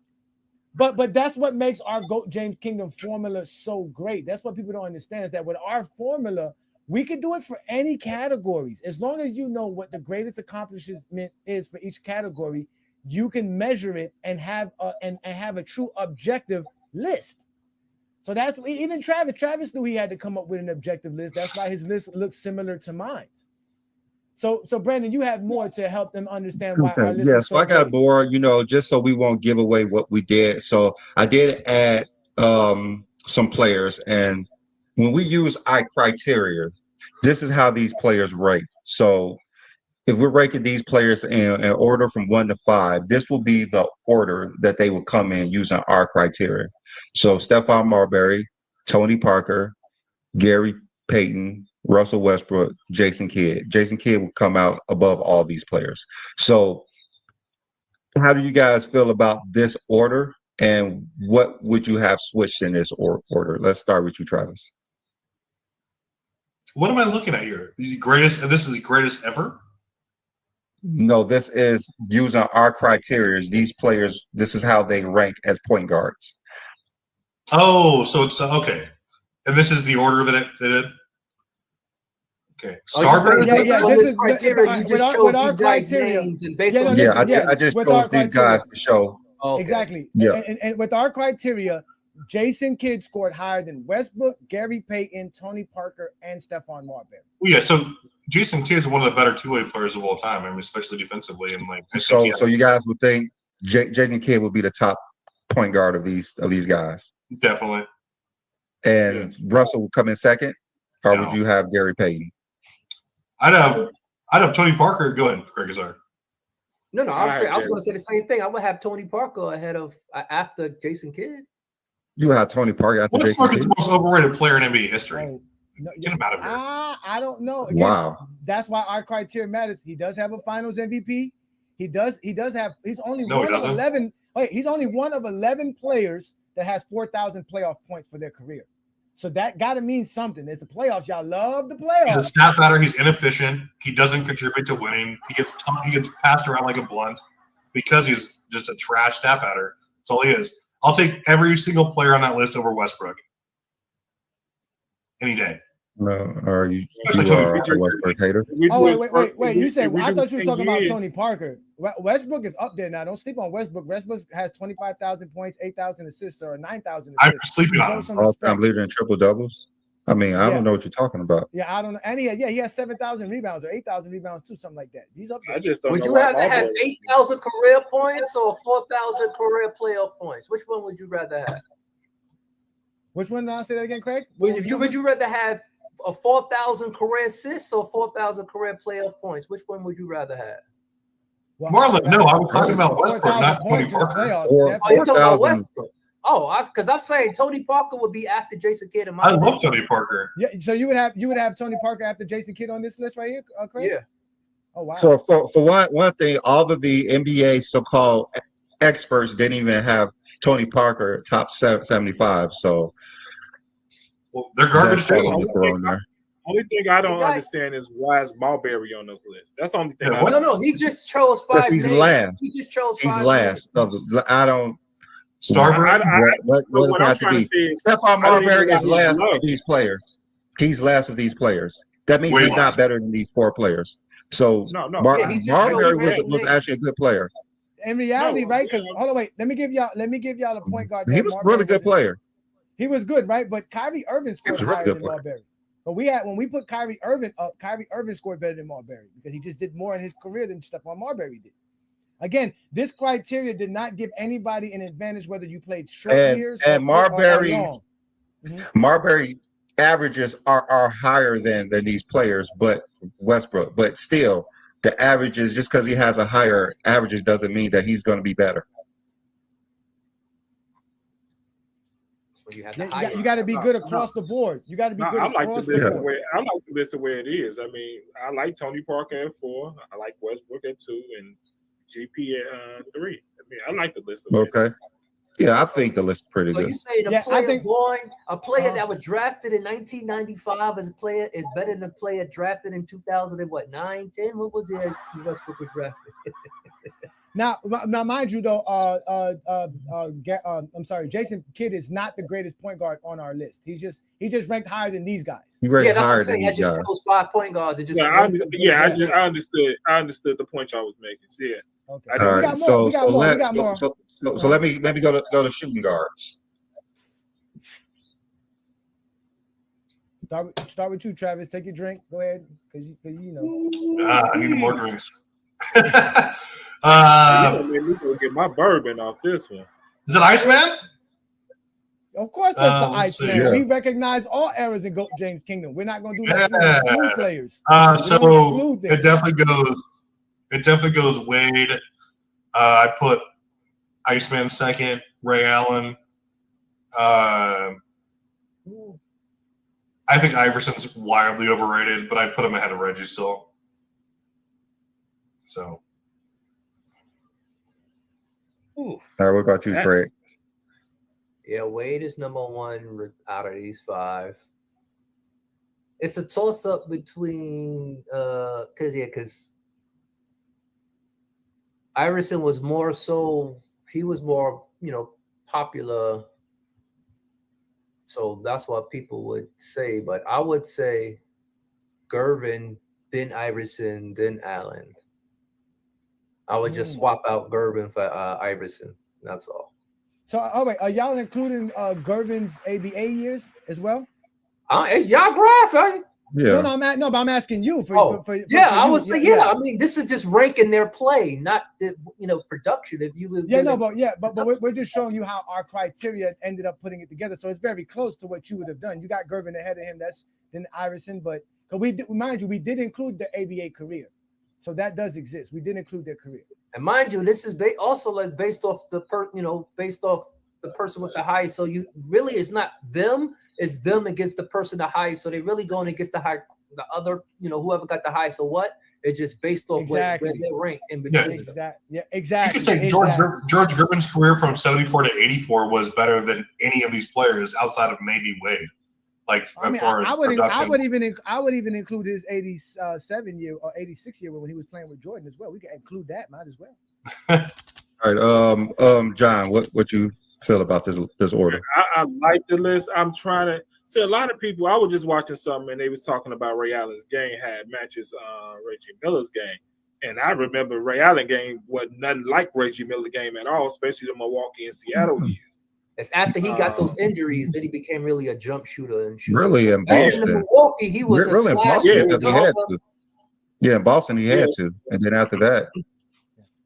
Listen, Michael Jordan is the greatest shooting guard. We don't have to put him on this list. We're just trying to show you from how our criteria is based, how these players ended up being ranking. So obviously before Dwayne Wade, the 2 shooting guards we have before Dwayne Wade is Kobe Bryant and Michael Jordan. Go ahead. I thought you were going to say Jerry West and Michael Jordan. I'm just trying to decide. No, because Jerry West is really a point guard. No, Jerry West is really a point guard. I think George Gervin the second, Ray Allen the third, Iverson fourth, Reggie Miller fifth. Y'all gonna get the. Oh, you have all the positions? Set. Y'all hate. All right, so this is a small forward. Here we go. Juicy. Juice. Juice out of this one. Let's go. Start with you, Travis. I want to go first. I want to go Go first on this one. All right, go ahead, John. Go ahead, John. Drop the We're mic. moving Go ahead. Kawhi fifth. Let's move him to fifth. Okay, we got to count games played. Availability has to matter. I mean, it has to matter. It counts. It's in there. It's in there. His totals are there. Yeah, everything's in there, especially his 2 defensive player of the years and his 2 finals MVPs as well. Yeah. And 2 titles. I got Paul and his Pierce 7 second. all NBAs and all defensive selections. Yeah, everything's in there. I got Paul Pierce second. James Worthy third. PG fourth, and you know why I got Kawhi. So you're just penalizing Kawhi because he cannot stay healthy enough to be. Yes, I believe you. I think availability is the number one thing of anybody's career. Availability. Okay. He was available to beat your GOAT, though. He was available to lose. Right. He was available to lose to him too. Yeah, that's true. All right. All right, Travis. That don't count. He was a rookie. All right, Travis. What's your take? It's actually a pretty good order, man. I mean, obviously James Worthy is my favorite player in league history, for no particular reason. But I mean, I think this is good. I mean, I'd have the order pretty much the same, honestly. I think Kawhi. John has a great point. He's been often injured, but he's definitely, when he's on the court, he's arguably a top 10 two-way player ever. I still have Pivot over him because he was more consistent. I think he was a little better defensively. I mean, I wouldn't really change this. I think that you can maybe argue that Paul Pierce wasn't. I don't know. I really wouldn't change. I don't have a problem with the order. Okay. What about you, Craig? Oh yeah, this is. Yeah, I really cool don't order. have a problem. If y'all going dock, I can't dock Kawhi Leonard for being not available because the stats is only available when he plays. So you can't why is it y'all? John said that. You said he may be not playing. That was John. Why are you putting us with John? Come on, Craig. Don't put us with John. John did that. I'm knocking him for not being there. Ever. You can't knock him twice. All right, let's go to the power forwards. Ooh. Let's go with you, Travis. Oh shit! I mean, these are just okay. These are just random people. I was like, it's not the best of all time. I'd put the same way. I'd put AD over Dirk, and I'd put Chris Bosh third, then Powell, then Rodman. I mean, maybe switch Powell for Rodman because Rodman was way better defensively, and a rebounder. But I mean, I would definitely have AD number one out of that group. All right, Craig. Bosh fifth is wild. I mean, I think Bosh was only a one-time All NBA player. Don't care about that. His stats are better than Powell's, better than Rodman's, on par with Dirk's. Not really. On his Toronto years? Yeah, they were. For his career? Dirk, 30,000 what are you talking about? Dirk got more points, rebounds. I'm pretty sure blocks. Prime Bosh was on par with any of these guys, except for maybe ridiculous AD. I definitely have him over Robin, but go ahead. All right, Greg. Hold on, wait. I'm sorry. Jim Brown asked about T-Mac. T-Mac was graded. He didn't make the top 50 list. And if we put him as a small forward, we wouldn't put him as a small forward. Was he? Is he? No, he's not a. Is he a small forward or a shooting guard? He was a two guard. He was a backup forward. He was listed as shooting guard most of his career, but he really was a small forward. He would have been in front of Reggie Miller, if anything, if he was a shooting guard, and if he was a small forward, I don't think he was better. Who was the last small forward you had? It was Paul George. No, it was Paul George. I don't think he above those guys either. He wasn't above Paul George neither. No, yeah. So he would have been in front of Reggie Miller, but he wouldn't have been in front of any one of these guys as a small forward. But go ahead, Craig. These power forwards, Craig. Yeah, I will swap out AD for Dirk. I mean, AD is a better defender than Dirk, and is just as well as an offensive player than Dirk.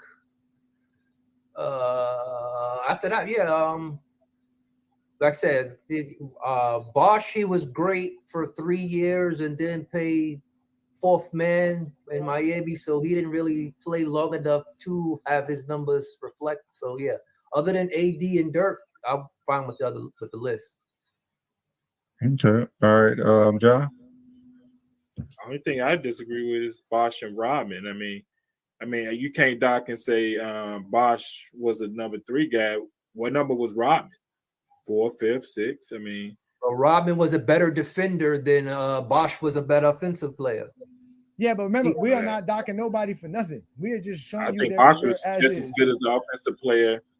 I mean, I think the gap is the same as Bosch on offense and Rodman on defense.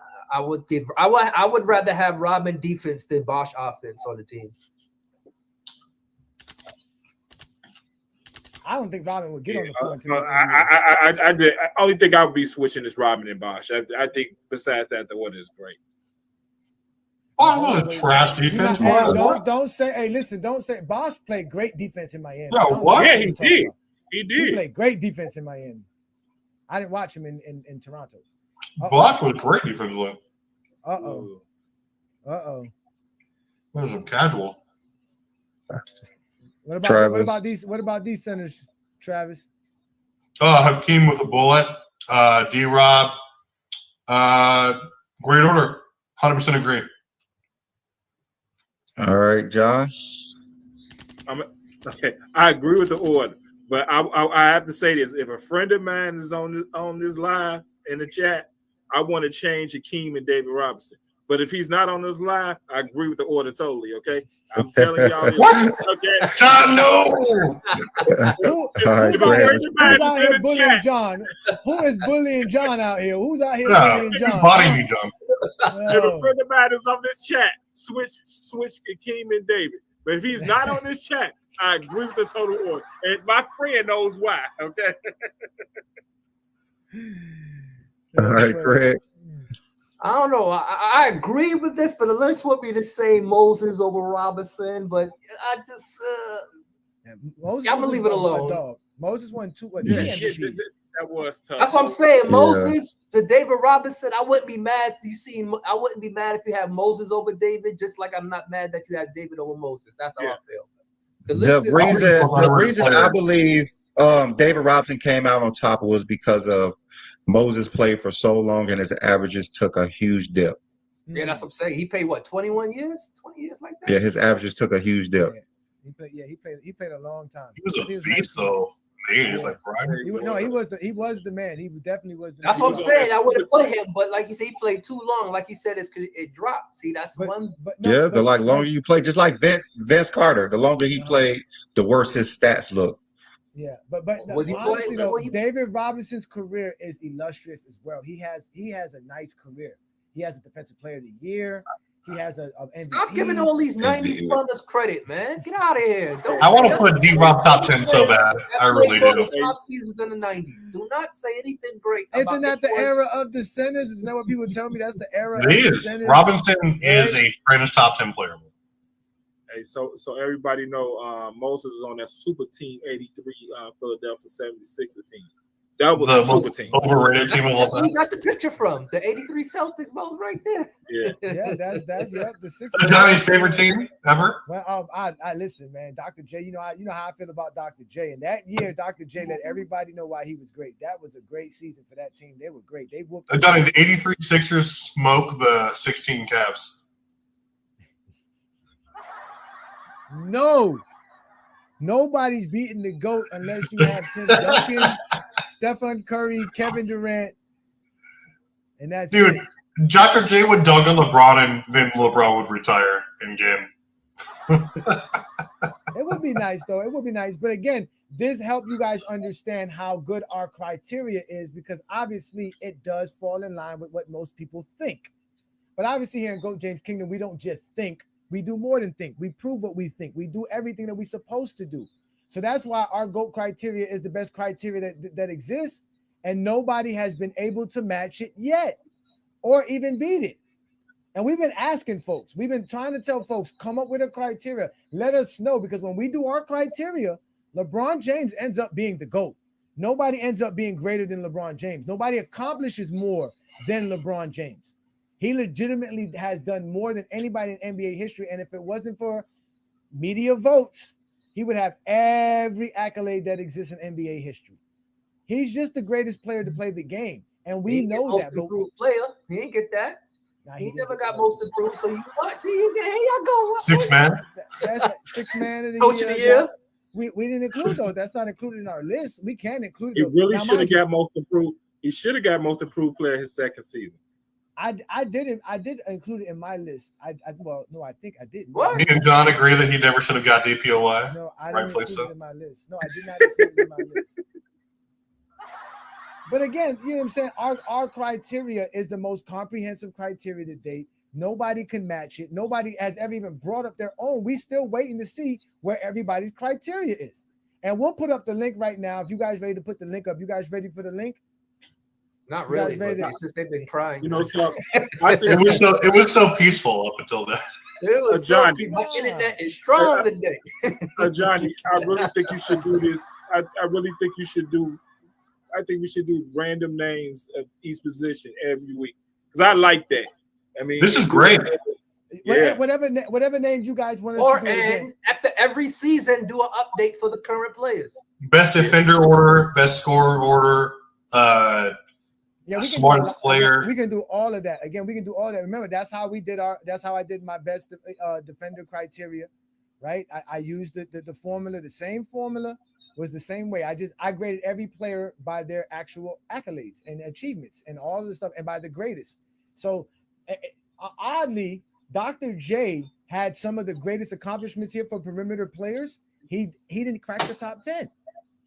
Because he didn't have enough all defensive selections and other accolades to help him crack in the top 10. Because you have That's to have because that. he was in the ABA even though his in stat Bill says that. Prime years. Dude, can we give a shout out to Ben Wallace, most underrated player of all time? Next to David Robinson. Shout out to Ben Wallace, which our criteria helps determine that. So we're gonna put up the link here and we're gonna let people up one by one so y'all can ask us a question about that. I'm about to put the link here in the chat. Y'all hit that like button. Huh? I don't think Ben Wallace should have been the first player from that 04 Detroit team to make the Hall. I think Chauncey should have been the first. He was the leader of the team. You think so? Yeah, I believe he was the leader. But I mean, that's not to diminish Ben Wallace at all, because I mean he was doing this thing during that time. But I think Chauncey should have been the first, just the first. I'm not saying Ben Wallace shouldn't have made it. I think Chauncey should have been the first. True that. We got Twin Man in the building. Shout out to Twin Man. Thank you for joining us. I'm gonna behave myself today. You should behave yourself. You should. That's so fun. Because we're having a lot of fun. We are going live on FYF Sports Debates channel as well. So shout out to Lamont and all those guys over there. Y'all make sure to hit that like button, hit that subscribe button. Y'all know what we do here in GOAT James Kingdom. We talk the GOAT debate. We don't run from it. And we prove why LeBron's the GOAT, while y'all just sit there crying in the comments and sounding like zesty fitness and rants. But what up, Twin Man? What you got for us today? So just to start off with cokeheads and face plants, there's something wrong with him. Any man who would sit here and say he made his wife go on stage and call him the GOAT, like she can't have an objective opinion, is insane to me. I mean, she's only been with her husband since high school, watched him grow in the game, see the work he's put in. I'm pretty sure she sees the numbers. I'm pretty sure she's an avid basketball fan herself.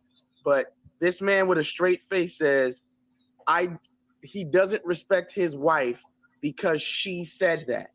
That is literally the dumbest shit I have ever heard in my entire life. Let's think about that for a second. Hey, did Kobe White basically say the same thing about Kobe? Didn't she say the same But thing? see, if we say King John, there you go making sense again. There you go making sense again. I would be shocked if any spouse didn't think that their husband was the best at their field. I'm pretty sure if If they put Kevin Garnett's wife up there, if he's married, I don't know. I bet she'll say he's the best power forward ever, or he's the GOAT. Because you know why? That's what a supportive spouse would do. Top three, respectively. But you understand what I'm saying. I understand cokehead, but Zesty Jeffries don't get that. Yeah, they don't get that because they're not married. And if they are married, they're embarrassing. They'll go on live television and embarrass their wives and all of that. Like they can't relate to their wife talking about them. Great, because we already know. So hold on, hey Johnny. Here's my sports fitness and rants impersonation. LeBron James, I mean, he doesn't conform himself with any honor as he hits the cocaine. I swear to God, he puts the cocaine on his hand as he says he comports himself with no honor. He made his wife go up there and call himself the GOAT. I'm trying to tell you, that's what he does. Every time he sniffs, it's the residue on his beard and his mustache that he's getting off. Because I'm trying to tell you, you talking about this? I've never lied about LeBron James on this channel. Cocaine is a hell of a drug. To me, LeBron James is not a great husband. You have your wife come on the stage and call you the GOAT like that. You're not respecting your wife. Once again, and your wife is not respecting you or holding you to a standard. He's full of crap, man. LeBron James is all talk, man. He's not substance. And to me, he's not a great father or a great husband. Would you want your kids to emulate the things that LeBron James does on the court? And then we think about off the court stuff. LeBron James is a dirtbag, man. Stop it. Get some help. LeBron James treats everyone around him like crap. He treats everyone around him as if they're a tool for him to use, right? For his own benefit. He don't care about his sons, his family like that, or his wife like that. The people around him, his friends. He don't care about these people. That's where the LeBron James fans go. They're so delusional. They're so weird. They're dirtbags individuals. Remember that. They're dirtbag individuals. You heard that, right? I want you to think about this for a second, bro. Yeah, I saw how quick he put that hand up there. The cocaine was on his hand. He just did it fast. But listen to what he said. He's a dirtbag off the court. He doesn't care about nobody. He doesn't care about his friends. This man brought 5 of his closest friends up with him. Not only did he get the payday, he made his best friend his agent. He's helped all of his friends open businesses. See, this is how you can tell cocaine's a hell of a drug. This man said he doesn't love his family or his children. I believe everybody was screaming from the rooftops about nepotism when his son got drafted to the LA Lakers, but he doesn't love his kids, and Bryce is going to get into the NBA as well. Where's Michael Jordan's sons right now? Doing the same cocaine as sports fitness and rants. I don't understand what is wrong with these people. Oh, so you talking about Michael Jordan? To the other half of the show. To the other half of the show, I like how you did. I like how y'all took the 5 random players and you used the criteria to figure out who's the best. That's pretty dope. Keep that going. But back to the bullshit. There's something wrong with sport fitness and rants. He needs not just rehab. He needs a shrink. He needs a hug. He needs a Tootsie Roll. Y'all stop giving him blood sugar. That's what he needs. Trust me, we have not been paying attention. Craig do not like that. He don't like us bringing up haters. He don't like bringing up haters. Now, Craig, you're familiar with this individual. This individual remember he was talking about friends that only use other people for their own benefit. Now we have Young Miami running over there to the Michael Jordan fans are the worst page and running with steroids, fitness and rants, and running with the angry man. Meanwhile, this is what this guy's life is about. This is Young Miami's life. I'm a Michael Jordan fan. Of course, I have a closet full of J's, although my wife's taxes get taken away because of my unpaid child support. No, that's crazy. Mr. Sanders, what happened? Yes, her taxes did get taken. How much? It was around $3,738. My bad. No, my bad. I was off. My bad. Hey, AB, you got me right there. My bad. I was off on that one. Let me go back.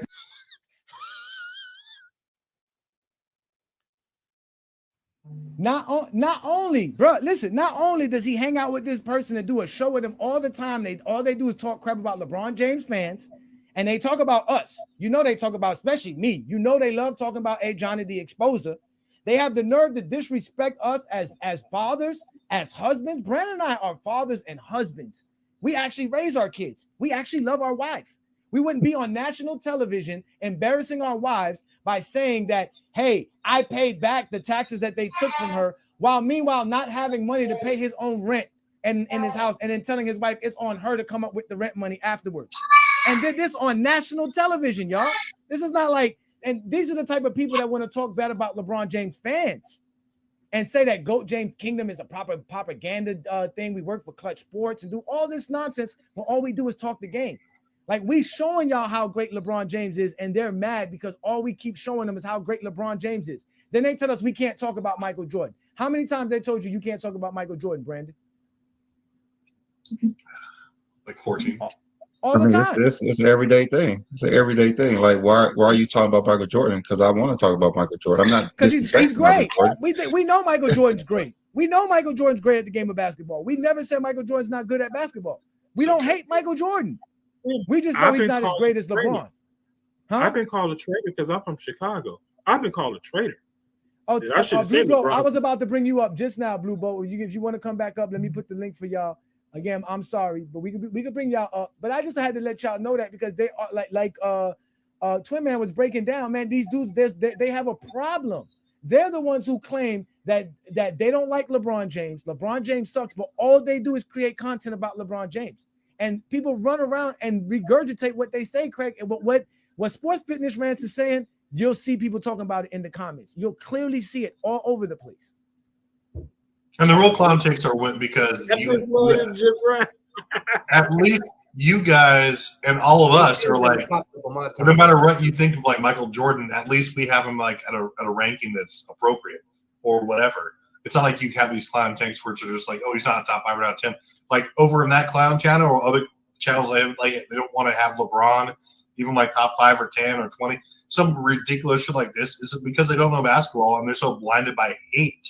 Because people have dared to say that Mike's not the GOAT. That's where it's coming from. It's not that they don't like your ranking. It's that you said that someone could actually surpass, in your opinion, Michael Jordan, and that actually infuriates these people.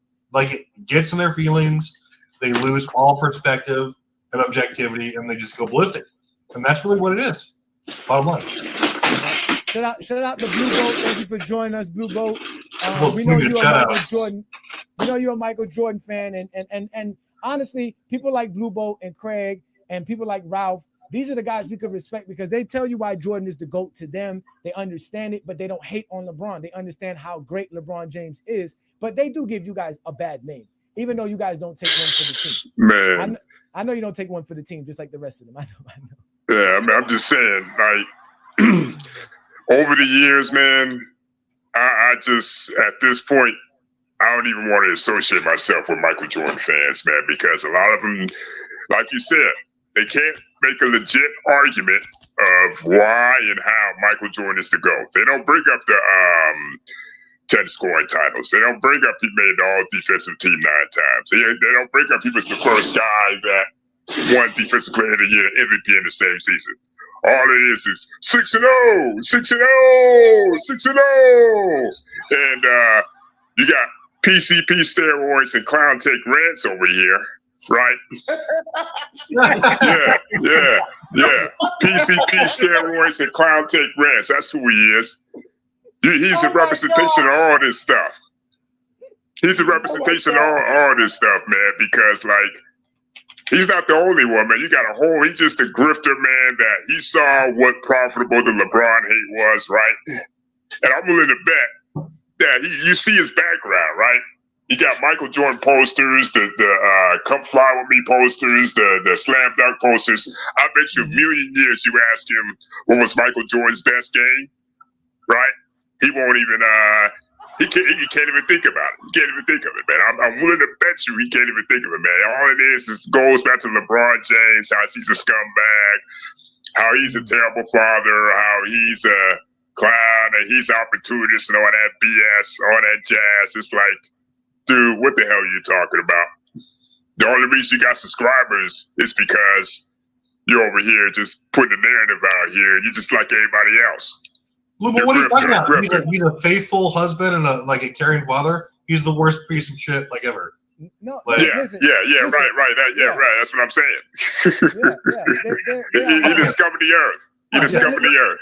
This how exactly how Blue Boat just described Zesty's sports, fitness, and rants. This is how he is. Listen, this is what sport, fitness, rants be talking about. Like you said, you gave us an exact description of it. If you're one of these idiot fools out here and you're an adult that believes that LeBron James is somehow greater than Michael Jordan, then you are the equivalent of an adult believing in Santa Claus still. A few moments later. Michael Jordan made us believe that we could fly. What? This is what we believed when we watched Michael Jordan. This is why you wanted the Air Jordans. You thought that you could fly with the Air Jordans on. You see that? That's a stupid bitch. Michael Jordan's greatness, the Air Jordan, in the air, the creativity, the poetry in motion. You put those sneakers on and you thought that you could do what Michael Jordan was doing. You wanted to be like Mike. Johnny, what movie is that from? They talk about fanboys, right? They talk about fanboys, right? They talk about fanboys talking about saying that all LeBron James fans are casual and they fanboys. He's a poster child of a casual man. Because I bet you $1 million. You don't even watch a full game. You don't watch a full game of basketball once in his life ever. In its existence. I'm willing to bet that. I am willing to bet that. They don't watch the games. We already know. They already admit that they don't watch today's NBA. Now, mind you, they claim Michael Jordan's impact of the game was so great that it changed the way the NBA is played, but they hate that change. They hate the game that exists today that Michael Jordan eventually created for them. So they don't watch today's game, and they didn't watch him back then. I think sports fitness rants maybe at the same age as me. If not, he's probably younger than me. So he didn't watch Michael Jordan's career. Right. All he saw was a what Nike I'm saying commercial. is, they saying right for as much, they say they prop up LeBron to be this guy that's in the media, in the spotlight and everything. They trying to put a narrative behind LeBron and everything. Well, guess what? That all started with Michael Jordan. For as much as I like Mike, you got to admit they did everything in their power to protect that. From the gambling spots and other stuff going on with the Jordan rules, broken all that stuff. See, I could be accountable for people. You know what I mean? I don't put people on a pedestal. I may like you, player. I respect your greatness, but at the same time, nobody's above criticism and reproach. Just deal within the game of basketball, you know what I mean? So it's like, for me, it's like a lot of these guys are grifters. A lot of these guys are opportunists. And he ain't the only one. I can name like 5 cats that act like sports and fitness rants just by their videos, making content about LeBron every day, saying LeBron ain't this, LeBron ain't that. I can name 5 right now.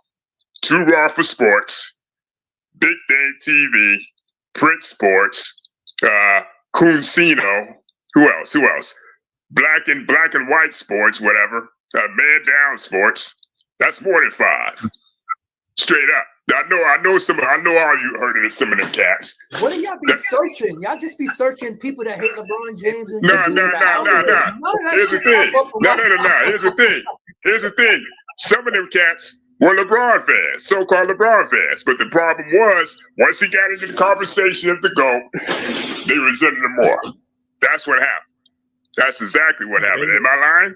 They got popular after the pandemic. They were as LeBron well. fans, and they found out later that they can get more subs talking negatively about LeBron. Exactly. In the beginning, they was talking Johnny. positive about LeBron. Right. And then later, they subs. Say with this Prince Sports guy. And they now have clicked up because of Brandon and I. They see what we do here in GOAT James Kingdom. They're starting to click up now. They're starting to get together. They're starting to help each other out. Again, you'll catch Mr. Zesty of Fitness and Rants on the Hungry Man channel doing stuff with the Hungry Man. You'll find Unsmart Hoops hanging out with Michael Jordan fans are the worst. You'll see all of that stuff. They're all there. That's what they're doing best now because they've realized that there's LeBron fans like Brandon and I that's out here killing the GOAT debate. We're destroying everything that they're talking about in every aspect of the game. If you see a picture like this and automatically you're going to be upset and get angry, that means you don't know the game of basketball. You don't know the game of basketball. If you think LeBron James is not great for what he just did in the Olympics, you don't know the game of basketball. That's why you got to sit here and go on your page and sound like this. It's a slap in the face to all the people out there in America for LeBron James to be representing Team USA as a captain. I would never vote LeBron James as a captain of anything. LeBron James does not carry himself with any honor, any integrity, any class, and he lacks the respect, the love of the game. He never carried himself like a true captain, like a true leader. He ain't no damn leader. Actually embarrassed for us that LeBron James is representing Team USA as a captain. What the hell has LeBron James done in his career that would give him the right to be a team captain? How the hell is he the best player on the team? How is he the best player on the team? I guarantee you he won't make no videos about how Michael Jordan's a horrible father because his son's out here doing the booger sugar. You're able to do drugs during the day and then the one thing still do your job. How the fuck else would you do this job? Cocaine and hookers, my friend.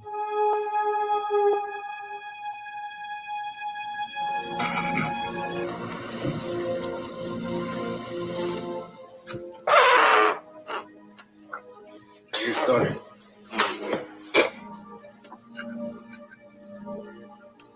You guys are way too crazy. Oh man, that's crazy, man. That you know what? That's probably that. Part of that is true. Part of that is true, man. You know, part of that is true. Unfortunately, they can relate to that. I guarantee you, they got the same plug, right? If pretty much. Who's that MMA fighter supposedly got the same plug LeBron got for steroids? Chanel Sonnet. Well, Zesty Fitness Rants and all of those YouTube pages all got the same plug Marcus Jordan got. They got the same plug. That's why they can relate to him. That's fine. That's cool. That's grown man. That's being a grown man. It's becoming to a point now where I don't think Michael Jordan fans are really basketball fans. You know, they're not. It's to the point now. I mean, just like I might be the only one. I would say Jordan fans. I'll say LeBron haters. I think there's a difference. Yeah, there's Zesty Jeffries, and then there's Michael Jordan fans. Craig is a Michael Jordan fan. Blue Boat, you're a Michael Jordan fan. Travis, you're a Kobe fan. Stop trying to drop shot. Okay, get out of here with that shit. You're a Kobe Bryant fan. Okay, Hey, Johnny, I got one for you. I got one for you, bro. Check me out. Check me out. Go ahead, 2 minutes, Johnny. Come afterwards. That grown man sat here and said, if you're a grown man, you're a LeBron James fan, that's the equivalent of you believing in Santa Claus. Motherfucker, you just sat here and said, we bought sneakers. You bought Jordan sneakers because you thought they could make you fly. I want you to understand that. He sat here and said, if you're a fan of a player, that means you believe Santa Claus if you believe LeBron James is the GOAT. But you bought sneakers because you thought those shits was gonna make you levitate and fly. I know one thing that made him levitate and fly, that 8-ball he bought.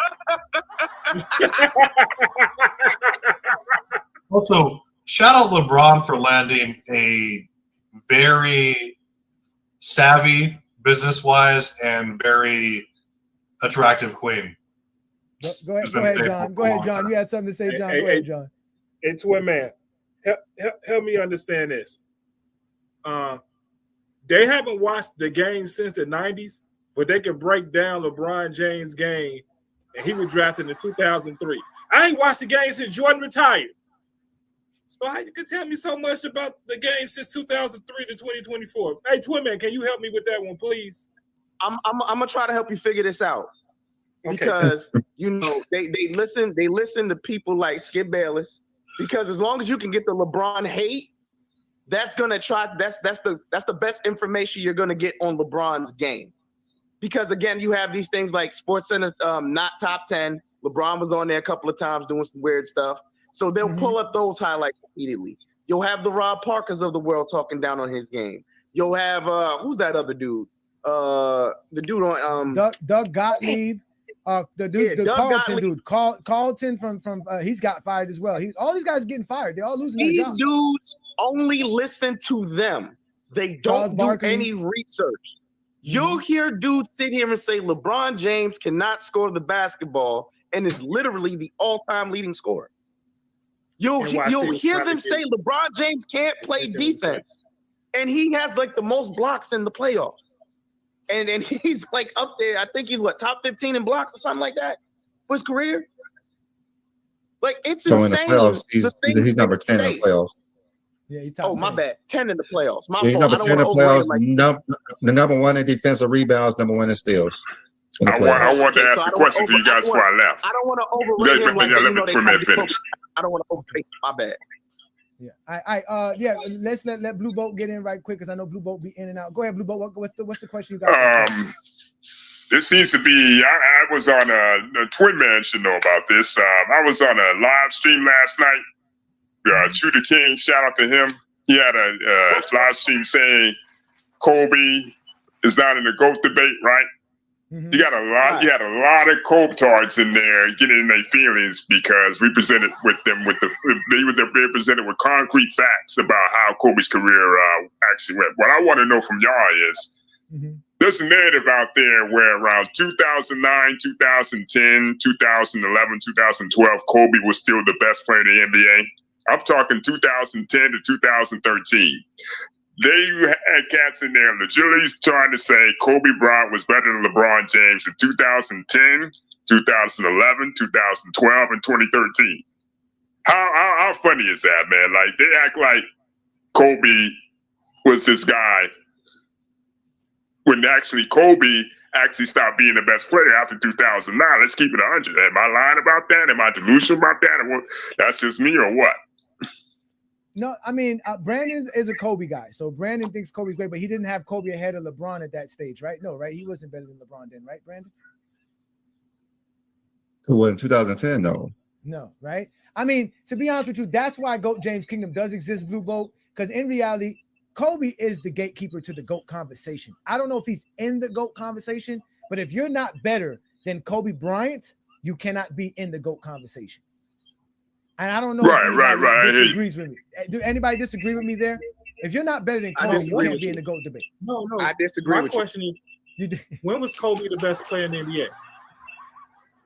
To be honest, I say about around 2006 to about like 2008, 2009ish. After 2009, it became LeBron. If you ask me, I think 2009 was 2006 to 2008. Yeah, I said the same thing. 2000. Right. But I'm saying like 2009 was like the connecting point between LeBron and Kobe. Then you start to see Kobe start to dip a little bit, and come LeBron's first MVP season, you start to see the dominance, the overall dominance of LeBron, to where Kobe was pretty much a playoff performer at that point. Now I will say 2010, Kobe was probably better in the playoffs, but other than that, that's about it. Yeah, I mean, you said I don't think Kobe was better. I mean, I think Kobe was best player in the league in 2006, like for sure. I mean, from a right. That's what I said. I mean, like he's you could say I think he was robbed of MVP in 2013, although LeBron was a better player, but I think Kobe did more for his team, especially considering all the injuries and their expectations. I can't go there. Kobe like that in year like 17 at that level when he had nothing to work with, they wouldn't have sniffed the play. Nothing to work with. Well, hold up. Dwight Howard. I mean, injured Dwight Howard. He wasn't into the whole season. He wasn't into the whole season. I mean, I give you Steve Nash. Yeah, I give you Steve Nash, but you still have Ron Artest. You still have Pau Gasol. You have Dwight here and there, right? Yes, right. Well, off and on. The times he was there, he made a difference. The times he was in there, he made a difference. You know, that's in the much tougher conference. Yeah. I mean, you can say that. But then again, at the same time, 2013 Lakers are no different than the 2022 Lakers, right? Right. I mean, for me, with the Kobe and LeBron, I think once I seen them play on the same team together, that's when I think LeBron took up ahead of of Kobe, because if you saw them play in the Olympics, you talking about Redeem Team 08, right? Redeem Team 08, right? Kobe literally took a step back because he was playing with LeBron James, and except there's really nothing you can say about it. Hey, Brandon, I got one for you, Travis. There's really nothing that you could use to say when someone outperforms you on when you're your teammate in every category, but 1 out of 12, you can say that he's a better player. Like, it was clearly LeBron outperformed Kobe Bryant next to him every time they played together. Kobe's a better player than LeBron. I mean, LeBron's a better player than Kobe. Sorry, like there's no doubt, there's no debating that. There's no doubt, but I'm just saying when they played together next to each other, LeBron was superior to Kobe. But when did it become concrete? When did it become concrete that LeBron became the best player in the NBA? I'm just saying. I want to ask a question to everybody to that. Honestly, I would have to sit here and say for me it was 2007. I can't go with that. I can't go with that because at that time, you know what I mean, it was still, yeah. You know, he had a case. He was in top right 3. after the Olympics. Yeah, right after the Olympics in 2008, 2009 season when LeBron won an MVP. I would say that's when LeBron took the reins as the best player in the league. I'd say 2009 was arguably the best season. You know what? That's fine. That's the same thing I was thinking, Brandon. 2008, 2009 was probably the first time you could consider LeBron better than Kobe, because at that point the dominance was starting to come about. You know, while he was still great, you could see his game started to tail off a little bit to more of a perimeter style game. He started to go to the rim less. So tell He me started to attack the rim less. Tell me the year that Kobe became better than Duncan. Kobe became better than Duncan. You can't. I got Duncan ahead of Kobe. No, that's just it. No, because that's my question. Because I got Shaq to 05 as the best player. Wait a minute. You saying Duncan the year Duncan Kobe became better than Duncan as the best player, right? Yes. Yeah. About 2005, 2006. Duncan in 2003. I get Duncan 2003.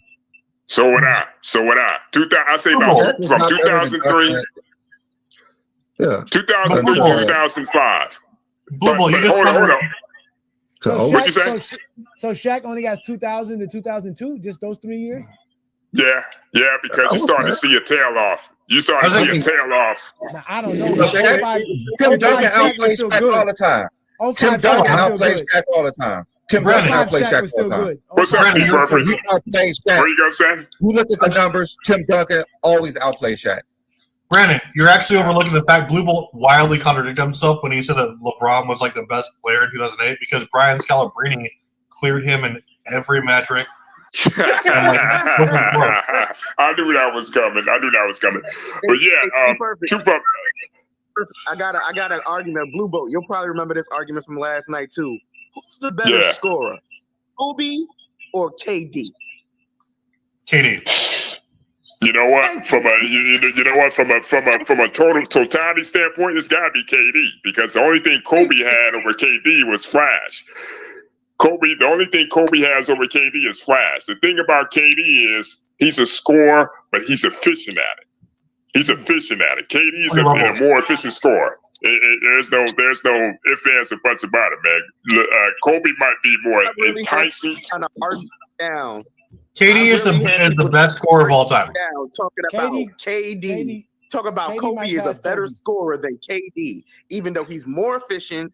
His true shooting is better than Kobe's. Like, there's no argument. When you're almost averaging a 50, 40, 90 for your entire 17-year career, you're the best scorer in history. Kobe got 33,000 points. Until Kevin Durant get there, I don't want to hear nothing else. Let's let Jermaine in the building. Shout out to Jermaine. Thank you for joining us. All right, fellas. Salute to y'all, man. Everybody. Appreciate you. Thank you so much, man. Twin man, you heard Johnny say that just now. Let's let Jermaine get his take in. Jermaine, we're talking about the GOAT debate is completely over because LeBron haters have nothing to talk about other than stuff that's non-basketball related. And as far as GOAT James Kingdom goes, we've created the greatest criteria to show who's the greatest player ever. What is your take on today's show, sir? God, who you talking to, man? Talking to Jermaine. Is No, that your name? you're not. No, you're not. This is what I'm talking about. Hey, Zesty. Hey, fam. This is why the Zesties are necessary. What's up, fam? Oh, shout out to Chilltown. What's good, bro? What's up, man? This is why the Zesties are necessary. I got 2 quick questions for you, and I'm going to leave you to it. Now, does winning matter when we're talking about the best player in the game? Yes, winning does matter. No. So, yes, that's a yes or no question. Yes, it matters. Okay, so in your history, of all the work that you've done, Jay, in your history, when has the best player in the NBA missed the playoffs bounced in round one, bounced in round one. When has that ever been the best player in the NBA? Jordan rookie season. They made the playoffs his rookie season. Focus, man. Focus. I know Jordan got knocked out of the first round 3 years in a row. And he was never considered the best player in the game. It was Bird and Magic. I don't know about that. In 1988, it was Bird and it was Magic. As good as Jordan was. 1988? Because Jordan made in 1987. Jordan wasn't considered the best player in the league when he won the scoring title, 37 points per game. No. You know why? The reason why he wasn't was because he wasn't winning. Like you just said, winning matters. Well, okay, yeah, but they called him the GOAT in 88. They did not call him the GOAT in 88. I can show you the articles. I can show you the articles where they were talking They were about calling him him being the GOAT in 88, 88. and they were calling him the GOAT with one championship after 91. So is one championship all you need? Okay, so one championship. Okay, we're talking about later on. I'm talking about you missed the playoffs. You get bounced in round one. You get bounced in round one. You're the best player in the game. That's not happening. That's number one, Jay. Number two, when have we not said that the best player in the game won the NBA championship twice in 4 years and been Finals MVP twice in 4 years over a guy that's missed the playoffs, got bounced in round one, got bounced in round one. That dude is better than the dude who was the Finals MVP, was the Finals MVP twice in 3 years. So are you saying this player is not the gatekeeper to the GOAT conversation? I think Brian, I can definitely get with that logic. I really like that. That Brian is the gatekeeper. I love that. However, when I think about him being the best player in the game, what is the criteria? That's number one. Number two, when can you say he was undisputed the best player in the game? Okay, just so y'all know, your mic is kind of bad, Chill. Everybody know we're talking to Chilltown Hoops. He's coming as an undercover agent right now. He's coming as an undercover agent because he knows there's a bunch of Michael Jordan police out here, and they might mess up his live tomorrow at 9 a.m. on TikTok. They can help. Yes, I gave a sketch artist a description.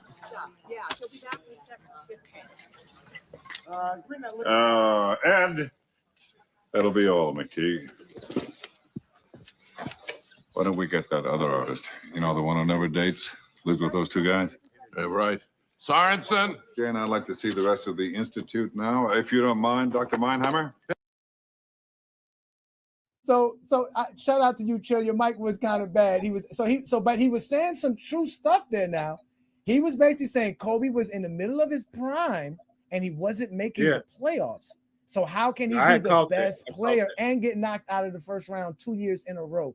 And one of them was because you quit on your team. You was up 3-1. Listen, I already told you I don't agree with Kobe being the gatekeeper of the GOAT conversation. I'm sorry. And last I've been night saying you got to be better than Kobe, though. Wait, wait, where do you have Kobe Bryant ranked on your top players of all time? Where's Kobe Bryant? 13th. He's 13. I have him 13. Who's 11 and 12? Steph and KD. You have Steph and KD in front of Kobe Bryant? I sure do. Yo, you're going to have to probably revoke your GJK license. We might have to revoke your GJK license here. Hold on now. Are you serious? I sure do. Stephen Curry? Yes. I have Curry. So wait. Wait, this is the word. That's worse than me. That was worse than me. That was worse than me putting Jerry West. I said what I said. I meant what I said. Is anyone going to check Chilltown on that bad take? Like, okay, you just said women's everything. Okay, so by that logic, 2014 Kevin Love, even though he dominated analytically, was one of only 5 players in NBA history to average at least 26 points, over 12.5 rebounds, and over 4 assists, behind Billy Cunningham. Who else we got here? Elgin Baylor and Kareem. So does that mean that he wasn't a top 5 player in the league because the Timberwolves went 40 and 42? No, that's the dumbest take ever. Your winning depends on your team composition, not your individual dominance. There's no argument for Kobe being better than LeBron in 2008 or 2009 because LeBron was transcendent on every level, especially from a two-way perspective and a team impact perspective. The Cavs don't sniff 30 wins if LeBron isn't doing everything on both ends. You can say that winning equates to greatness historically, sure. But you can't argue that Kobe was a better player when there's nothing to support that other than the eye test of like his footwork or whatever you want to say. Kobe was not a better player than LeBron. Did he lead his team to a championship? Sure. But LeBron was the better player. It was just a bad take. No, actually, I think he was agreeing with you. That's what he was trying to say. He was trying to say Kobe was. Yeah, that's what he was trying to say. He was saying Kobe was at no point in time. Basically saying the time that y'all saying Kobe was the best player, there's no way he could be. He wasn't making the playoffs. He was getting knocked out in the first round, so he can't be the best player in the league. That's what he's trying to say. So there was no point in time. Agreeing disagreeing because he did brought up the fact that Kobe won back-to-back Finals MVPs when y'all saying that LeBron was the best player in the league. So yeah, he said Kobe was better because he was winning Finals MVPs over LeBron, and that's just bullshit. Yeah. Hey, shout out to Sports Talk Only. You're right. There are over 500 people watching, and we know there's a lot of supposed Jordan guys or anti-LeBron fans, but y'all don't want to hit the link. You know why they don't want to hit the link? Because as we told y'all and explained to y'all, we have the greatest criteria to exist. We could prove why LeBron's the GOAT. They can't prove why anybody's better than LeBron James without talking bad and being negative. We have changed the GOAT debate. Jim Brown. The only way you could ever come on here and sound like you're making any sense to anybody that's outside of people who know basketball is if you come on here sounding like this. The thing about LeBron James, I've told you guys many times on this channel, LeBron James does not carry himself like a grown man. I was like, this nigga must be joking, man. I don't know where he's going with this. He was dead serious. He does not have any class or integrity, no honor. Think about some of the things he's done over his career. Is there any honor in having your wife come on stage and call you the GOAT? Is that an honorable thing? Please welcome to the stage, the GOAT, respectfully, LeBron James. No, it's not. It's classless. What? Excuse me? That stupid look on his face. That's not honorable. Where is your integrity, LeBron James? So they're not going to hit the link. They won't give us their criteria to explain why Michael Jordan is the GOAT or why Kobe's better than LeBron or why Kareem's better than LeBron. They're safe in the comments. You guys know this already. This is why GOAT James Kingdom exists. So hit that like button, hit that subscribe button, because y'all not going to find no other platform that talks the game of basketball the way we talk the game of basketball. We do it better. And guess what? We control better than y'all control. So at the end of the day, what are y'all going to end up doing? Crying in the comments like y'all supposed to. That's just how it works. Unless you want to sound like this. LeBron James ain't top 5. He's not top 10, guys. He's not. He's not worthy to be in the conversation with those guys based on the way that he's carried himself, based on the way that he's went about his career, right? He's a fraud, LeBron James. Never work on his overall game. New York City people, we ain't playing with this dude, LeBron James, man. We don't respect this clown, man. We stand on the values, the integrity, man. This is how we are. Like a cornball, like a goof, man, like a 10-year-old kid, like LeBron James always is. Always exposing himself as a soft, sensitive fool, man. LeBron James, just like his fans. Remember, you attract the same kind of people, right, that you are. So all the people that are supporters of LeBron James, they're clowns, just like LeBron James. This is why I'm telling you guys this, man. Think about it. The only people that LeBron James resonates with, the only people that gravitate towards him are people who are just like him. Soft, sensitive clowns that stand on nothing, have no honor, no integrity, right? They have no respect. They don't love the game of basketball.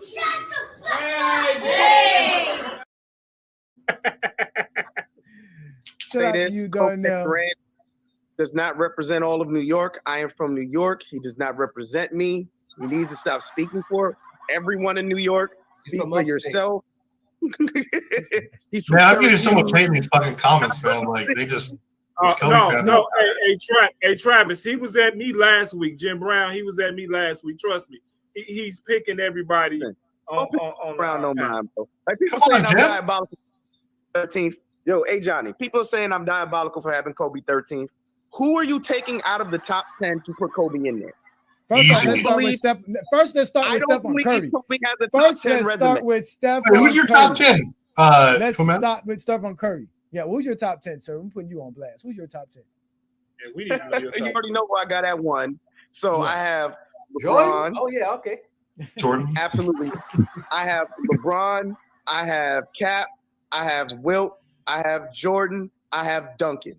Then I have Shaq. I have Hakeem. I know Duncan. I have Shaq. I have Hakeem. I have Bird. I have Magic. That's nine. That's nine. That's nine. That's nine. You're missing somebody. I missed. Son of a bitch. You said LeBron. Did you say Russell or Wilt? You said Russell. Russell was supposed to be 6. That's my fault. Russell was supposed to be 6. Russell should be your gun if you rank him at all. You don't have Wilt Chamberlain in your top 10? He does. I did say he does. He said Wilt. Okay. I think Wilt was third, right? He was third. Wilt was third. Wilt was third. Oh, Wilt was third. So it's LeBron, Cap, Wilt, Michael, Jordan. Yeah. Jordan 4. Then Duncan. Duncan 5. Then it's supposed to be Russell, Bill 6. Russell. Then Shaq 6. and the rest. Then Shaq. Yes. Then Bird. Then Magic. It's Shaq, then Hakeem, right? Oh, then Shaq, then Hakeem. Yeah, I had Shaq, Hakeem. I had Shaq, Hakeem, Magic, and Bird. Wow. I know Bird. Well, I know I had Bird and Magic. I had Magic 10. I have. I mean, it's not a list if we're being honest. No, but now hold on. Again, our criteria is so great. That's why our criteria is so great. Because remember, I did my top 50 list, and I just excluded certain stats like the advanced metrics. I didn't use no advanced metrics, but I added stuff to the playoff accolades and things of that nature. And when I did that, this was my top 10 greatest players of all time. Again, you can catch the Friday Night Exposure every Friday night, 9 p.m. Eastern, right here on the GOAT James Kingdom platform or on FYF. Either way, you know what we do best here. We talk the game. And it ended up being the same way. It was very similar to the GOAT James Kingdom top 10 list, but LeBron James still ends up being number 1 because he just accomplished more than anybody. He's done more greater things than any player in NBA history. It's just the I got Tim Duncan at 5, bro. Tim Duncan has to. Johnny, I like how we have the same list. If you take out Bill and Wilt, we have the exact same top 5. Yeah. That's what I'm saying. But that's what our list does. That's what our criteria does. It makes it so where you can really determine who's the greatest players ever. Even when we did ours, right? Because we were talking about it. Brandon and I talked about this before. And, I don't have it here right now. But like I said, when Brandon brought up this criteria, I was just like, yo, this is the best way to do it. Because he was like, man, I'm measuring everybody to the greatest accomplishment. It's just easy. It was just very simple. No, nothing complicated. So, want to step up to the plate and have a conversation. Y'all are some scary little LeBron. I know. I said some people who want to talk about the GOAT debate, but you know these are the supposed people from FYF, and they're too pussy to come up here. They're liars. It's NYC because he wants attention. You can look at him. NYC's a clown. He wants attention. I think the gatekeeper of the GOAT debate is Kareem Abdul-Jabbar. For me, that's the gatekeeper of the GOAT debate. It's Kareem. Didn't you have Kareem second? He's second. So that means so you say that nobody. You just said only Kareem and LeBron's in the GOAT debate there. You just excluded everybody. and look, and this is another thing we wanted to do too, because Brandon did something brilliant as well. He did separate it, right? Because we separated players by what they did in the regular season and what they did in the playoffs, and we combined their numbers together. So when we talk about who had the best numbers overall in the regular season, it was Wilt Chamberlain, because obviously we had to make sure that we accounted for all their stats, and it wasn't no disadvantage to them because they didn't have certain stats and accolades available to them. So we were able to just judge them by what they were doing in their time. And when you do that, Wilt Chamberlain had the best regular season, but LeBron was the best player when it came to all the playoff numbers, and he outbeat everybody. So that's how you combine the numbers for you to get the type of list that we got. And at the end of the day, like I said, it's just the most comprehensive, the greatest list, the most objective list, and no one has been able to match it. We've been asking people to match it, and no one wants to match it. They don't want to put the work. None at all. It was a lot of work, to be honest with you. It ain't easy. I remember that show. It was a lot of work, you guys. Yeah, that's the problem. They can judge y'all criteria, but they don't want to put the work in yourself. Oh yeah. Oh, it was a lot of work. It wasn't easy for Brandon and I to do this. We graded over 80 players,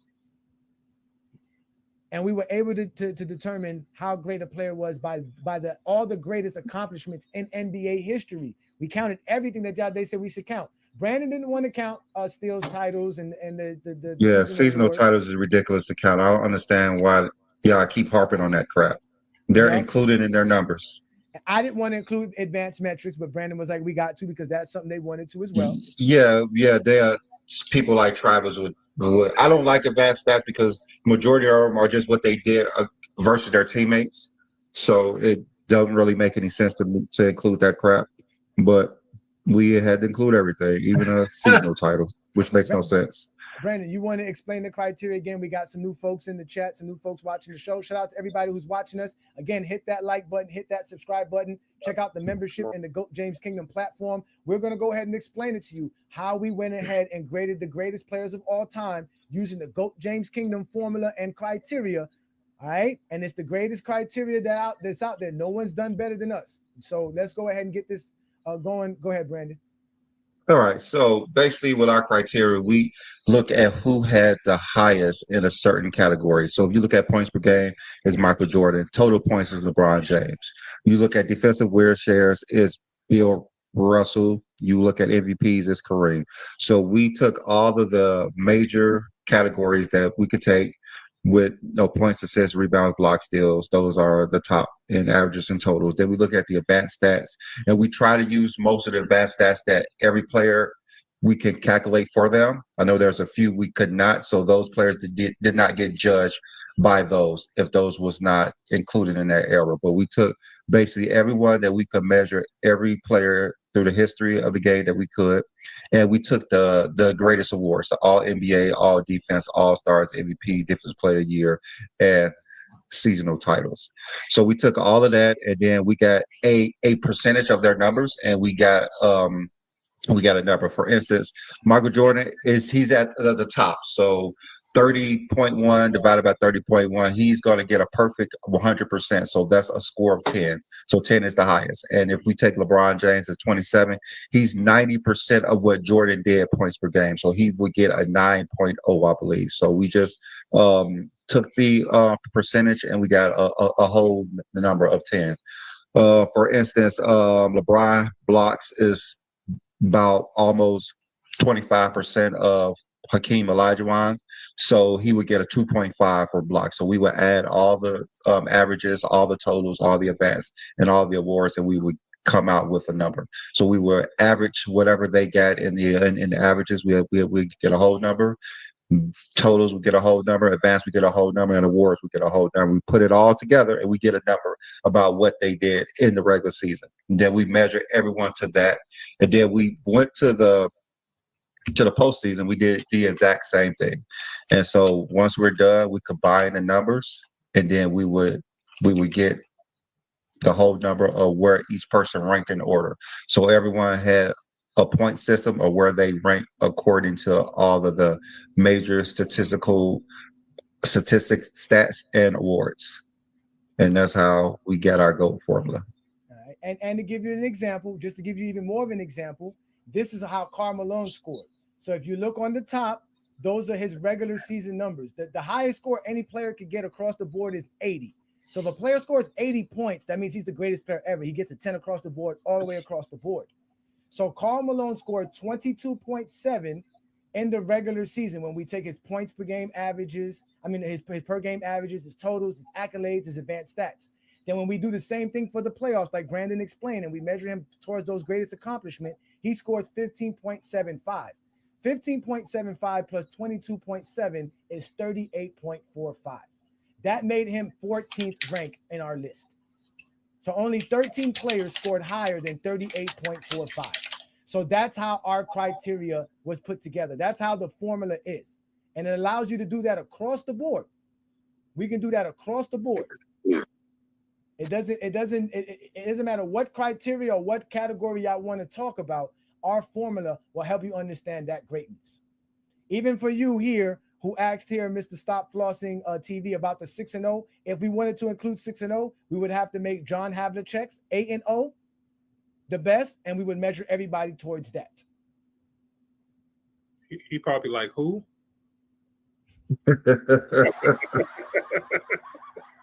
Right.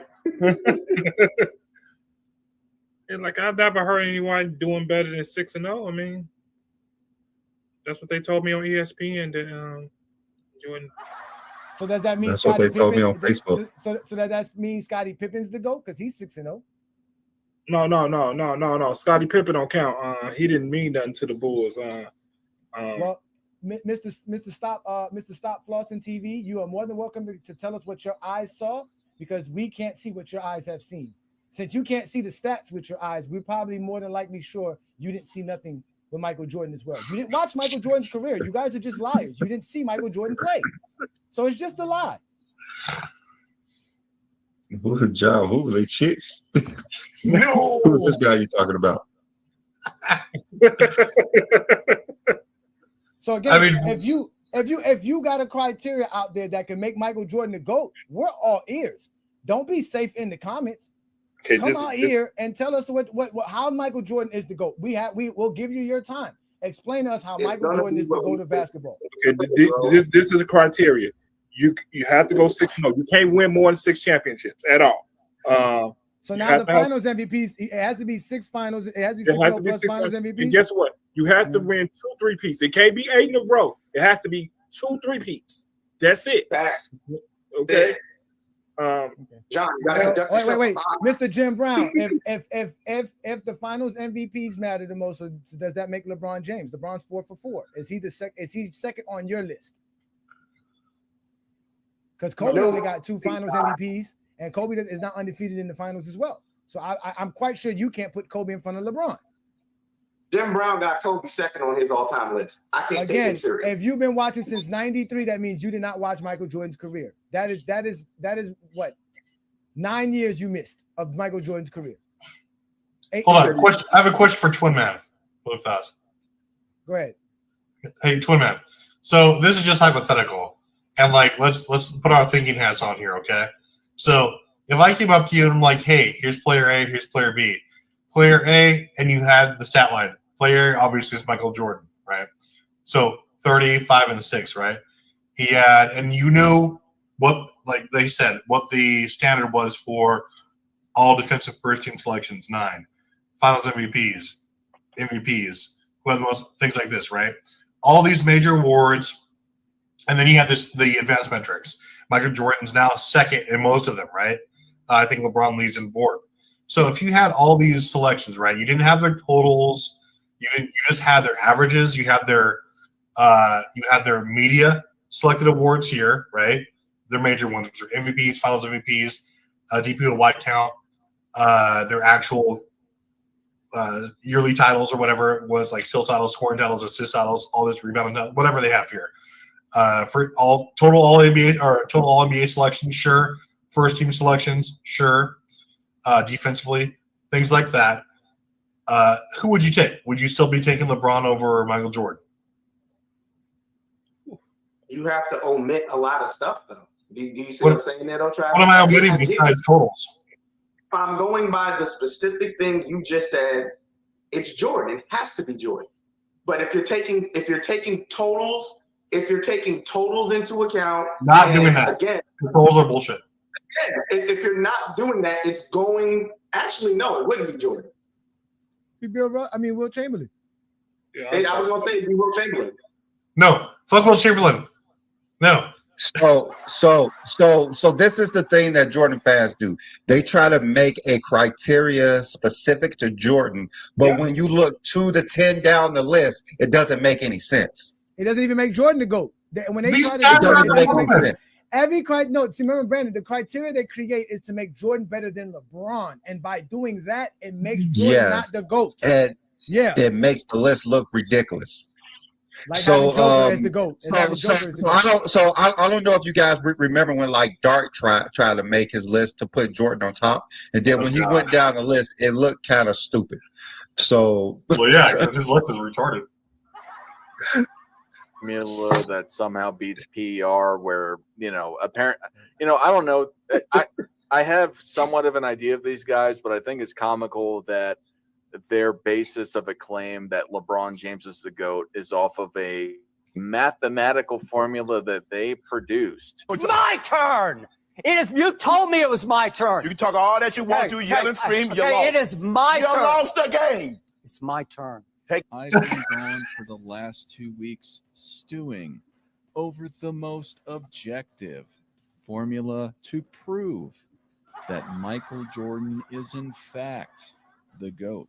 This formula is based on all objective awards that are or were available to anyone that played in the NBA for its entire history. NBA championships won, scoring titles won, and assist titles won. Why?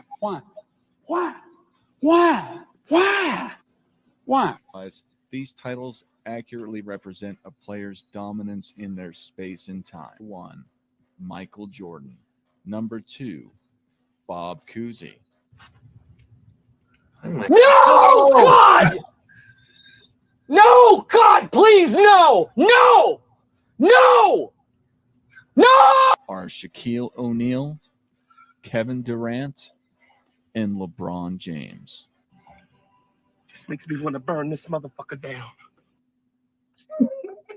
So this is what they use to make LeBron's go. And the rest of the list was pretty ridiculous too. So when you try to make a criteria, it has to be at least consistent. You can't have Bob Cousy as the second greatest player of all time and LeBron number 15 with your list because you're trying to use things to eliminate LeBron from being on top because you don't want to use everything. This is crazy.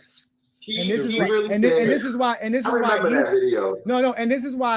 know if you saw the interview he had. Shout out to Casual and Vanity Sports. They had an interview with the Michael Jordan fans are the worst page. And this is why he says that for him, Zesty Fitness and Rants is just a determined and passionate basketball fan saying stuff like this. Something else that LeBron James fans could use in their argument against Michael Jordan. No, LeBron's never been in the GOAT conversation. He's not in it. It gets funny. It's hilarious. It's completely hilarious, man. I don't know what to say about these dudes, man. They're funny as ever, man. They're funny, man. They even said George Mikan is better than LeBron James. Is a greater basketball player than LeBron James. George Mikan. Bro, do you know the lengths you got to go to make George Mikan better than LeBron James? He went through a lot. It's on YouTube. You can see it now. I mean, at first you couldn't see it. Now you can really see it. I literally debated that. Literally. Yeah. He said George Mikan was more popular in his time than LeBron James. You mean the time where like black players weren't allowed to play basketball and he was like playing against people who like baked your bread on the corner? Yes. And he shot 40% from the field and he was right. There is something to be said when players or certain people aren't allowed to play the game, and like when that got abolished, the swing was like the ratio was like 80-20. Like there's something to be said for that. I don't care about eras usually, but when you're talking about like segregation, like George Mikan, great, but like you can't place him logically among the all-time great players when there was nothing equal about those days. Like there's nothing. I mean, 90% of people didn't even know who he was, I'm pretty sure, in the 50s when he was playing basketball. Yes. But he said he was more popular than LeBron James in his time. Fuck no. Popularity is what they count.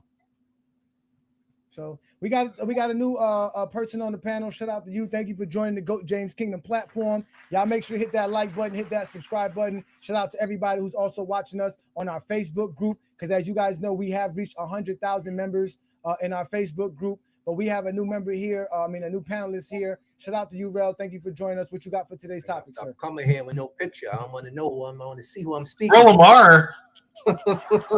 Hey, I just got one question. Why nobody ever talk about LeBron James recruiting Team USA to play with him? Those are the greatest. Those are the best players in the league at the time. He goes and grabs Team USA players, and y'all talk about Jordan recruited Dennis Rodman. This is Team USA. What team? What players are that? Chris Bosh, Dwayne Wade, Kyrie Irving, Kevin Love, Anthony Davis. Keep going. When did Kyrie Irving those guys? He didn't recruit them from Team USA. They didn't come from Team USA and then join him after they played together on Team USA. That didn't happen. What year did Kyrie Irving play on Team USA? Didn't Paul Gasol? He didn't.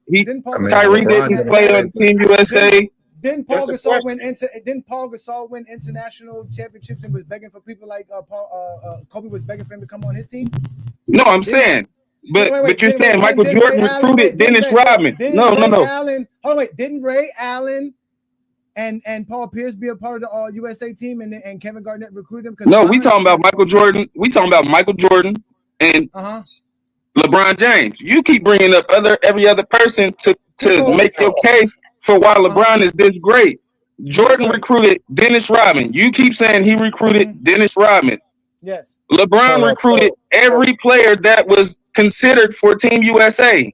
No, he did not. Every player. He did not. Okay.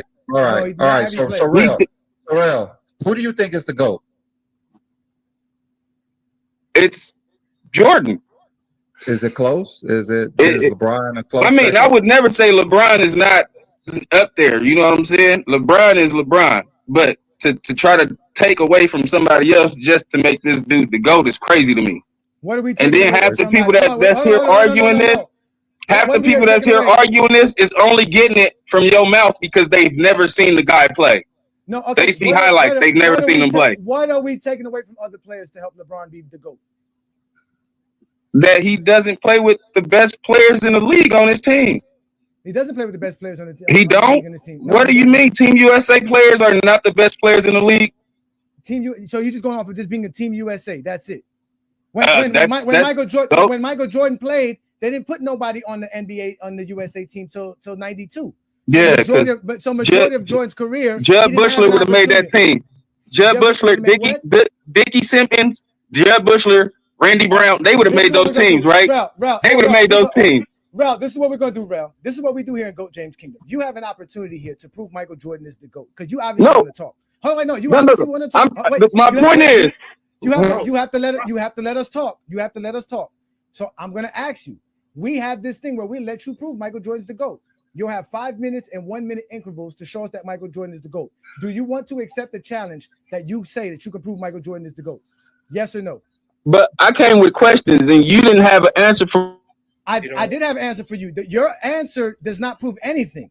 What you're basically saying is LeBron James can't be the GOAT because he had teams that played on the USA team.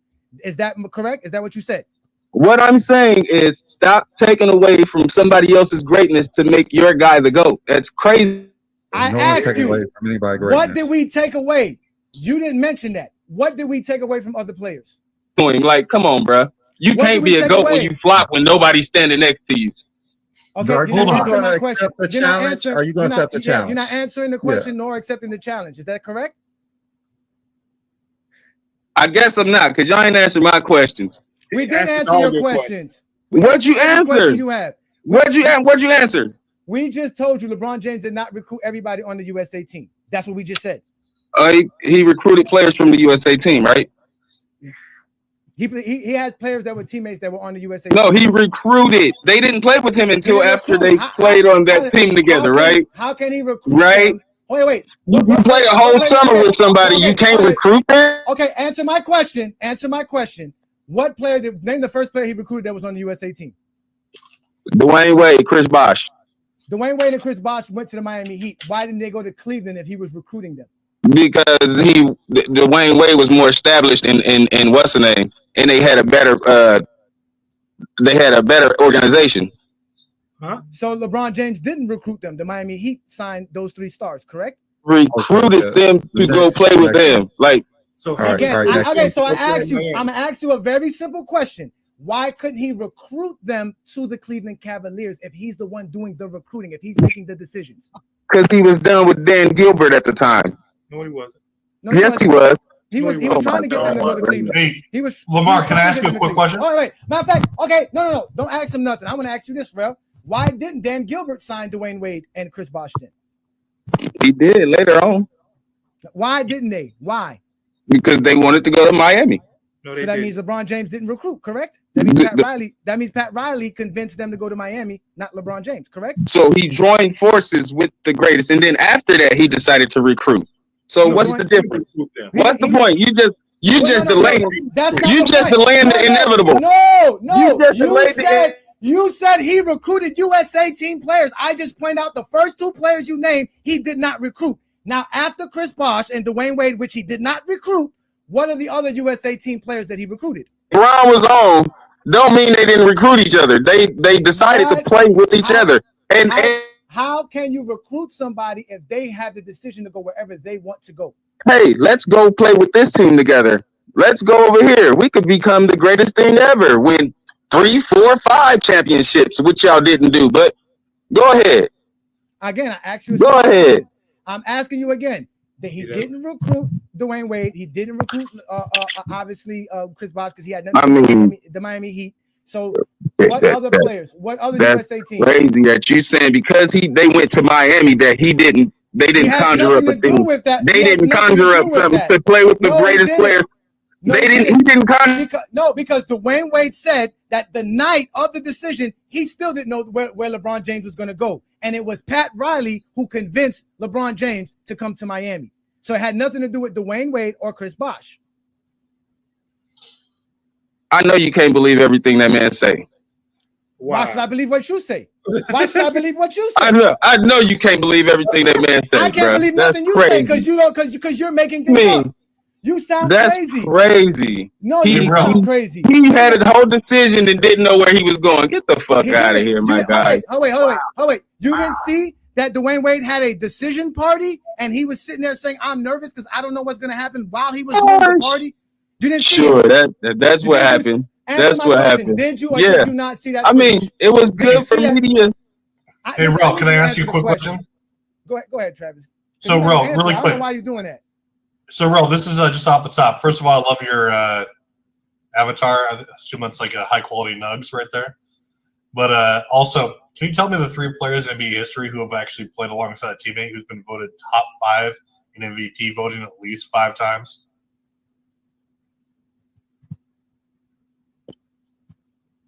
You got one person, and that's who y'all hype on, bro. No, there's 3 players.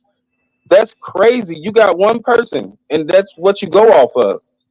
Like the dude played with one All-Star his whole career, and then that's what we go off of. Can you name those players? Can you not name All-Stars that LeBron played with? Jordan played with one All-Star his career. That was an All-Star while he played. An All-Star while he played, and we gonna argue this. This is bonkers, bro. Are you gonna accept the challenge, or are you just gonna get off? Which one is it? Like, just you saying 5 years? Like he didn't even play with people for 5 years. What are we? Sit your ass down.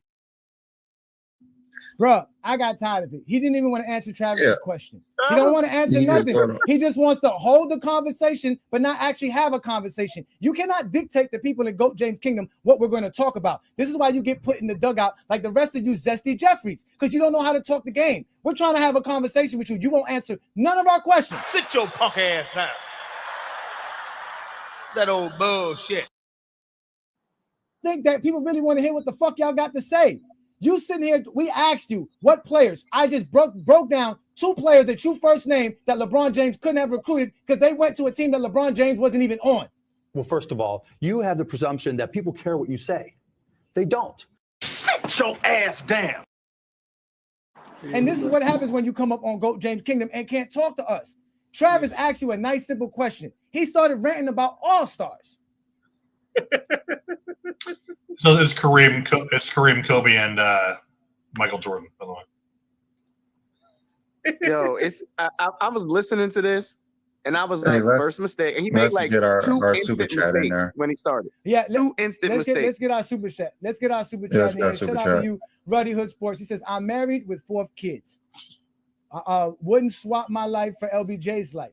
The haters want GOAT James' life because they aren't content with their own lives, which is true. LBJ is the GOAT. MJ was great.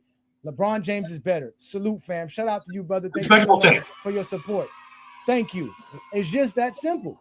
Hey, Travis, that was a great question too. I want you to know, Travis, that he was can't a great answer none of question. those questions. We're gonna let Aaron get in. Nobody answers it. What you got for us on today's topic? I just wanted to say, Body, T Perfect asked him a question and he couldn't even answer it. That's crazy, bro. But they claim that they know basketball, watch basketball. You know what I'm saying? But see how he says that only people that label LeBron the GOAT are people that never seen Jordan play. Isaiah Thomas seen Jordan play. Draymond Green seen Jordan play. I've seen Jordan play.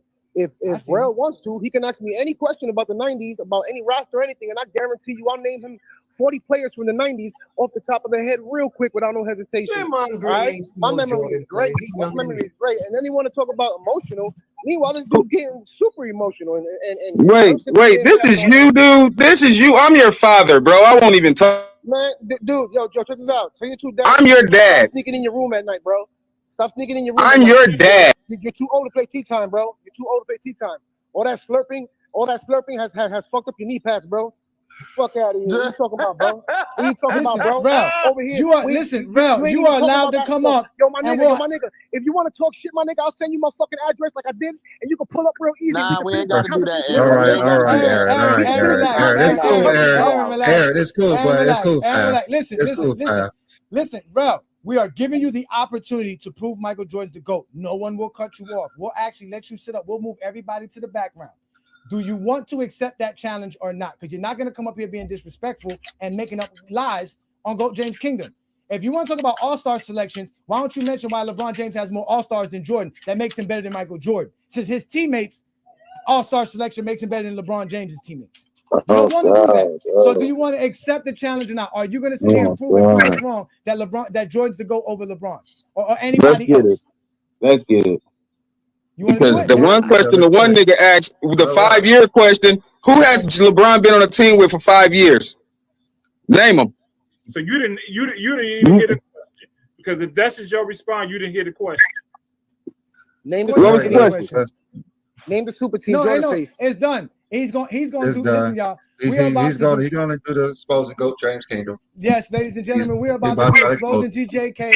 Welcome to the GOAT James Kingdom platform, as we will have Rel Lamont. We're going to put all you gentlemen in the background right quick so that he can speak for himself, and he's going to explain to us why Michael Jordan is the GOAT of basketball. So, Rel, you got a minute for your first round. Go ahead and explain why Michael Jordan's the GOAT. When you start, your minute begins. Jason Terry, JJ Barea. I'm done. He said he's done.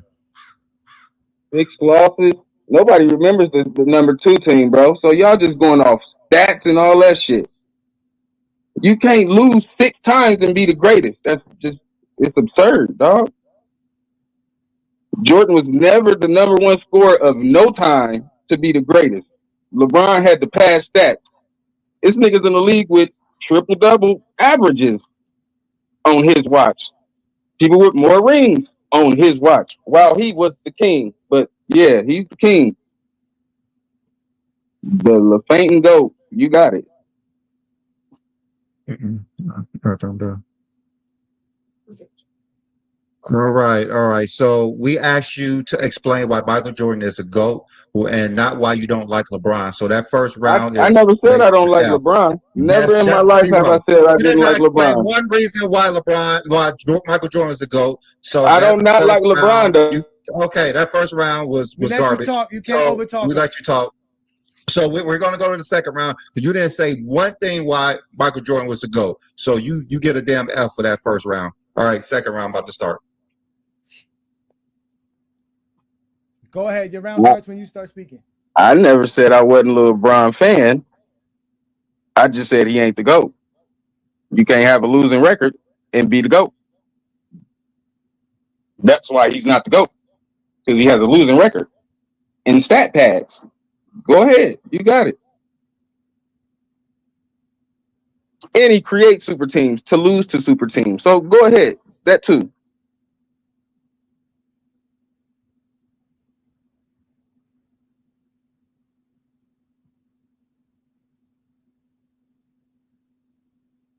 All right. Right. That's round number 2. Second round, you did not explain why Michael Jordan was the greatest player of all time. So that's 2 rounds that you did. You can't even make one argument for Michael Jordan being the GOAT.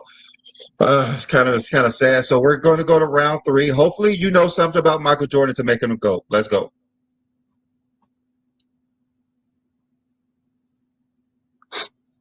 Oh, he didn't have none of the greatest teammates but Scottie Pippen, but y'all keep going because Scottie Pippen played a full career.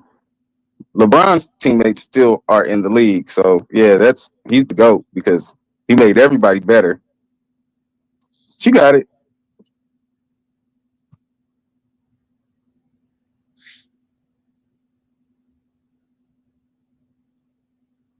Wow.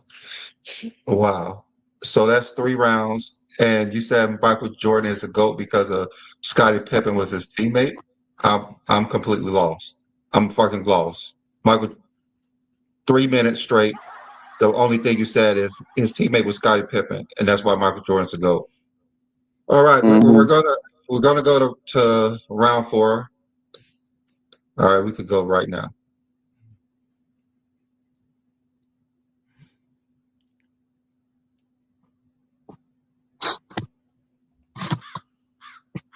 I'm not a stan.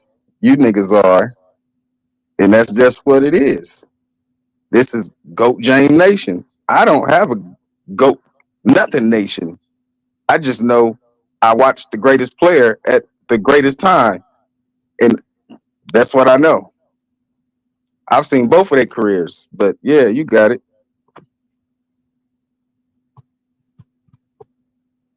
I stat pad.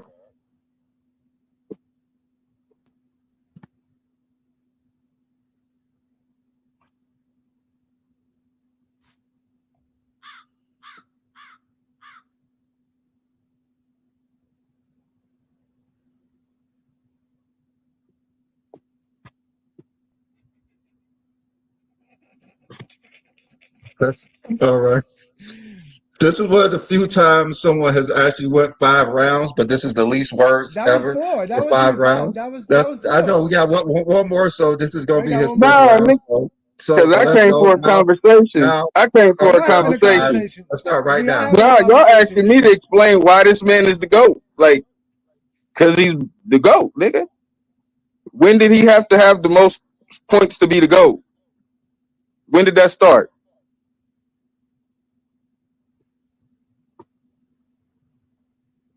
When did shooting guards lead their teams to championships? Who left, played baseball for 2 years, came back, lost to Orlando, then took over the league again? Who did that? You can talk about Scottie Pippen, but when Scottie Pippen was the man, they lost to Orlando and New York. But yeah, we got it. Y'all got that too.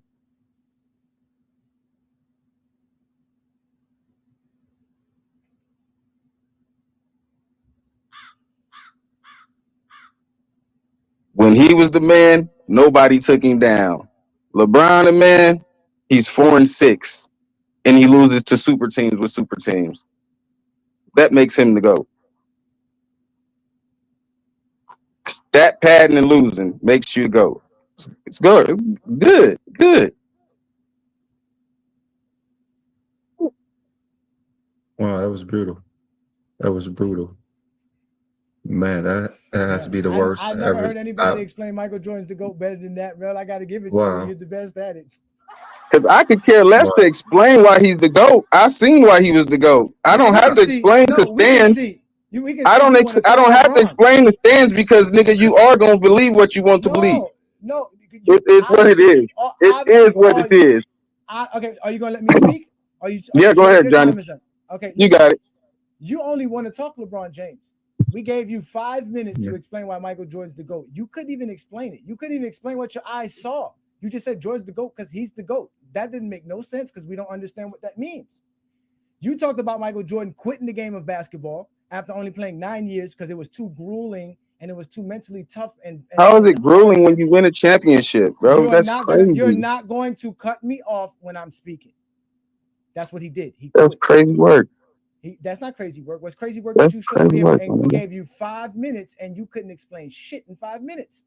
And I'm trying to get my little 1 minute in and you won't let me get my 1 minute in. Jordan quit. There was a retirement. He said, I'm not playing the game of basketball anymore. I'm done after 9 NBA seasons. He went to go play baseball, correct? He came back and lost. He lost to that same Orlando Magic team that you're going to blame Scottie Pippen for. That's how this works. See? But again, this is what they do. This is why they are the Zesty Jeffries. But what happened the year Let's after? discuss. I ain't When, discussing shit with no goddamn kid. Motherfucker, let me tell you something. Who give a fuck? Sit your ass down. Ladies and gentlemen, when you don't allow us to speak after we just gave you a whole entire 5 minutes for the platform to speak, and you don't let us speak, you get put in the Michael Jordan dugout in '94 because he couldn't play the game of basketball the same way you can't handle us here in GOAT James Kingdom. We asked you to prove why Michael Jordan's the GOAT. You couldn't do it. You were so bad, we got Willie in the background ready to save you because he already knows what just happened because you couldn't explain why Michael Jordan's the GOAT. All you wanted to do was talk about LeBron James, which makes LeBron James the GOAT. Sit your $5 ass down before I make change. You fucked up big time. You're incapable of running this shit. So obviously, you didn't explain why Michael Jordan's the GOAT because him winning 3 championships and quitting and coming back and winning 3 championships means nothing. He didn't dominate. He had more help than anybody in NBA history to do that. You mentioned Scottie Pippen. He was the only one to have a Scottie Pippen in his era. No one else had a Scottie Pippen in his era. You admitted LeBron lost to super teams. Jordan never faced any real super teams. He faced nobody. He lost without Scottie Pippen. When Jordan was the main man without Scottie, he lost every time. You want to mention finals losses. So you want to give credit to a player who couldn't make the finals while knocking a player for winning their conference, all because they didn't win the NBA championships. They both ended up with the same results, not the champions, but one had a better season. One made the finals. One accomplished something. They won their actual conference. Little do you know, there's an actual hat, shirt, banner, confetti, presentation, trophy for winning your conference. LeBron's done that better than Jordan. If you're going to say Michael Jordan is the GOAT because of winning, that means you didn't watch basketball. But at the end of the day, we know the truth. You saw LeBron play more than you saw Jordan play. So LeBron is really your GOAT. And you came on GOAT James Kingdom to actually be proven that. Now you are officially a LeBron James fan now, Rel. You are a fan just like us. We have proven to you LeBron James is better than Michael Jordan. He's a better winner than Michael Jordan. You're not going to say guys who won more championships than Jordan's a better winner than Jordan. So why can't we say LeBron James is better with 2 less championships? Jordan couldn't win nothing. He had a good 6-year stretch. That's fine. That's great. But that's not enough to be the GOAT. Definitely not enough to beat what LeBron James did. You came up here and lied about USA teammates, and you couldn't prove none of that shit. And this is why GOAT James Kingdom exists. You have no criteria to say why Jordan's the GOAT other than the fact that you said you saw him play when you admitted you only started watching the NBA in '93. And we're going to say that you saying that because you probably was, 10 or 12 years old then? If that. You wasn't watching the games. You didn't watch Michael Jordan play. And you came up here on GOAT James Kingdom, and you have now officially been exposed by the exposer because you can't explain why Michael Jordan's the GOAT, but all you can do is explain why you don't like LeBron James. So we'll bring back up our normal panelists, and we'll have a conversation here. So I got put in the backstage. I got put in the backstage for that bullshit. Yeah, you kind of did. But I got put in the backstage for that bullshit. You kind of well, we also got Willie. Willie in the back. We got Willie. Shout out to Willie. Thank you, Willie. Willie. All day. Every day. That soul patch is rocking, bro. I love it. Willie, can you save Mr. Rel here, please? Because he needs to be saved. I don't know. Well, first of all, I mean, Jordan is older than LeBron, so you asking us to explain why Jordan is the GOAT. I mean, you should be explaining why LeBron is the GOAT. I mean, because you come from an angle. You come from okay. All right. This is why Jordan is the GOAT. Because hold on. Wait. I'm gonna tell you right now. Are you wanting to go to your 5 minutes again, just like last time? No. Let me talk. This is why Jordan is the GOAT. Jordan losing is what made him the GOAT. Jordan losing early to Bird. Jordan losing early to Detroit, and then winning 6 championships made him the goddamn GOAT. Now what? Now what? Now what? Ain't no way. The other guy. Now what? LeBron losing. Now what? What a joke, And bro. you say Jordan's losing Hold makes on, him. can I go first? Can I go first, please? I don't know Can how I to go do first, this. please? Oh yeah. He Oh, I gotta got be a twin trolling. man here. He's Now, trolling. now I'm a body. Can I go first? Go. Only thing we hear is one Jordan fan after another come up here and talk about how losing is so bad. Now all of a sudden, losing early in his career made him the GOAT. Yeah, cause losing. Yeah. Yo. Losing in your ninth season.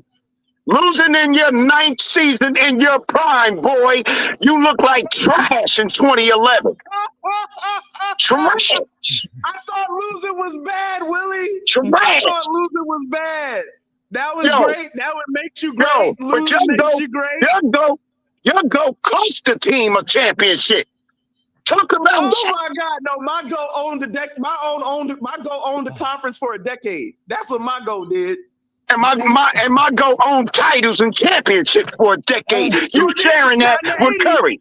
Not in the 80s. One never played. What did he do in 88? What did he do in 89? What did he do in What you 90? doing? Yo, what you doing for? What We he do in both can do that 86? dumb argument. What did he do? What It's did a he do in dumbass 87? What did argument. he do in 86? What did he do in 85? Nothing. He made the playoffs with a losing record. What he do? He stayed with his don't even team. know what it feels like to lose a playoff He stayed game to with his Michael Jordan, team. but that made him Okay, hold so. on. That makes him Hold the on, hold on, GOAT. wait. Let's let some new names. That was Let's way. John, over here. Hold on, wait. Let's let some people speak in. Hold on. Let's let Ishmael in first. Ishmael, thank you for joining us. Thank you. Go ahead, Ishmael. What's it? You're not doing nothing. You ain't cooking nothing. Sit back and smoke a joint. Go ahead, Ishmael. You Go try ahead, me. Ishmael. Don't It's start. a lot right now. Don't It's a lot start. to You take try in right That now. losing makes you the GOAT. Watch Jordan play. We got these guys who didn't All right, watch listen, we got trying to to let gather people my thoughts speak. We from all got this, to let to be people honest. speak. Let's let Ishmael speak. Go ahead, Ishmael. Your turn. It's a lot right now. I'm trying to gather all my thoughts right now from what I just witnessed. So For real? Yeah, that was trash. That was somebody attempting to expose us and can't even prove. We already proved why LeBron's the GOAT. I lost my train of thought from all this. Shut up, Israel. All right, so let's Can I get the one on with somebody? Can I get the one on? It's like 9 of y'all. Like no, you can do that on a Friday night. You don't work Friday night. There's no construction happening on a Friday night. Why you don't show up on a Friday night for a one-on-one? $100,000 a year, $100,000 a year. So keep talking. Again, why can't you show up on a Friday night for this one-on-one? You know we got a full panel. We just gave you your little 2-minute soliloquy. You asked me why Jordan was the GOAT. I said, you asked me why Jordan was the GOAT, and I gave you the answer. And no, I gave you the answer. Losing became winning. Nigga, like a Superman movie, nigga. You just skip me and come back. Yes, I know that's what I'm trying to do, but Yeah, Willie's the only the thing show. Willie said was about titles, and we know titles don't make Michael Jordan the GOAT. So let's go. So- Sports talk only. It's your turn, brother. Thank you for joining us. What you got for the topic today, sir, on today's show? Go ahead, brother. I had a question for Willie, because you know this is a common thing that Jordan fans do. Yeah, Willie's listening. Willie's listening. Go ahead. 6 finals losses, right? Mhm. Okay, let me ask you something, Willie. Was Jordan in the finals at age 22? No. Okay. So we can Now, move can I over ask you that. something? No, Can I ask you something? hold on. Let me You finish. can ask me something. I can't. I answered your question. That wasn't my only question. Willie, we're gonna give you your chance. Willie, let's let sports talk first, and then we're gonna let you go right after because he did address you. You know we're gonna give you a chance. You know that we don't do that in Go James Kingdom. We don't just mute people. You good, Willie. Go ahead, sports talk. So that Okay, that was LeBron's first finals loss. All right.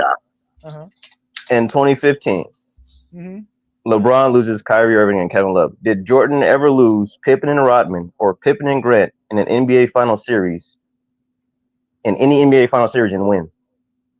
Did he ever do that? Did he ever have to deal with that? Did he ever have to deal with that in the finals? I'm asking you the question. Can I answer your question? Go ahead. In the 1998 finals, Pippen had a bad back. Averaged 13 points. Jordan scored 50% of the team points. 45 points in the closeout. So Okay, what did Pippen do? Hold on.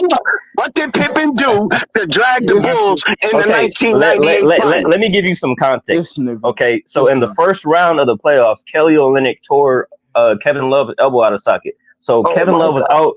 Kevin Love was out from the first round all the way to the finals. He didn't play. Kyrie Irving gets injured in overtime of game 1. The Cavs lose that game. LeBron scores 44 points that game. So for the rest of the series, LeBron didn't have Kyrie Irving or Kevin Love. He won 2 games. I asked you, did Jordan lose Pippen and Rodman or Pippen and Grant in an NBA Finals series for the series and win the series? Did he ever do that? Did he ever have to deal with that? You said Pippen injured his back. Pippen played the series. Pippen wasn't out for the series. Rodman wasn't out for the series. And was the I'm gonna answer your question. I'm gonna answer your question. Did Jordan ever play a full, complete series without Pippen? No. But you asking me questions like LeBron won. LeBron shot 39%. Yeah, but he averaged 35, 13, and 8 and led both teams in points, rebounds, and assists. But that's trash because he was the only offensive threat. Jordan was the only offensive threat in 1998. Okay, Jordan was. Pippen and Rodman was injured though. They was injured. How do you think he would have shot if Pippen and Rodman was injured? Wait. Hey, sports talk landed here, so Willie could address you at the end because we do got other people that want to come up and speak. All right. You guys not gonna sit there and go back and forth with one another. Yeah, but he's ducking and dodging the question. Landed. No, don't keep going back and forth with Willie. All right. Well, then we just Friday night exposure is available for that. Well, then the last question I had because Tony. Okay, this is what I'll give you. 2011, LeBron didn't play well. I'll give you that. All right. 2017 and 2018. Did Jordan play a team as good as the Kevin Durant Warriors?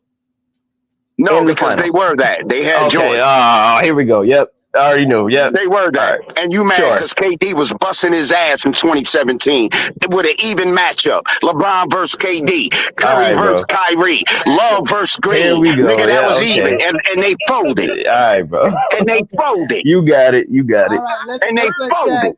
Let's let Chad get in here. Shout out to Chad. What up, Chad? You know what we talking here. Thank you for joining us. It's been a while. Fucking Chad, yeah. What up, Chad? What you got for us today, man? What's good, bro? First, I just want to say here lately, Travis deserves my respect for much love. Old dude said something earlier about what shooting guard was leading his team to a championship or to the finals before Jordan, and that, my friend, is Jerry West.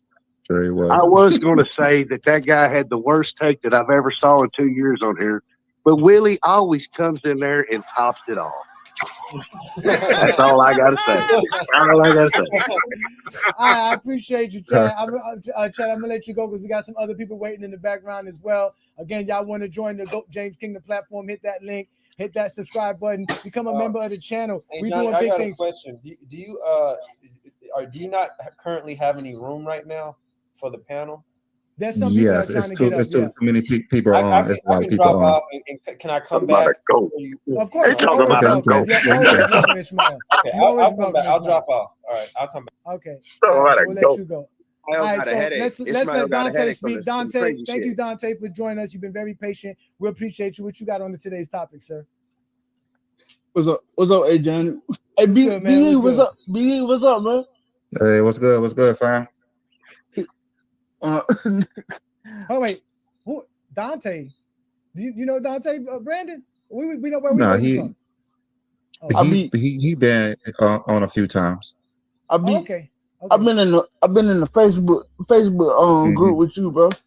Appreciate that. Thank you, man. What's good, man? Again, we did reach 100,000 members in our Facebook group, so we are doing big things here in GOAT James Kingdom. So we appreciate everybody who supports us and continue. Congratulations! Thank you so much. Thank you so much. Thank you so much. So go ahead. Congratulations. What you got for today's topic, sir? Thanks, Willie. Willie follows us on all platforms that he's on. Shout out to Willie, man. Willie, you the best, man. Yeah. Hey yo! Can I ask Scottie Pippen fans something? Because they always say 1 and 9. I want to ask them, can they please explain how did Scottie Pippen get Jordan out of the first round? And we can leave it at that. Just explain that. In 1988, when Jordan got out of the first round, because I see a lot of 1 and 9 without Pippen. But can you tell the people, tell the public, or tell the world how Pippen got Jordan out of the first round? Tell him, Johnny. Oh my God. Well, first off, we had a show talking about this. All right. Now we all know in 1988, Michael Jordan was the man. He won all the awards that you could win during that span. But what we also do know is that they were up 2-0 versus the Cleveland Cavaliers, and they lost 2 straight games in a row. And they were struggling while Michael Jordan was out here putting up supreme numbers during that time. Michael Jordan was looking phenomenal in that series, and the Bulls were still split 2-2. Right? Do you see the numbers? They lost game 4. They lost game 5. I mean, game 3 and 4. Damn, look at the numbers from the gut. I know, right? So it looks like Michael Jordan is the reason why the Chicago Bulls win. But if it wasn't for Scottie Pippen in game 5, the Bulls would have lost that series because Scottie Pippen ended up being the player. So wait, Johnny, you're saying Jordan led his team in points, assists, rebound, or points, assists, blocks, and steals, and field goal percentage, and they won because of that? Scottie Pippen was the reason why the Chicago Bulls won that game 5 in Cleveland in 1988, which was Michael Jordan's first playoff series win. If Scottie Pippen doesn't do what he does in that game, the Bulls lose because Michael Jordan still had 39 points and was scoring, and the Bulls were down that entire game. That's facts, but also Jordan had the best series of all time.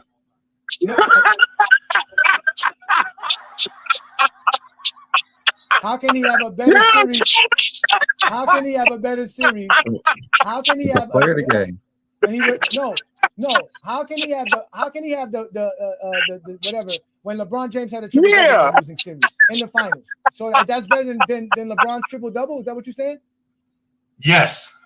You are Pippen averaged 9 points in that series, bro. You saying one game? You actually thought we didn't know this question. You thought you was gonna get us on this one, didn't you? You thought you was gonna get us on this one. You traded if he was playing with LeBron with 9 points in a series. 9 points? What do you think the other team was doing? Yeah, it was 8 points. The other team was doing. Oh my God! That's what you're like he was dropping 41 like Kyrie in 2016. You know what I'm saying? They act like he was carried by Shaq. What the fuck are you talking about? It's crazy because he was, you know what I'm saying? Or he was dropping 25 like D Wade in 2011. You know what I'm saying? No. He just said y'all talked about one game, but he'll turn around and do the same thing. For a series. Exactly. You just talked about really doing the same thing, bro. I know. 91 Jordan had that greatest series of all time. Sorry. Talking about. But then he gonna say Scottie saved it, right? Scottie saved that 88 series. But when Scottie went out with the migraine, what happened? Did he save that? That's why Jordan couldn't win, because they didn't have Scottie. Did he save that? Jordan didn't win. So why that's why Jordan didn't win. Why couldn't he win a game 7? Why couldn't he win that game 7? So explain to your audience how Jordan won in 1998. We just asked you a question. Scottie Pippen. You're going to answer a question. Scottie played in 98. Answer the question. Explain what Pippen did to get them over the hump. Willie. They can't do that. Wait. After because we have to let Dante speak, because Willie, you hogging the speech. This is what your boy was doing his first playoff series in that game 5. 9 rebounds for Charles Oakley, and Jordan overthrows Pippen, who winds up 4 rows into the press sector. Price missed, and Williams has the shot blocked. Jordan got that one, and Pippen can't hold on. So 2 fast break opportunities by the Bulls goes by the boards. And it's 72-68. You've got to admire the Cavaliers. They're poised. 18-point lead cut to 1. Chicago tied it up, and then Cleveland scored 4 in a row to keep their lead and get the ball back on a turnover. That's the 3rd turnover for Jordan in a row. Williams hits 12 on the shot clock. Jordan has it knocked away by Harper. Watch him pull up for the 3. Price with Paxson in his face hits the 3-point shot, and it's 104-101. 33 seconds to go. Price hit it with Paxson in his face.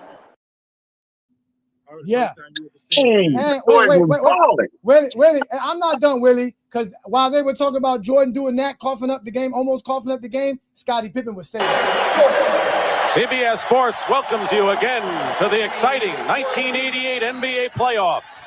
After 3 periods of play, in which the winner will move on and the loser goes home, the deciding game of this first round, the Chicago Bulls outscored the Cavaliers 10-1 to take their first lead, and they did it with Michael Jordan on the bench.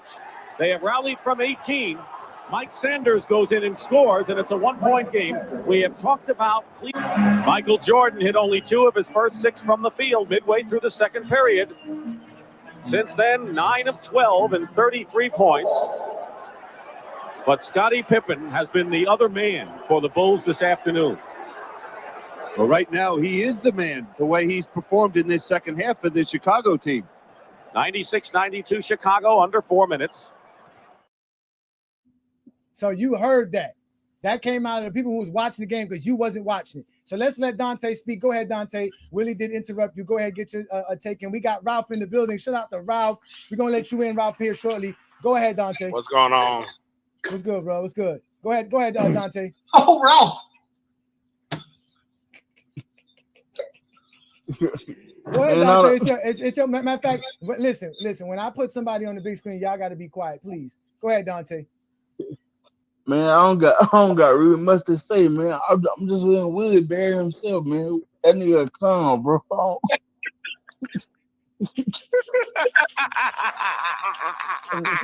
Shout out to you, Dante. Appreciate you, brother. So, Ralph, what's good, brother? We got you in the building. What you got for us, man? Long time no see, man. Good to see you, brother. Yeah, man. I've been on the road for the past 6 weeks. That's why if you see me, I'm back home now.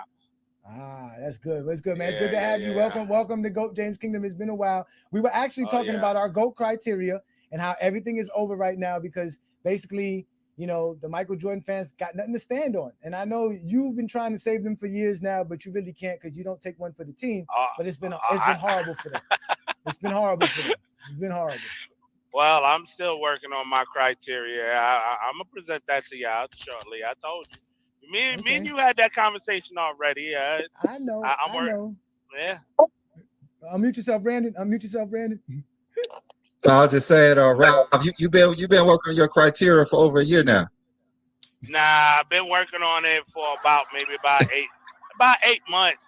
But the thing is, for 6 weeks, I've been on the road, like going to different cities working, so I haven't really got back to it. Like I said, I got 58 categories. I want to get to probably about 100, and you know, we'll see. I'm gonna present it to y'all. Yeah, I'm gonna present it to y'all. Don't worry. Willie, Ralph, you still out there hooking? Or nah, I'm driving. I drive, man. Yeah, man. So what you got, man? As you can see, we put another person up for exposing GJK. They failed horribly. And Willie? they only want to talk. No, we're not. No, Rel. No, it was Rel. It was pretty bad. Where my man go that was knocking me? Where'd he go? I was cracking up. Dante's still there. He's still there. Listen, Willie, who you got on fentanyl next to you in the car? Who's passed out like that sitting next to you, bro? What's going on over there? What you got going on over there? It's sports fitness and rent. Y'all out there doing Zesty Jeffrey. You know what I'm saying? It's Sunday. We work. We work. We smoking. I hear you. Go ahead. Let's let Ralph talk because Willie's still in the show. Willie's the star. Go ahead, Ralph. What's good, Ralph? Nothing. So the conversation today was y'all criteria that y'all showed in the past. Mm-hmm. And how nobody's been able to really come up with one. And as of right now, it's been so bad for the Zesty Jeffries and the LeBron haters that they're out here talking about LeBron James like this. The thing about LeBron James, I've told you guys many times on this channel, LeBron James does not carry himself like a grown man. So I was like, this nigga must be joking, man. I don't know where he's going with this. But he was dead serious. He does not have any class or integrity, no honor. Think about some of the things he's done over his career. Is there any honor in having your wife come on stage and call you the GOAT? Is that an honorable thing? Please welcome to the stage, the GOAT, respectfully, LeBron James. No, it's not. It's classless. What? Excuse me? That stupid look on his face. That's not honorable. Where is your integrity, LeBron James? Jesus, like, all right. I listen. I done tuned in on their show from time to time, and it makes me upset to where I try to get on a panel and they're gonna make me defend LeBron myself, and like, even though I don't have him as the GOAT, like, but they're ridiculous over there. Like, and I've heard his takes and everything. It's terrible. It's like saying that he's not top 5 or top 10 is crazy. Like, yeah, he's excessive. He's excessive. Even though I have Jordan as the GOAT myself, but he's doing too much. He's a little bit excessive. See, I don't even talk basketball. I don't want to talk about what you did off the court. I don't care about that. I want to talk the moments, the pressure moments. You know what I'm saying? The shit that 33 million people was watching at one time. I only talk about the moments when you played well or folded. We watch like in the Olympics. Say, for instance, okay, LeBron fans be like, oh, well, LeBron had the rebounds and the passing. We watch basketball to see Curry hit that shot. I don't care about who passing. I'm not watching basketball to see who passed, bro. And nobody watches basketball to see that. So you a casual, bro? I want to see that. I don't know about that, bro. But you know, I want to see the all aspects of basketball. He was on point to that Yeah, last end. that's with exactly what that means. He's a casual. Yeah. No, because Like, Willie, personally- Willie, you know that was one of the greatest basketball moments of all time. There was almost 250 million people watching it, right? You know that, right?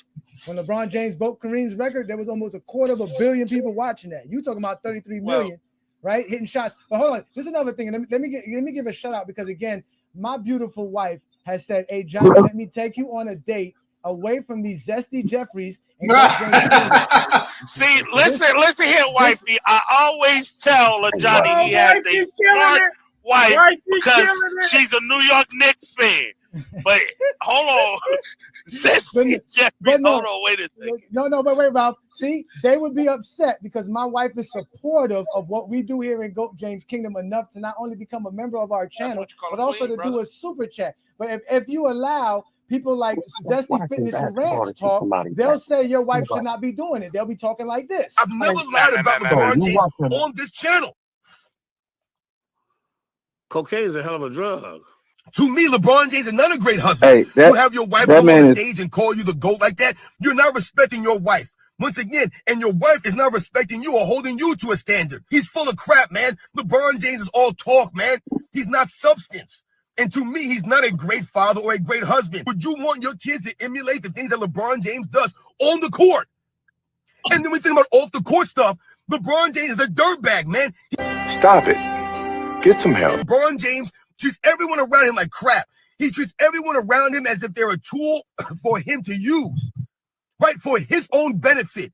He don't care about his sons, his family like that, or his wife like that. The people around him, his friends. He don't care about these people. That's where the LeBron James fans go. They're so delusional. They're so weird. They're dirtbags individuals. Remember that. They're dirtbag individuals.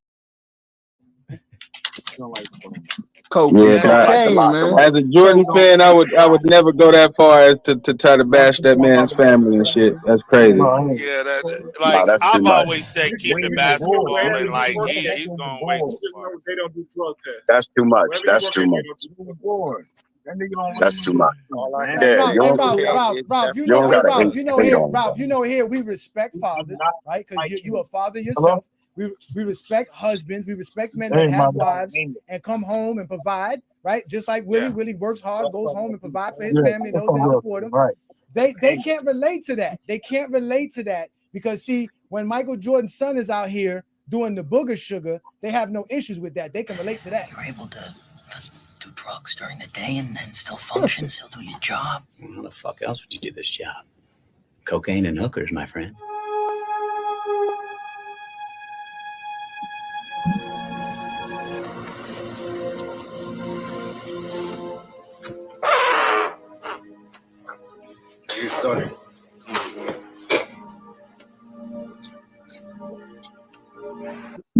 That man, Sam, 40 years old. They ain't got shit to do with basketball either.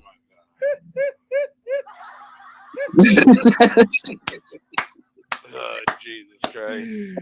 Listen, that man 50 years old snorting cocaine. Listen, when you can't talk the game of basketball, this is what you have to resort to. These are the things you have to resort to when it comes to where you can't say stats. We can't talk the That's accolades. crazy. We can't talk. That's why I respect Willie. Willie said about the moments. Willie said it's about the moments.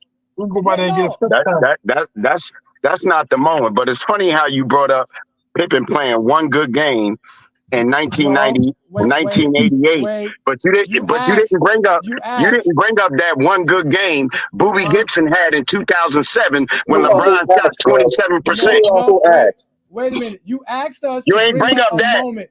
You asked us to bring up the moment that Boobie Scottie Gibson Pippen carried. saved Jordan. I gave it to you.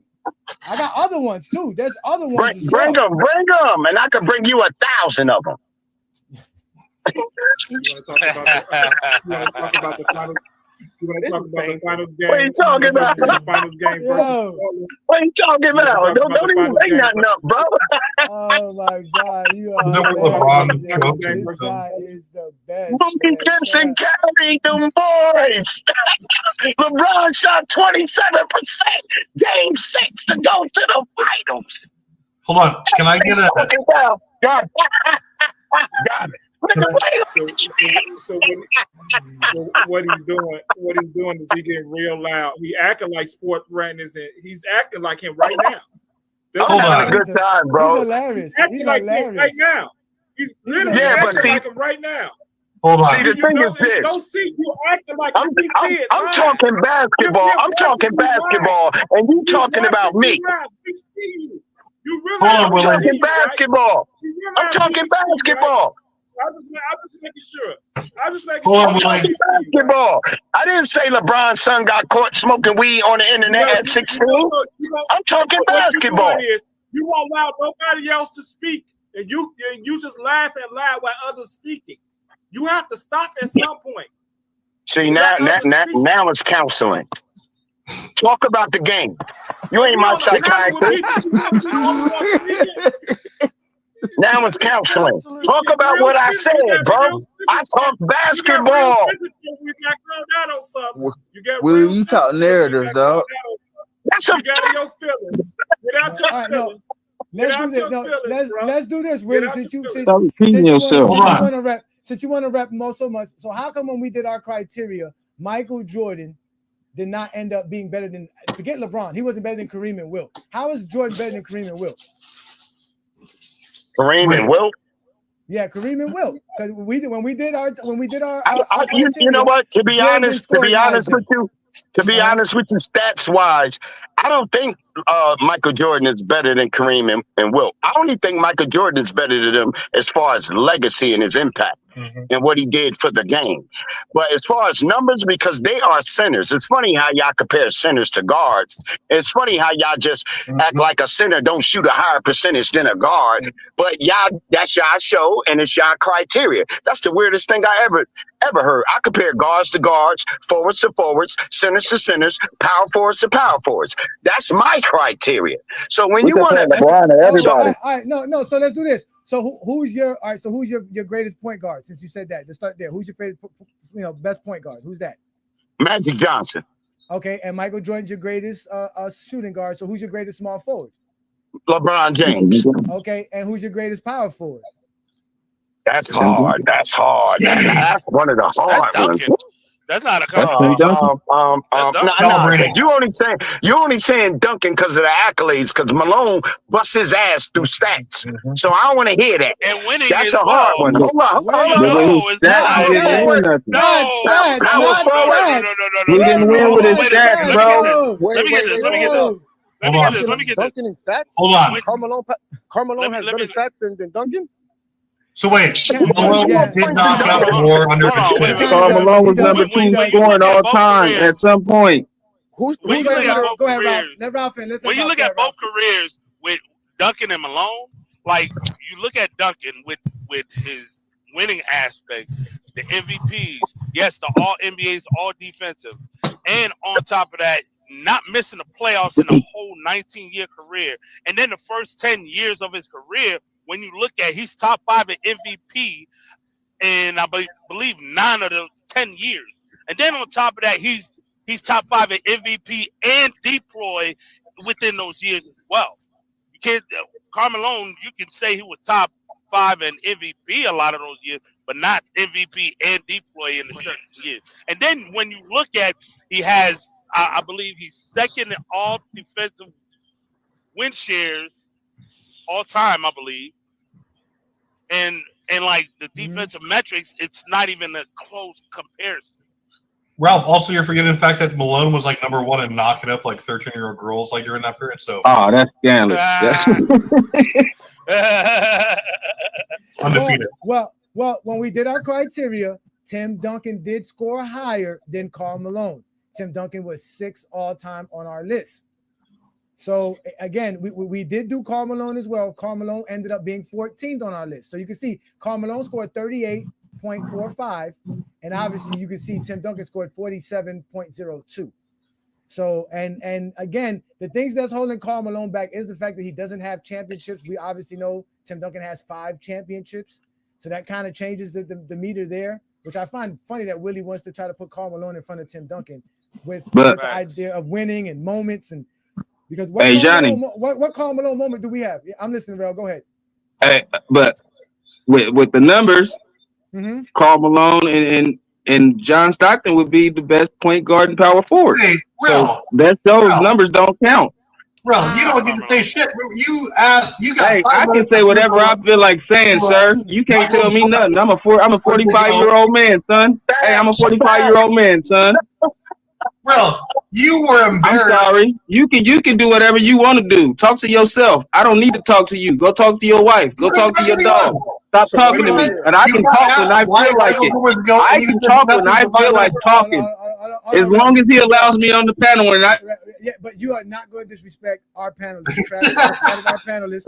He gets a chance to eat you alive because he's trying to rep for Michael Jordan every week, right? And here it is. You showed up and we gave you an opportunity. And you had Travis as red as my shirt because you couldn't explain why Michael Jordan was the GOAT. It's not his fault. So you're not going to disrespect Travis. Travis is a part of the program, brother. You got to really. You couldn't even explain why Michael Jordan. We respect your take. It's just a horrible take, brother. It's just a horrible take. It was a non-existent take. You said Michael Jordan. I didn't say Malone. I said it was a hard decision because Malone was a 2-time MVP. You know what I'm saying? Malone led the league in scoring. Like, Malone was a monster. I know he did his thing off the court, but like Kobe did his thing off the court. But I'm only talking basketball. Malone was a monster, bro. I mean, he was a monster as far as scoring. But I'll probably take Duncan because Jordan plays better with guys that play defense, not a bunch of offense. So I would probably take scorer than Tim Duncan. You can say that, Ralph. Yeah, he's a better scorer. I'll say he's a better scorer, but the defense is a much bigger gap than the offense. Yeah, he's a better. Yeah, no, Tim Duncan is one of the greatest defenders of all time. Malone defense is great as well, so he wasn't no slouch on defense. So his numbers prove it. I'm not saying he wasn't a bad defender, but when we compare Tim Duncan and Karl Malone, it's a bigger gap than the offense because we're not going to act like that Tim Duncan couldn't score the ball as well. Duncan controlled the game way better than Malone, top 5 in scoring, and he was like top 5 in defense in several of those years. That's the reason why he got back-to-back MVPs in 02 and 03. So here's a trash take from Canelo. High guard Malone was a trash take. No, that's not true. Hey, Ralph, you said Tim Duncan was Ralph, you said Tim Duncan was DPOY. What year? No, I say he was top 5 in DPOY. Oh, okay. All right. Yeah, he didn't win. They've been hating on those dudes. I don't know why they never let those players win Defensive Player of the Year. And it seems like you're going to win Defensive Player of the Year if you only do defense. If you're a two-way player, they really don't like to give it to you. So his on and off numbers. I just can't get over how this man didn't bring up anything like Jordan's advanced metrics. He's like leading the league in the finals MVPs, second MVPs. Again, anything like that elevates his team. There's a ton of arguments you can use for Jordan as the GOAT, but I didn't even hear one except for I watched him play. He's the GOAT. That is mind blowing. Like, real hard, you sound like an intelligent guy, 100%. You sound like you watched the game a lot, but you got to ask a simple question. You have 5 minutes to you couldn't say one argument why Jordan wants to go. Yeah, that's to Willie's defense. Karl Karl Malone was a beast. You know what I'm saying? Because Tim You Duncan got that did off have way glad. Tim Duncan did have way more help than Malone did in his career. I can say that. No, we don't want to do that now. I'm not saying I'm not saying Hey. Karl Malone's better because to me Duncan is the best power forward. But one argument you can have is that Karl Malone had less help. Well, look at them true. late 80s That's teams. true. That's true. No, look at them late 80s teams that Karl Malone had. Aaron, what do you mean? John Stockton was the best player of all time. You had John Stockton, you had Mark Eaton, that was a two-time Man, Martin was God, man. You had the leading blocks, averaging 6 blocks a game.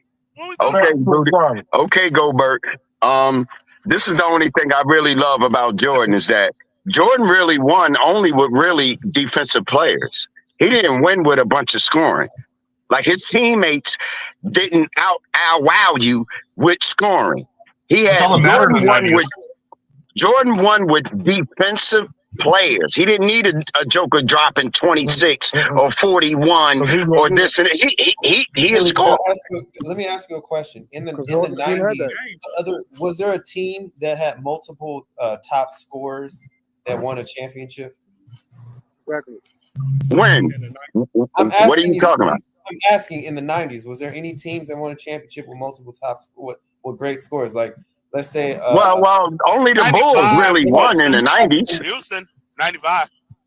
Only the Bulls really won in the 90s, so that question is mute. Okay, what about the 80s? But if you go to the 80s, you had Dumars dropping, you had James Worthy dropping, you had Larry Bird and all them. You had Kareem and Magic. On average during the season, was those guys? Would you say that some of those guys were like double-digit, like 20-point scores, like on the same team, like that, multiple on the same team or something? Magic and Kareem. No. James Worthy. No, let me explain the evolution of basketball. See, when Jordan came in the league, shooting guards wasn't popular. It was all about centers and big men. Like the bigger you were, the better you were. Like Ralph Sampson, Hakeem, David Robinson, Kareem Abdul-Jabbar. Guards didn't get picked in the top one, first picks. So when Jordan came in, they said, "Oh, can't nobody that scored like this win a championship." Can't nobody do that. You said shooting guards wasn't popular. Wait, what do you mean? Yeah, Mark Wire, Alex English, name the popular shooting guards before Michael Jordan, brother. Adrian Devlin, Alex English, Marcus Wire. Yeah, George Gervin, Agnes English. Come on. George Gervin wasn't no shooting guard. Yes, he was. No, he wasn't. Boy, he was 6'9", 6'10". Bill Goodrich, Jerry West. Yeah, it was Jerry West. Yeah, but look where you're going. Like shooting guards wasn't the number one picks, bro. Yeah, but Jordan wasn't the number one pick. You said exactly. What? I think I know what he's saying. Who was picked before Jordan? Sam Bowie and Hakeem. Well, Hakeem's a goat. Jordan's the only person that gets credit for dominating on anything that's weak. So because the shooting guard position is weak, Jordan is considered greater?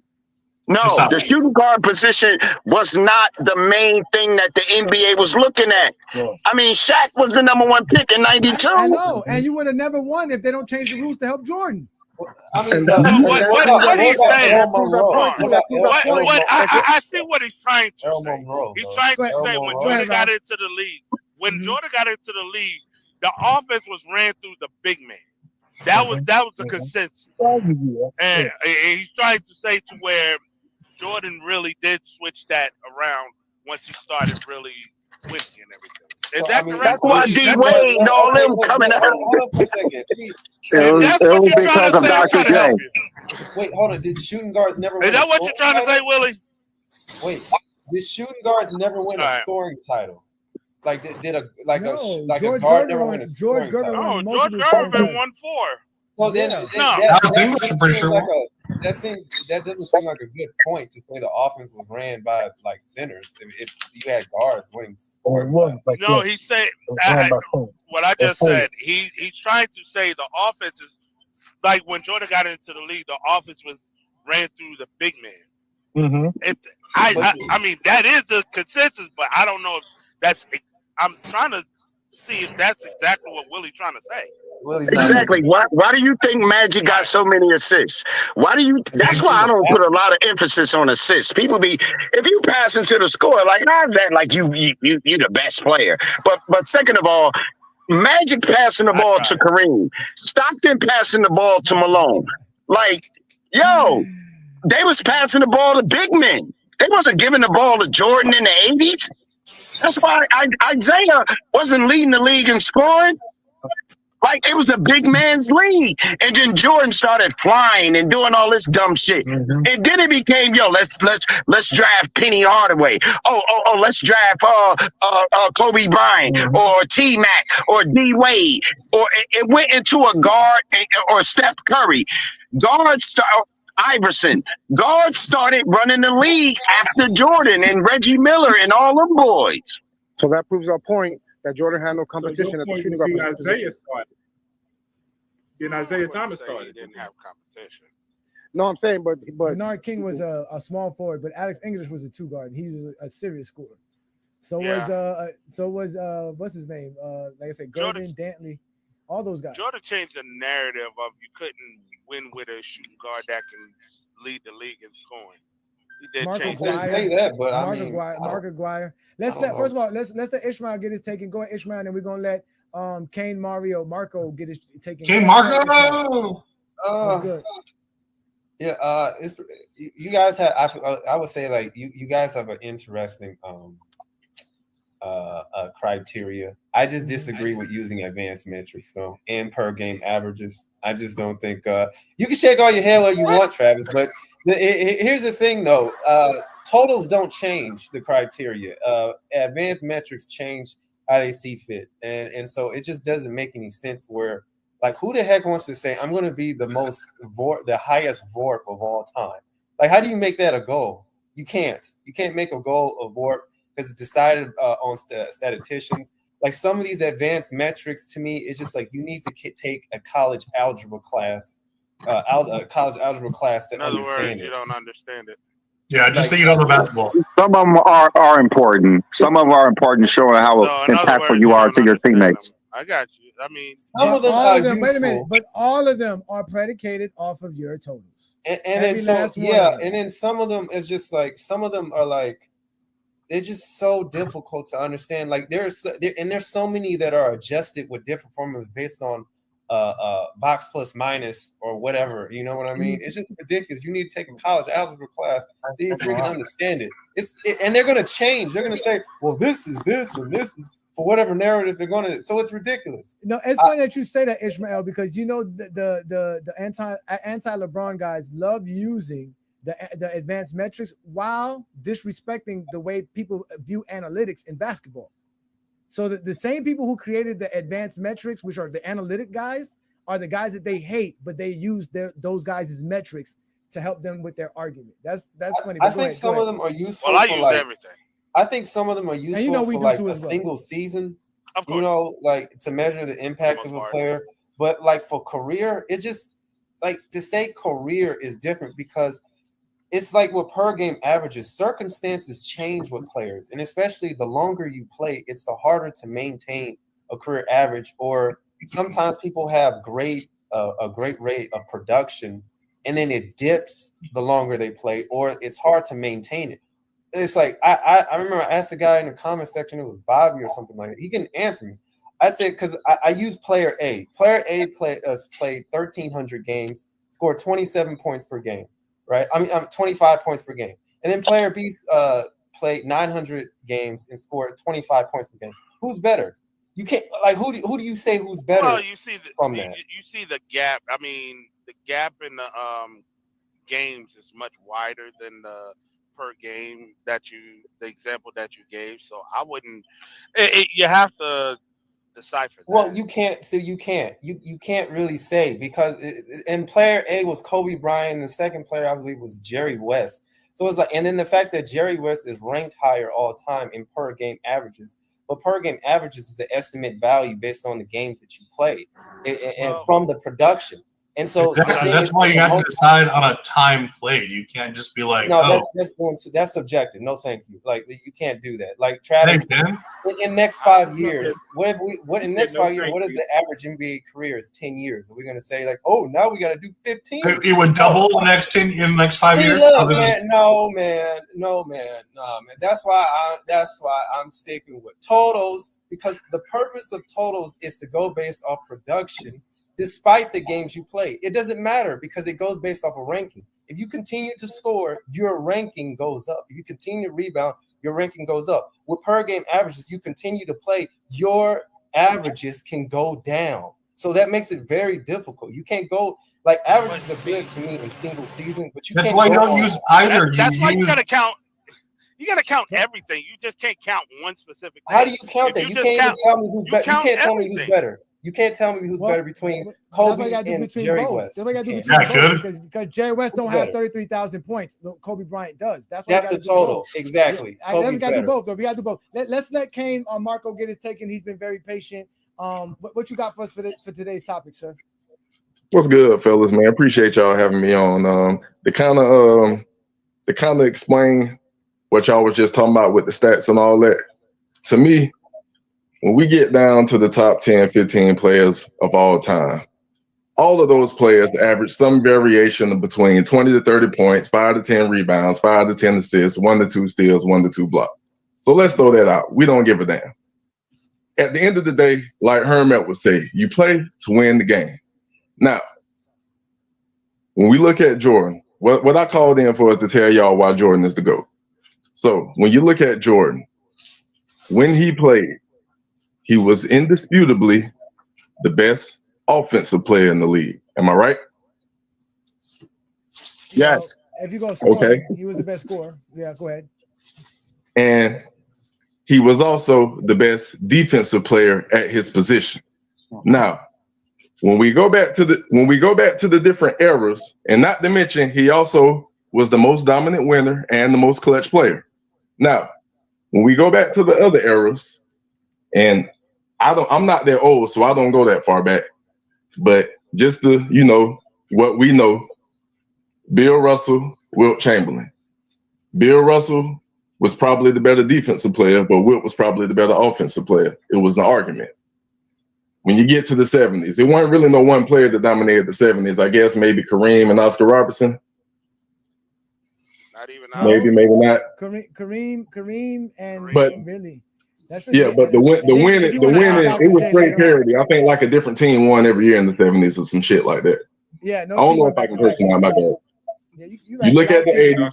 Mm-hmm. You look at the 80s, it was split between Magic and Bird as far as winning. Magic won a little bit more, but he had Kareem. But neither one of them was considered the best defensive player at their position or in the league. So we can go to the 2000s. You can maybe say Kobe was the best scorer during the 2000s, but you got an argument for Iverson because he took a chuck cut. You got an argument for Shaq. You got an argument for T-Mac because they won all them won scoring titles during that time. And Kobe wasn't considered never the best defensive player in the league. You get to the 2010s. You got LeBron. You got KD. You got Curry. It's an argument for which one of them the best offensive player in the league. And neither one of them was considered the best defensive player in the league. So when you look at Jordan, nobody actually dominated more than he did. Point blank, period. Unless you look at Bill Russell with the championships. But Bill Russell didn't dominate statistically like Jordan dominated statistically, if y'all want to go for the stats. But to me, stats for nerds. He did dominate statistically wise. He ended up he didn't dominate over Wilt statistically. Wilt dominated statistically during that time. He had more rebounds than Wilt when he retired. So he did dominate that fact. He did factor in that way. He was top 15 in points when he retired in 1969. And the 15 fact that though, but top 15 though. Yeah, he was top. Where you want him to be? I mean, how much higher you want him to be? I'm saying Jordan was He's number one. He's number one in rebounds. He's number one in MVPs. He's number one in championships. He's top 15 in scoring. I mean, what else? He would have been number one in blocks. So if they count if I can grant you that, but I don't feel like Bill Russell was one of the best offensive players we ever seen. That doesn't matter because you're comparing Jordan to his era. Because Jordan to his era, of course, because his era was weak. He had no shooting guard to be the best defensive shooting guard. There were players that were playing better defense than Jordan. But all I'm saying, okay, so put it this way then. If you want to say Wilt is number 1 and Jordan is number 2, it still ain't Bron. No, see, look, there you go again. It's still Bron because Bron It still dominated ain't across Bron. the board. It still is Bron. You're trying to find a way to make it not LeBron while you're sitting here and taking Jordan out of the GOAT debate. You're basically taking Jordan out. You just proved our point that no matter what y'all do, all y'all do is prove why Michael Jordan is not the GOAT. Because you just said, give me a chance to prove Michael Jordan's the GOAT. Now, when I show everything that you're bringing up doesn't make Michael Jordan the GOAT, you're like, well, at least it makes him better than LeBron. So are you guys only concerned with how LeBron is ranked in any ranking list? Ain't this a LeBron channel? Wait, King Marco, are you the juggernaut? Wait. I am absolutely the juggernaut. No, listen. I here in GOAT James Kingdom, and Brandon and I, we've came up with a criteria proving LeBron the GOAT. He was just as dominant. You talking about him not being dominant because what? He wasn't better than Kawhi Leonard as a defender? Kawhi Leonard wasn't the best defender in the 2010s. Hey, Johnny, I do want to say Wilt does have more rebounds in the 60s than Bill Russell. Don't play with it. After no, you say in the 60s. And I ain't using Google or none of that, and I ain't see it. Wait. When Bill Russell retired, he was number 1 in rebounds. Wilt Chamberlain not have 22,000 rebounds in 1969, Ralph. But Bill Russell came in the league before Wilt Chamberlain. Yeah, he came in at 50s though. But that's what I said. I said when he retired, he was number 1 in rebounds. It took Wilt Chamberlain 5 more years. It took him 5 more years in 1973 when he retired for him to get past 22,000 rebounds. He's got more in the playoffs. He's got the most. And he does have more in the playoffs on top of it. And he has 5 more championships than Michael Jordan. He has 9 more championships than Wilt Chamberlain. Y'all, that's what I'm saying. So I didn't hear everything. But again, Bill Russell was not a top 10 offensive player during his era. He was not a top 10 offensive player during his era. That doesn't matter. What does that have to do with anything? But that's what I said. I said Jordan was the best offensive player and the best defensive player at his position. You said that how was Jordan a better offensive player? We can say if there was players better than Jordan offensively. Scoring doesn't make you the best offensive player. So who was the best offensive player then during the 90s? There's a lot of players we can throw out there for go ahead. I'll wait. Go ahead. I'll wait. I can start off with John Stockton. Go ahead. I'll wait. And let's see if anybody on the panel agree with you. Let's see if anybody on the panel agree with you. Let's see if anybody in sports history agrees with you. Clearly was a better scorer to start off his career along. You are not going to ask me a question and then try to overtalk me. Yeah. I want to. John Stockton averaged well over 10 assists per game throughout the 90s. He was a great offensive player. His shooting efficiency was great. His 3-point shooting was great. His free throw shooting was great. He was a great offensive player. You only want to go off of scoring. You're going to say he's not a great offensive player. Why? Because he only averaged 13 points per game or 14 points per game? But he was averaging 10, 12 assists. So he was contributing all over the place. So again, you guys are making false statements about Michael Jordan that doesn't exist. Jordan's not the greatest offensive player because of scoring. Especially when we talk about the 90s, because Jordan's greatest scoring years are in the 80s. Who scored the most points in the 90s? So in the 90s, Karl Malone scored most in the 90s. I would just check it. I would just go ahead, Ralph, and then we're gonna let real debates come in. Go ahead, Ralph. When you said with John Stockton in the 90s, like when you equate those 10 assists, what minimum of like 20 points right there, along with the 14, that would be what 34. 14 points? It's a minimum. Y'all can down the John Stockton hill. I'll let y'all have it. I'm just saying with John Stockton, like I know you said 14 and 10. Mm-hmm. The 10, what you could say like that would equate to like 20 points. You know, right? And that's pretty good. But John Stockton wasn't the primary scorer nor the primary offensive player on the team. Nor did he command scoring. Nor did he command double teams. What I'm saying, of the game. Like, it's not the only aspect. Like, so that doesn't. You can't just go off of just scoring. I'll let y'all down to John Stockton. Y'all go ahead. Y'all can talk about John Stockton. Hold on, wait. First of all, you don't let us do shit. We do what the fuck we want to do. This is GOAT James Kingdom. And did Jordan have? And I just came in here and cooked the whole kingdom right off the dick. Wait. No, you didn't do nothing. Did Jordan have a Wilt Chamberlain to compete with to be the best offensive? Willie warmed y'all up. I just came and finished y'all off. Answer the question, Kane. Answer the question, Kane. Well, I wanted to. Hold on, Ralph. I got to deal with this because we got people who think they're cooking. We got people who think they're cooking and they're not cooking. I'm gonna ask you again, Kane. Did Michael Jordan have a Wilt Chamberlain in the 90s to compete with? We're not talking about bringing people from other eras. We're not talking about that. We talking about what actually happened. You brought that we up. talking about what actually happened. We are comparing that because you said that he said that he wasn't number one in offense. I mean, you were talking about Bill Russell in another era. So I'm asking you again. I said Yes, when you he did. played. That's Shut I your said- bitch ass up. Sit your ass down. Ladies and gentlemen, you get put in a Michael Jordan dugout when you don't allow to actually let people speak, nor are you willing to have a conversation and answer the question. I asked you a very simple question. You brought up being dominant as an offensive player. I'm asking you, did Jordan have the competition that Bill Russell had in offense? Jordan didn't have somebody averaging 40 points per game when he was playing in the 80s and the 90s, did he? No. Did Oscar Robinson? Let's do that. Did Michael Jordan have anybody as good as Oscar Robinson came?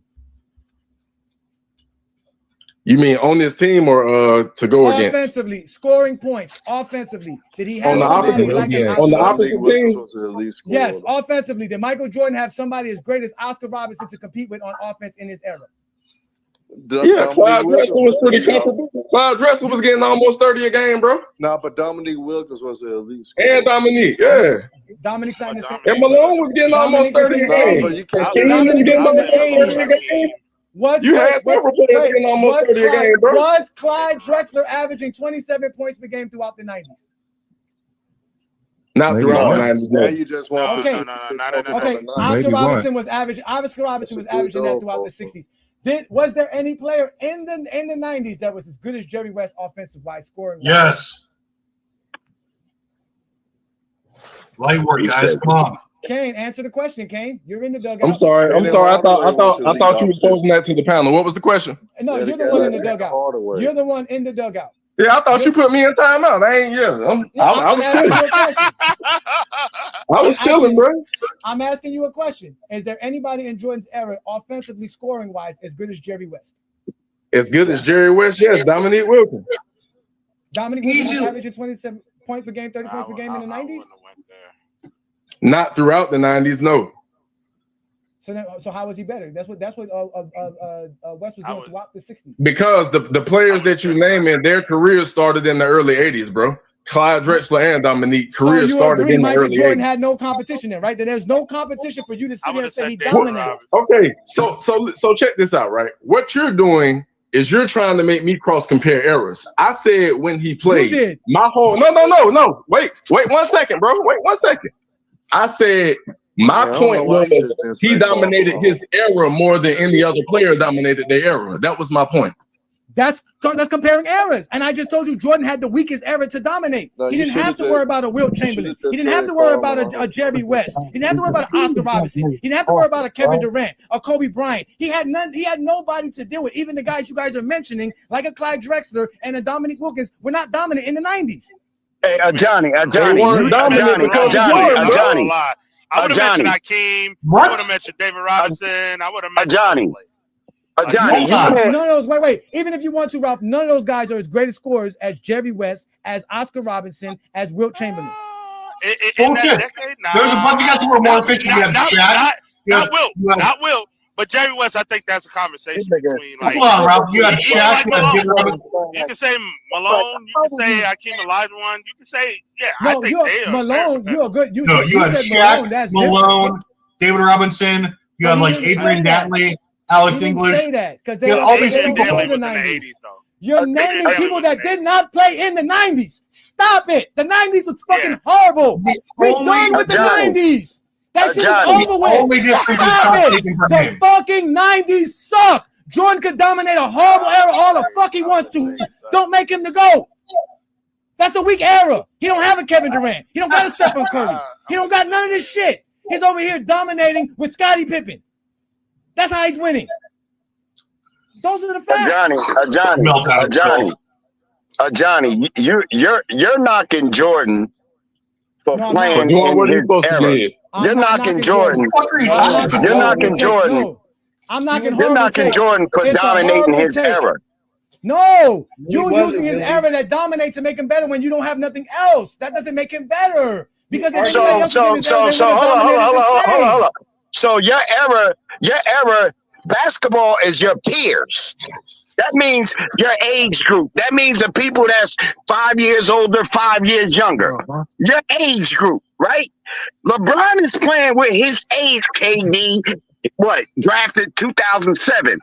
LeBron drafted 2003. So that's a 4-year difference. Just because your age group is just as good as you does not mean you're dominating. Jordan was better than his peers. Period. Where? So now you blaming why wasn't Drexler like Jordan? Why was it now you're going back to Hakeem and Wilt. Wilt when it was centers. You're comparing a center to a damn guard. Wait a minute. What does Jordan's dominance have to do with what does that what does that have to do with Clyde Drexler being able to average 30 points per game? No, Jordan was better. What does that have to do with Karl Malone not being able to average 30 points per game but only once in his career? What does that have to do? What does that have to do with anybody in the 90s who could not average 30 points per game? 30 points isn't irrelevant. Isn't a good goalpost when they're Johnny, basketball was ran through the big man. Not in the 90s. Not in the 90s. But Jordan changed that. Jordan changed that. Okay, so that's why you got your T-Max and your Iversons and your D-Wades.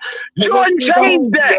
No, what Jordan changed was the rules. What Who was averaging 30 points in 2000? Didn't hand check and go away in 2005? It went away in 95. It went away in 95. You motherfuckers ain't gonna come up here and keep lying. That's what Detroit. We've been debunked this shit. This is why. This is why our GOAT criteria matters, because all you guys want to do is talk nothing that has nothing to do with basketball. None of this has anything to do with basketball. You guys want to discredit the entire 90s just to make Jordan great. That's what you guys want to do. Yes, you want to discredit them because they didn't average 30 points per game. No, 30 points is an arbitrary number that you came up with and you hold to the standard. Why was Jordan so much dominant? Why was Jordan more dominant than Hakeem Olajuwon? He wasn't. Why was he more dominant than Karl Malone? But Hakeem Olajuwon. He was better defensively than Karl Malone. Why was he more dominant than David Robinson? How was he more dominant than Scottie Pippen, who made the same amount of All-NBAs, the same amount of All-Stars, more All-Defensive selections than Jordan? Because he was a way better offensive player than Scottie Pippen. He was more efficient. No, because of points. Because you're going to bring up 30 points per game. That's all 30, you care 30 about. points means nothing. He was more efficient than Scottie Pippen. He was a better offensive player, period. And he was arguably just as good defensively.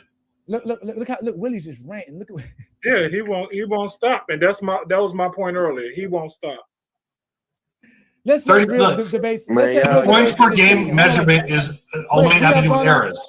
This is why I like to have one person up at a time, because we do have to let other people speak. So we're gonna do this because I have to address. Hollywood Herb. Let's get to it right here. Real debates. Salute, step up to the mic. Appreciate you. Thank you. And Herm will come up next. Go ahead, Real Debates. We're waiting for your take, please. Are you there, Real Debates? He power drinking his 211, man. Okay. All right, so go ahead, Herm. Go ahead, Herm. Go ahead, Herm. Shout out to Herm. Salute, hey Johnny. We're not suspended no more, Herm. We're not suspended no more. Hey, that's good. Hey, but see, I'm not gonna cook you on Africa like that anymore, man. So we won't be suspended again. I cooked it so bad, he had to go to he tried to ditch the dream team by showing the tapes against Croatia. Man, he was just desperate, But end of the day, when it comes to the era stuff, y'all, you just gotta stop. Period. If you just a real basketball purist, you would never disrespect any era of basketball. You would look at it just as a fan of the game. You're not gonna try to discredit just to uplift other guys. The 90s did. To answer your question that you asked, though, hey Johnny, you said scores. David Robinson basically did average 30. He did a 29.9. Shaq averaged 29.2 as a 21-year-old. He had Karl Malone that was consistent, 27 or more points per game for the most part, especially in his peak when Utah was competing for the titles. But it was great scores in the 90s. It was great scores in every era. It's not that many eras going to have consistently guys that scoring 30 points a game. You consistently not going to have. You have it now more in this era just due to how the game has changed and it's more offensive based. And of course, you got talented guys now. You got a lot of guys that are bucket getters, and had the game is played, it's bucket getters. This is a good era for any bucket getter. You don't even have to be the best defensively. As long as you a bucket getter, this is the area that you need to be in. But just this era, Jordan had years in the 90s that he was only averaging 28, 29 points. He wasn't averaging 30 every year in the 90s.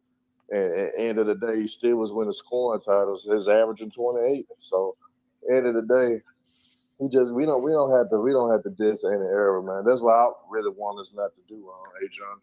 We don't have to do that. We can still talk about how great LeBron is without dissing any eras. We could talk about how great Jordan, Wilt, Kareem, all those guys without dissing era. That's where the basketball talks go left. That's why we all at times will sound like casuals because we dissing eras. We just got to talk the game and actually talk as fans of the game. We all love basketball. Let's act like it. But that's what I was trying to explain, because they love to do this thing about Jordan dominating his era. And they forget that there's plenty of players who dominated their era.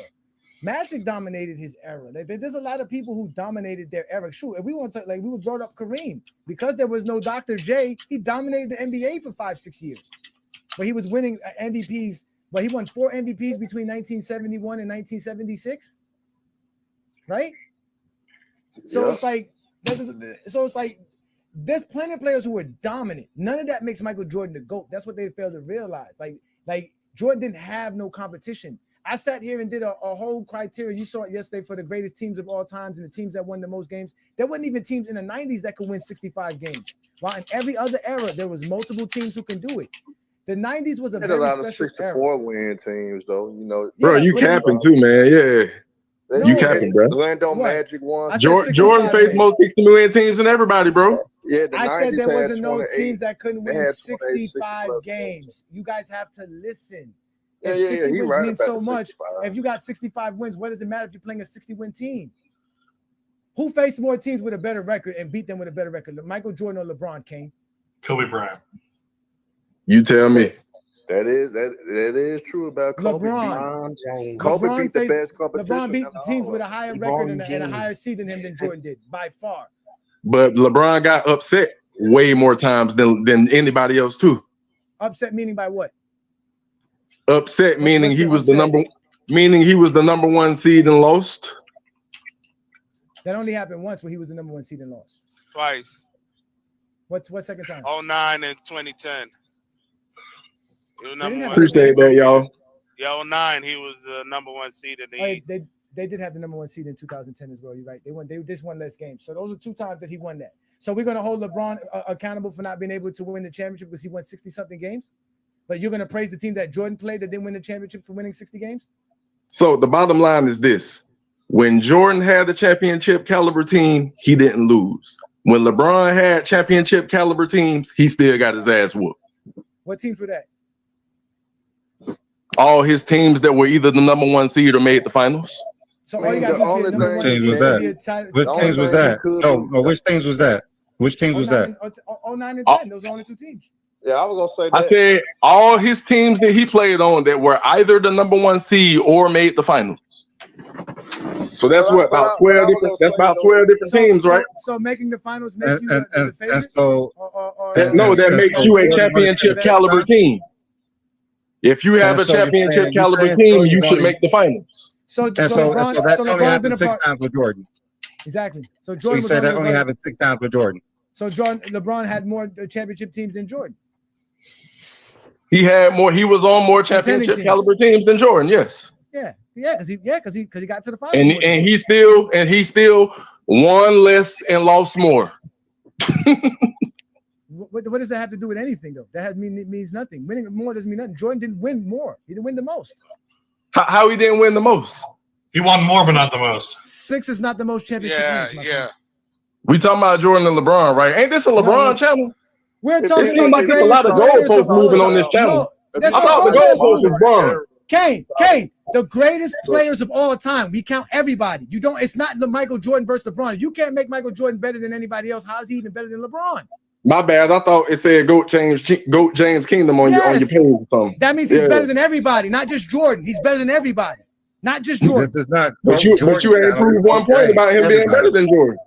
Yes, we did. We proved the point that he's better than Jordan. We just told you that. We proved it. Bro, you brought out John Stockton and started dissing errors and cross comparing and everything, bro. You did all kind of running and goalpost moving, bro. No, we didn't. No, we didn't, bro. You're not listening. You don't listen. We going player for player. No, it's not player for player. It's the greatest players of all time. You have to go against all players. This is not Mortal Kombat. John, give me a hug. Let's let Ruddy Hood Sports get his take in. Ruddy Hood Sports, thank you for joining us again on the platform. What you got for us, brother? Before you start that, Johnny, I got to roll. Yo, I appreciate you, Ralph. All right, thanks for coming on, Ralph. Thanks, Ralph, man. Appreciate you. It's good to see you, brother. Appreciate you, man. Always. All right. See you next week if we can. So go ahead, Ruddy Sports. What you got for us? Yo, what's good, everybody, man? I hope everyone is chilling on this good God-given Sunday. Doing the Lord's work. Yes, sir. Yes, sir. So here's my thing, right? When it comes, for me, there's about 3 or 4 players in the GOAT debate. Wilt, Kareem, LeBron, Jordan. And I know the main 2 that are argued, obviously, is LeBron and Michael Jordan. And what a lot of people like to do, the main argument that I've heard for Jordan over all these years, I'm only 37, you know what I mean? Over all these years, the main argument I've heard is 6-0. 6-0, 6-0, 6-0. And for me, championships are team accomplishments. This is why on an earlier show, I had said that the difference between LeBron's 17 points per game in 2011, the difference between that being a finals MVP worthy performance or being a flop or a choke is whether his team won or not, because Iggy and Kawhi won a finals MVP with those same numbers. So we have to take into account that championships are team accomplishments. So what I like to do is compare the 2 individuals. Who's the better rebounder? Who's the better passer? Who's the better playmaker? Who's the better scorer? Who's the better shooter? Who has the higher field goal percentage and 3-point percentage? And who can play 1 through 5? Who can guard 1 through 5? Whose impact is greater? LeBron went to 3 separate teams and won a finals MVP with 3 different teams. Only player to do that in history. That should tell you that it wasn't the team around him. It was LeBron. LeBron was the determining factor. And here's the other thing, right? They want to talk about LeBron didn't dominate his era. I also said this before. We know that's cap, because ever since LeBron was drafted into the NBA, there is not one player who's won more championships. There's not one player who's won more MVPs. There's not one player who's won more finals MVPs, more all-star selections, more all-NBA selections, who's scored more points, who's broken more records, who's reached more milestones. That is dominance. And we're talking about what's going on to be a 22-year stretch. Still, not one person that's entered the NBA after LeBron James has been able to accomplish more than he has accomplished. If that is not dominance, I do not know what is. So when it comes to the GOAT debate of who's the greatest of all time, you want to put Michael Jordan and LeBron in the conversation? Well, now we got to compare these 2 players to each other. And someone tell me who's the better player. See, they can't do that. What they have to do is bring up, oh, well, Jordan is 6-0. Well, let me tell you something. If y'all feel like 6-0 is worth more than Bill Russell's 11 championships, then I think 2016 by itself, that 1 championship is worth more than 6-0. And that's all about I had to say. Great ass take there, Ruddy. Ruddy, I need your obedience and you to worship me though, and I love you. Great take. And like you said, Kane, this is a LeBron fans page, and you see LeBron fans talk the game better than you, Zesty Jeffries. No, that he did. That was cool little take, man. It was cool. I like that take. I really did. I'm not impressed with the take, man. You know, yeah, that was cute. But the whole championships being the team accomplishment thing, all these players that we talking about that's in the GOAT discussion done had about the same amount of chances to win the championship. And LeBron probably done had more than everybody, but he still lost more than everybody. So miss me with that, man. He was by himself, bro. That's why I said team accomplishment. It's 5 people. But all these players that had the same amount of chances to win, bro.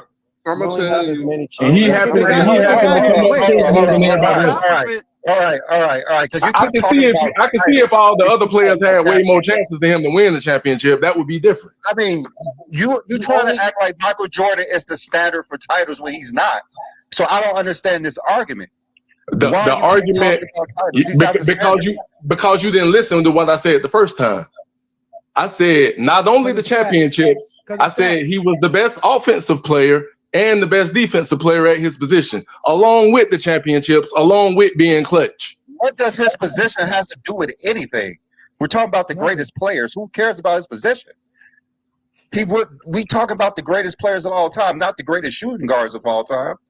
If Michael, you trying to dictate this debate on what Michael Jordan did versus shooting guards in his era, and he did not have great shooting guards in his era. So that's a weak argument alone. Who you comparing him to? Reggie Miller, who would average 3 rebounds a game and less than a half a steal a game? Who are you trying to compare him to? It's a terrible take. In his era. I mean, not only that, Kane, you are not praising the person who lost the least. You're talking about somebody who lose the most. The guy who lost the least, you're disrespecting him because of stats and offense, basically. Because it's two ends to the court, bro. Damn, that was a good. I mean, I can easily make an argument that LeBron James is a better offensive and defensive player than Michael Jordan. So, but that don't have anything to do with what you're trying to say. If we're trying to say who's the greatest offensive player, it's going to be LeBron James. LeBron James has done more offensively than Michael Jordan, as well as defensively than Michael Jordan. The only thing you can hang your hat on is the all defensive teams that was voted on for Michael Jordan to win. But when we look at what LeBron James done on the court, he has statistical dominance that no one has had before. And it's stats for nerds, bro. Stats for nerds. Like I said, you play to win the game. You play to win championships, bro. Okay. You play to win championships, bro. All right. Who are you taking, Robert Horry or Michael Jordan? What you mean? Who are you taking, Robert Horry with more titles or Michael Jordan with less? A role player, bro. A role player. Oh wait, no, don't bring up stats. Don't bring up stats. Don't bring up stats. Let's not bring down the intelligence of the whole panel, bro. Let's not bring down the intelligence of the whole panel, bro. Don't matter. Don't become a nerd. Don't be a nerd. Who are you taking? Who are you taking? Who are you taking? Let's not bring down the intelligence of the whole panel, y'all. Who are you taking? Michael Jordan or Robert Horry? Boy, y'all reach for John Stockton, Robert Orr. Y'all reach for anything when y'all be getting drilled, man. Who are you taking? Robert Horry or Michael Jordan? It's a simple question. Hey, Kane, it's pretty obvious. Based off of stats, we're gonna get Michael Jordan because Michael's gonna have 7 rings. Yeah, we're gonna use stats. So once you say stats are for nerds, you're gonna use that for Michael Jordan over Bill Russell and over Robert Horry. That's why we're using stats. I didn't say stats. I said dominating the game offensively and defensively. You do that offensively with stats. I didn't say not one stat my whole time, bro. How was Jordan dominant? You tell me how Michael Jordan dominant. I can answer that question. You can't say that. No, his ass is going to answer it without stats. How you going to say Michael Jordan's a better offensive player in his era? Don't use any stats. Because he won the most and he had the most scoring titles. That's a stat. Stats. There you go with stats. There you go with stats. Don't use any stats. Next, how is Michael Jordan a better offensive player without using stats? I just told you. You said, bro. You used the stat. Using scoring titles are the most points. You used the word intelligence and then said scoring title. Like, what is wrong with you? Like, dude, you said scoring. That's a stat. That's a stat of accomplishment. Like, what are you talking about? You're making us Jordan fans look like casuals right now. Wait. Hold on, wait. Did Herm just admit that he's a Jordan fan, Herm? Herm's a Jordan fan, ladies and gentlemen. He admitted to it right here on GOAT James Kingdom because we brought up a zesty Jeffrey. Go ahead, Herm. Go ahead and explain it. I'm not a zesty Jeffrey. I just don't want. I know you're not. I just don't want my boy to make us look bad, so I got to step in a little bit. This is how you kill him. And B. Lee and A. Johnny, y'all can chime in. This is how I'm going to kill them with just simple things. If LeBron James is so-called a GOAT, why is he still playing? Ask me why he's still playing the NBA right now. Okay. I can answer that. Okay. What is the limit he has to play first? I mean, he can play as long as he wants to, but why you think he's still playing? What motivates him to still get up every single year, to still push himself, to still work? Because he's still the best player in the game. That's not answering the question though. That answers everything. When you're still the best, you still play. Just like when Michael Jordan came back and we knew he wasn't what he was, he just said, I'm going to bow out because I can't keep up with them. LeBron James is keeping up with them while outplaying all these younger guys and still being the best player on the floor. That's why he's still playing, because he's great. Billy, you hate to admit it. It's only one reason why LeBron. It's only one reason why LeBron is still playing. What's that reason? What's that reason? LeBron is still chasing a title. LeBron wants to win a title. He wants to get more rings. I got this. So what you're saying is that if LeBron had 6 titles at this point in time in his career, he would have been retired. He would have been retired. That is hilarious. Hey, John, did you know that his age? Let me ask Herm this question. Why did Jordan retire after 6 and not after when he had 12? He probably could have kept going, but the reason being they explained it. They explained why, because they broke up the whole team. Jordan wanted to run it back. When the Bulls say we're not running it back, his ass quit. His ass said, "Hey, I'm not playing with you." Jordan broke up the team. The only people who weren't coming back was Pippen and Phil. Everybody else would have came back. Yeah, Jordan could have kept playing if he wanted to, but he couldn't. He couldn't reach 12. So why LeBron got to reach 6? No, it's not about it, because, like I said, we know LeBron's motivation is to be recognized as the greatest player of all time. At the end of the day, if he actually himself, this is why I asked y'all this question, because if he felt like he was the GOAT himself, he would have retired. He wouldn't still be playing. It's the reason why he's still playing. LeBron just knows, as you. No. Just LeBron as you, right? LeBron knows he got to get. He got. So are you saying LeBron James doesn't think he's the GOAT? Because from my understanding, he's insecure. Jeffrey says he's the self-proclaimed GOAT. He's insecure. You say Clutch Sports. You say Clutch Sports is paying people to say that he's the GOAT. So LeBron has nothing to do with that. No, I'm saying LeBron is insecure about his status as a legacy. Now LeBron's insecure. He told. Herm, did you know that? Did you know that? Hey, Ishmael, stay out of this, man. Stay out of this, man. 1 second. Let me just stay out of this, man. This ain't got nothing to do with you. I think it has everything to do with who's on the panel. So I'm addressing what you're saying. I was asking Johnny and B. Lee, man. I know, but I want to ask you. I want to ask you if you know what I'm about to say. You starting to sound a little bit, Herm. You starting to sound a little bit. It's like real simple. I face to all the people out there in America, for LeBron James to be representing Team USA as a captain. I would never vote LeBron James as a captain of anything. LeBron James does not carry himself with any honor, any integrity, any class, and he lacks the respect, the love of the game. He never carried himself like a true captain, like a true leader. He ain't no damn leader. Actually embarrassed for us that LeBron James is representing Team USA as a captain. What the hell has LeBron James done in his career that would give him the right to be a team captain? How the hell is he the best player on the team? How is he the best player on the team? All right. Now, I wouldn't go that far, though. You know, I'm gonna ask you this. You call him insecure and everything for some reason. Herm, I ask you this. If LeBron James wins a championship in 2025, coming up this NBA season, would that make him the GOAT, or does he still have to keep playing to win 6? I think LeBron would feel comfortable enough to feel like, okay, I got this 5th ring. I did it I won my 5th championship at 40 years old. I did this at 40. So I think LeBron himself would feel like, I'm good now. I did it now. Nobody. What about you?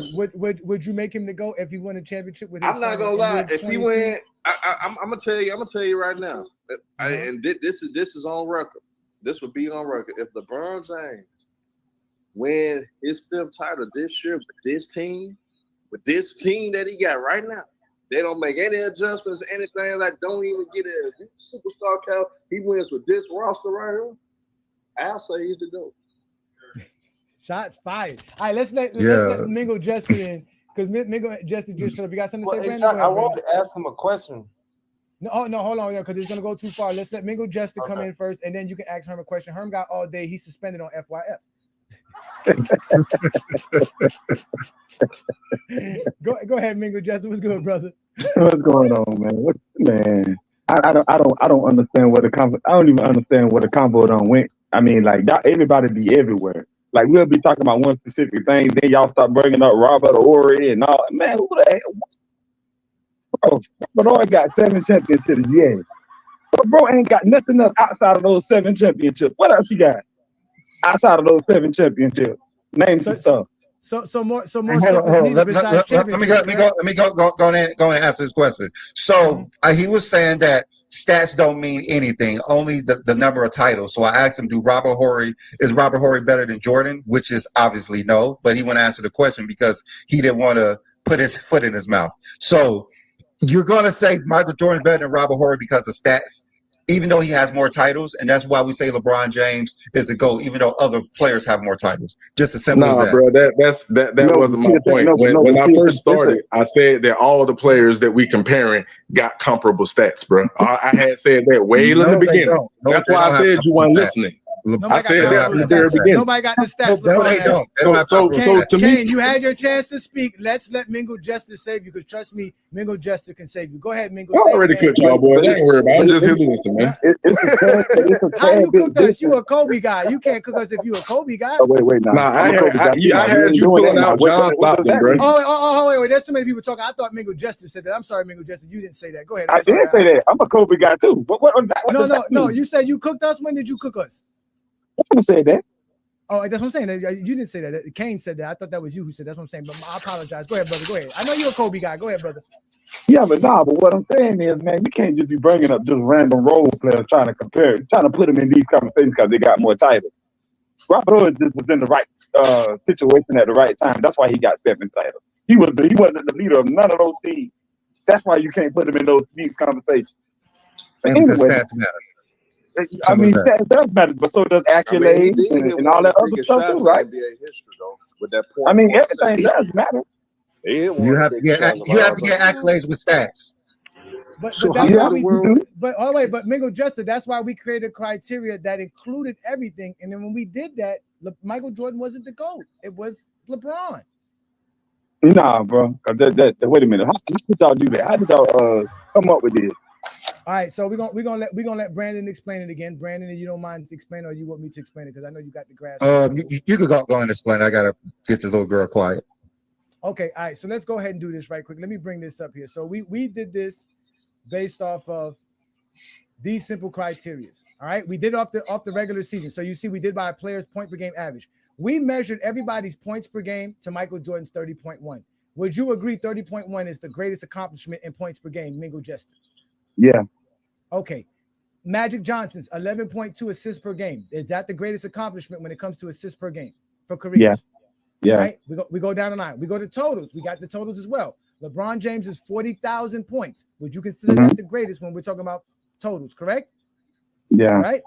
We did the same thing with awards, right? The most finals MVPs is Michael Jordan, correct? Mm-hmm. So everybody was compared to all of these great accomplishments.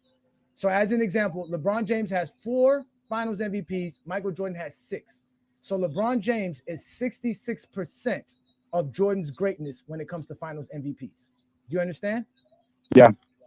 And we basically gave that 66% a whole number. We did it times 10. So it becomes 6.6. So for LeBron James 4 MVPs, he scores 6.6 points. And that's what we did across the board. Now, this is just for the regular season. We also included the advanced stats on the right. You see the advanced metrics? All of those metrics were used, right? And then we also did the same thing for the playoffs. When we got to the playoffs, we used the players' career averages, career totals, their advanced metrics, and their awards. So as an example, like we said, Michael Jordan's 6 finals MVPs is the greatest. Michael Jordan gets 100, so he gets 10 points for being the guy who has the most finals MVPs. He gets 10 points for averaging the most points in the playoffs for his career. And we graded everybody that across the board. That's how we did it. And when we did that, Michael Jordan ended up being 4th all time. Yeah, okay. And now I see what's going on now. That's because all these players played longer than Michael Jordan. And why they held days on higher. I get. No. Wilt Chamberlain. It's more of a Wilt longevity thing than Wilt Chamberlain. you know. Wilt Chamberlain played 14 years. Bill Russell played That's- 13 years. That's shorter than Jordan, and they were still able to score. And in fact, players like Vince Carter couldn't even crack the top 75 list. So it didn't matter. Longevity, nothing gave it an advantage, no matter what it was, whether it was your position, whether it was your era, whether it was longevity or not. At the end of the day, Jordan has longevity. That's why he's in the top 4. He's played 15 NBA seasons. He has over 1,000 games played for his career. If you go here, Magic Johnson doesn't have longevity, but he eventually is in the top 10 because his career is great. His accomplishments are great. When you grade his accomplishment to everybody else, that's how you end up being great. That's Magic the still whole. played 12 seasons though. Huh? Magic still played 12 seasons though. Yeah, no, he did play 12 seasons, but that's not as much as 15, right? That's not as much as 17. It's not as much as 15. Shaq played, yeah, Shaq played 17. Akeem played 17. Duncan played 19. Dr. J played 17 years. And Magic Johnson still sat there in front of all of them. So Magic Johnson actually has the shortest career out of everybody here. And like I said, he ranked in the top 10. And people like Vince Carter, Robert Parrish, they didn't even crack the top 50, even though they played 20-something years. So longevity has nothing to do with it. It's predicated on how great you are, because again, we're measuring you to the greatest accomplishments of all time. So what we're basically saying is that all of these numbers represent how close you are to these actual great players and what they've done throughout their career.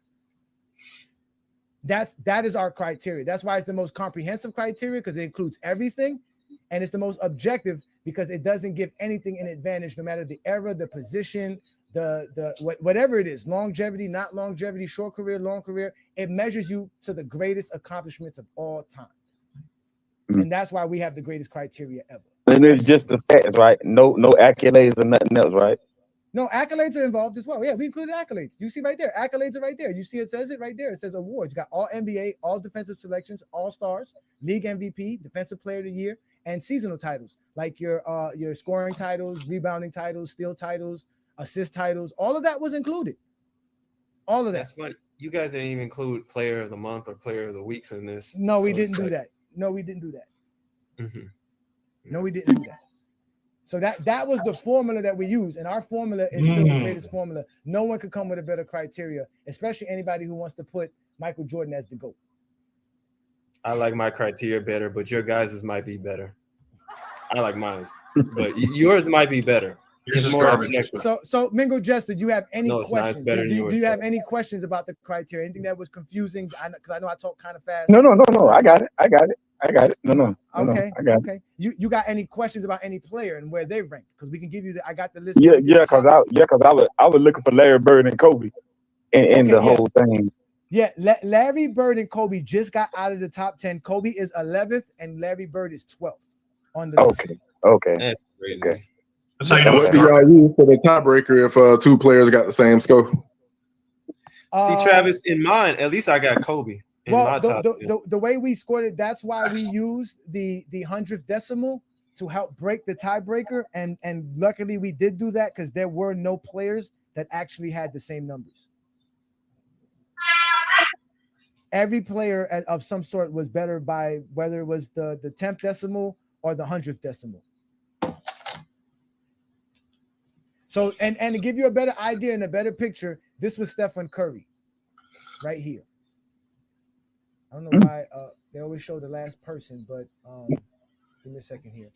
And what was Steph ranked at? You said Larry Bird was 12. So what was Steph? Stephen Curry ended up being 27th on the list. My goodness. And that's because again, now granted, the numbers do change because again, we did this last year before this NBA season. So when you look at it as an example, right? Stephen Curry scores high in the averages. You look on the top left on the average, you see how he got like 8.2 because he averages like 25 points per game for his career. That's like 80. That's like 80% of Michael Jordan's career average, right? But then when you go to the totals, it's not enough because Curry has like 23,000 points. Compare that to LeBron, who had 38,000 at this time. He's only 56%. You see what I'm trying to say? So a lot of things change, but he does score high in general because the best score you can get is 10 across the board, right? So that means you can score as high as 80 points. If we were talking about the greatest player ever, they would get an 80. So Stephen Curry is a 34 points out of 80. He's basically almost damn near half of greatness when you really talk about it. And his career's not even over yet. It probably changes now because his totals go up. You see what I'm saying? He has more all NBA selections. You see what I'm saying? So he gets a little bit of a boost there depending on that. But again, it does measure him to all of these. So these are all his numbers. So like I said, his rebounding, we compared his rebounding to Dennis Rodman. You agree Dennis Rodman is the greatest rebounder of all time, right? Yes. All right. So his 13.1 rebounds per game is compared to what Curry's is, which is like 4 point something. And that's only like 3.5%. That's like 36%. You see what I'm saying? And that's where we grade him. And then what we did was we average out your per game average. So what he scores with his points per game, his rebounds per game, his assists per game, his steals per game, and his blocks per game. We divide that by 5, and it becomes a total score of 4.82. And then so let me ask you a question.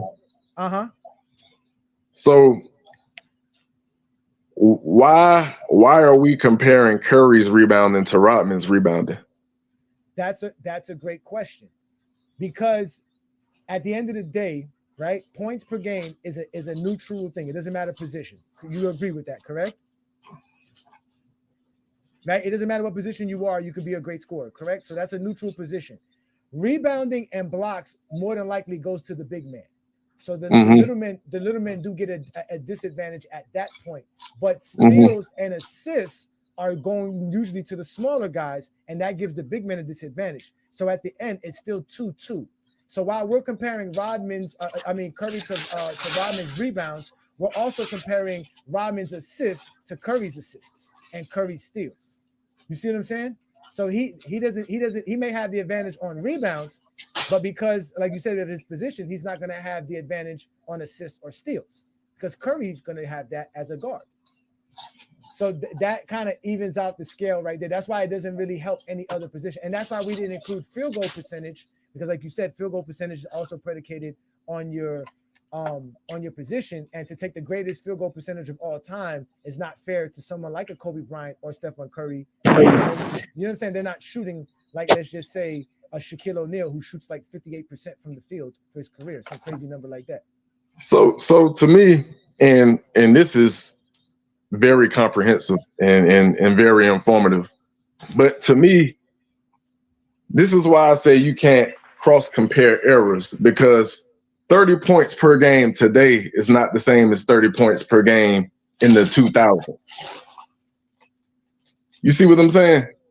So to me, like when I was saying that Jordan had scoring titles, it wasn't because he averaged 30 points per game or however much he averaged during the 90s. It was because regardless of how much the league was scoring and whatever, and what players' points per game were, he was still the best scorer in the league. Regardless of whether that would have been 30 points per game, 20 points per game, 25, 27, 28. So that's why I say I don't like to cross compare errors, because the only thing we can go off is what they did against the players that was in front of them. Yeah, but we gave Jordan credit for being the points per game guy because he averages 30. He's number 1. So we didn't take that away. Well, no, I'm not trying to give him credit for it. I'm just saying, like, comparing points per game across eras to me is kind of faulty. It's not. And so you will have to basically split up Jordans in the 80s and 90s. So how would you do that if you split up both eras? You said, how would you do it? Yeah, because you have to split up. I wouldn't do it. My thing is, did you win the scoring title or not? Did you win the rebounding title or not? Did you win the assist title or not? The number is irrelevant.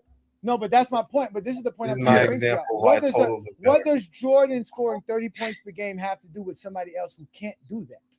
Why is Jordan getting credited because someone else can't score 30 points per game? He's being credited. He's being credited for winning all those consecutive scoring titles, which prove he was the best scorer during his time. So he had the best offensive arsenal out of everybody in the league.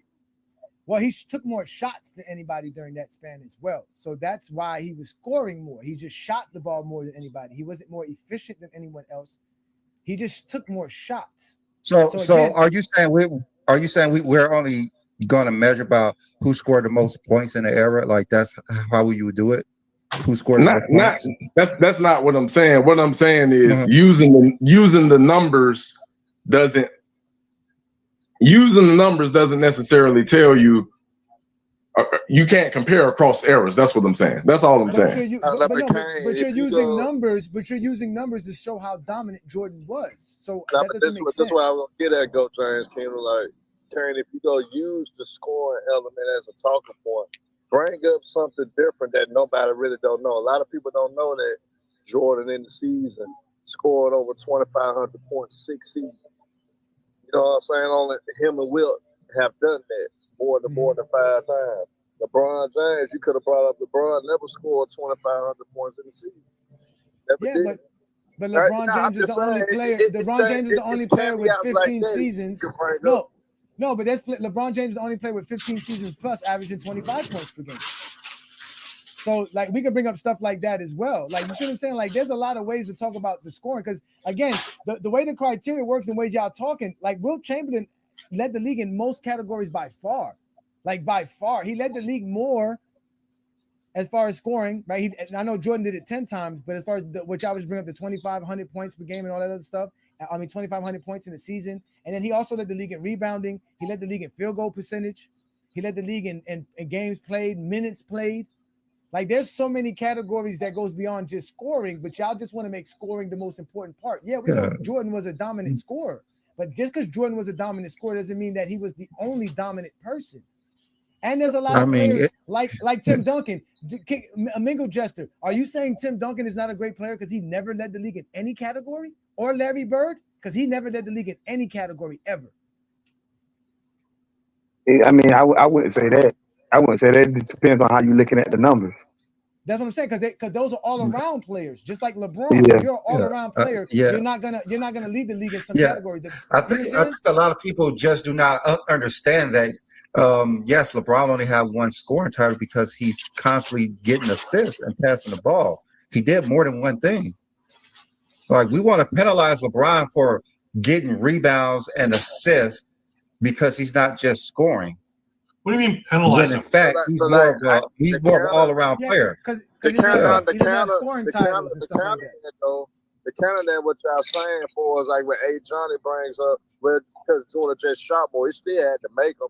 But when it comes to the all-around player thing, Jordan was an all-around player too. It's just that the reason why LeBron gets looked at highly regarded as a better all-around player in a lot of people's eyes, I don't know why, it's because he actually has the ball more. So LeBron James actually has the ball more. So end of the day, you're going to do the same thing with Jordan taking more shots. You got to do the same thing with LeBron actually having the ball more for us being more. So Herm, but Herm, the question is this is the question, Herm.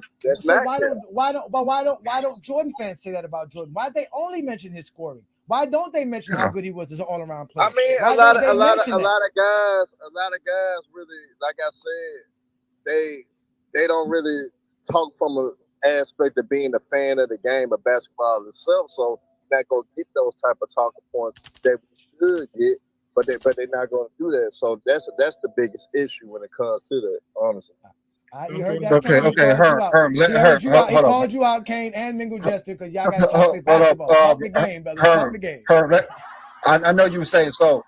What's more impressive, scoring 2,000 points, 500 assists, and 500 rebounds, or 2,500 points? Like, which one would you think is a greater accomplishment in your mind for a season? But that's a casual talking point though, because like Johnny mentioned, all the reasons Jordan was scoring more was because he was shooting the ball more. The same way you can say why LeBron has the ability to play more of an all-around game is because he actually handles the ball more. He's more of a primary ball handler than Michael Jordan. So when you do that, you can't say one thing where Jordan was just the best scorer because he took more shots, but then you want to use the all-around thing for LeBron, but he was more of a primary ball handler more than Michael Jordan.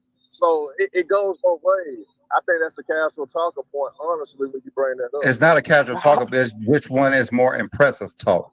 No one's saying which one is better, like which one is more impressive to you. You don't want to answer the question like they said. I mean, Answer it's the a question, simple Herb. question. Oh, we got let me let Twin. Which one is more impressive? Whoever won the championship is more impressive. So, whichever one got you the most championships is the most impressive. How about that? And until it's Bill Russell, correct? Until it's Bill Russell, correct? Until I wanted to say the stats that Y'all act like y'all was alive for Bill Russell, bro. Y'all going straight off Google, bro. I mean, you don't want to talk about titles.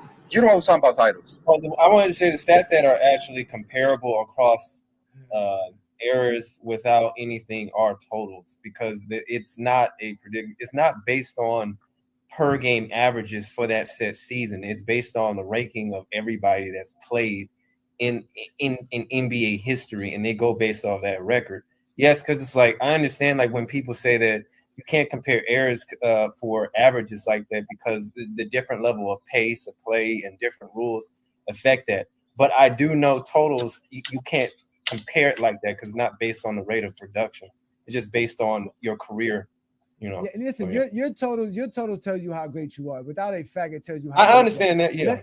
Let's do this because I want to ask Mingo Jester this. Mingo Jester, right?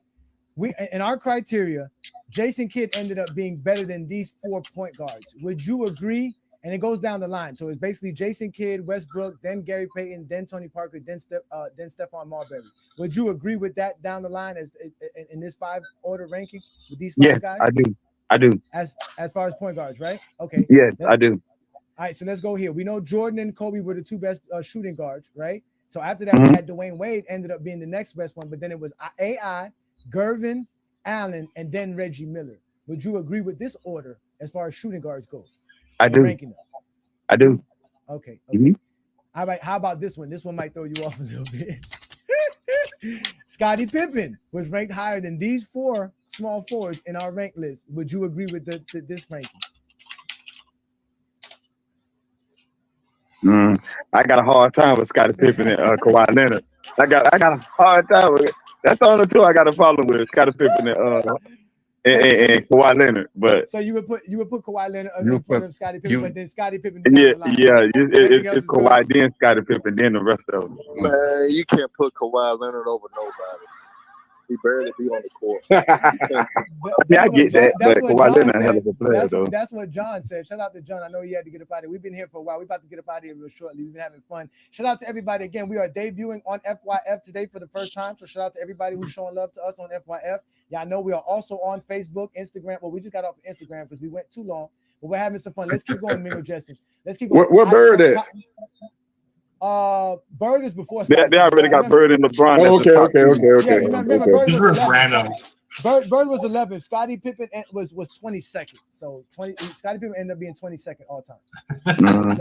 Let's go to the power forwards. Would you agree Dirk Nowitzki is better than these 4 power forwards and also in that order? That's a pretty tough one. Wow, who you want to put higher? I would actually go Anthony Davis, then Dennis Rodman, and then you know. Okay, then Paul. I know you a Kobe guy. Paul Gasol don't get that much love. No. Paul Gasol would be 4. He would be after. He could be after AD and Rodman. Then it'd be Paul Gasol. Then I'm gonna say Dirk, Paul Gasol, then Chris Bosh.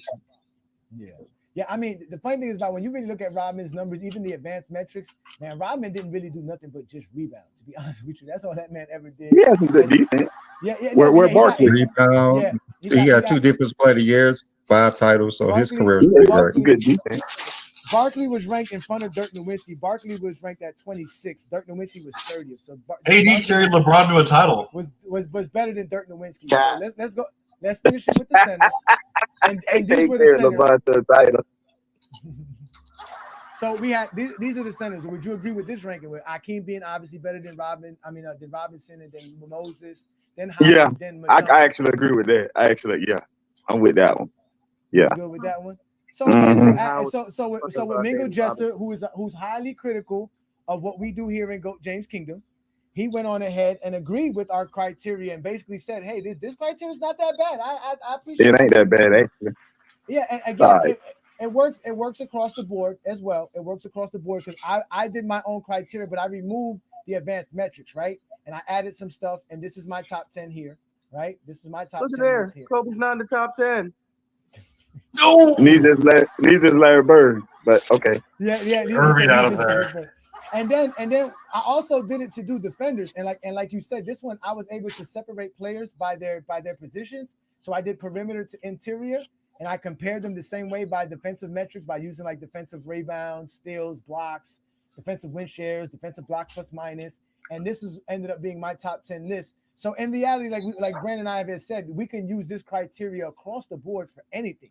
We can determine who's the best player per era. Like we can do so much with this as long as you know what the greatest accomplishment is of the whatever category you want to use. You just grade players to that category, and that's really it. It's the best. Does anybody want to free up a spot?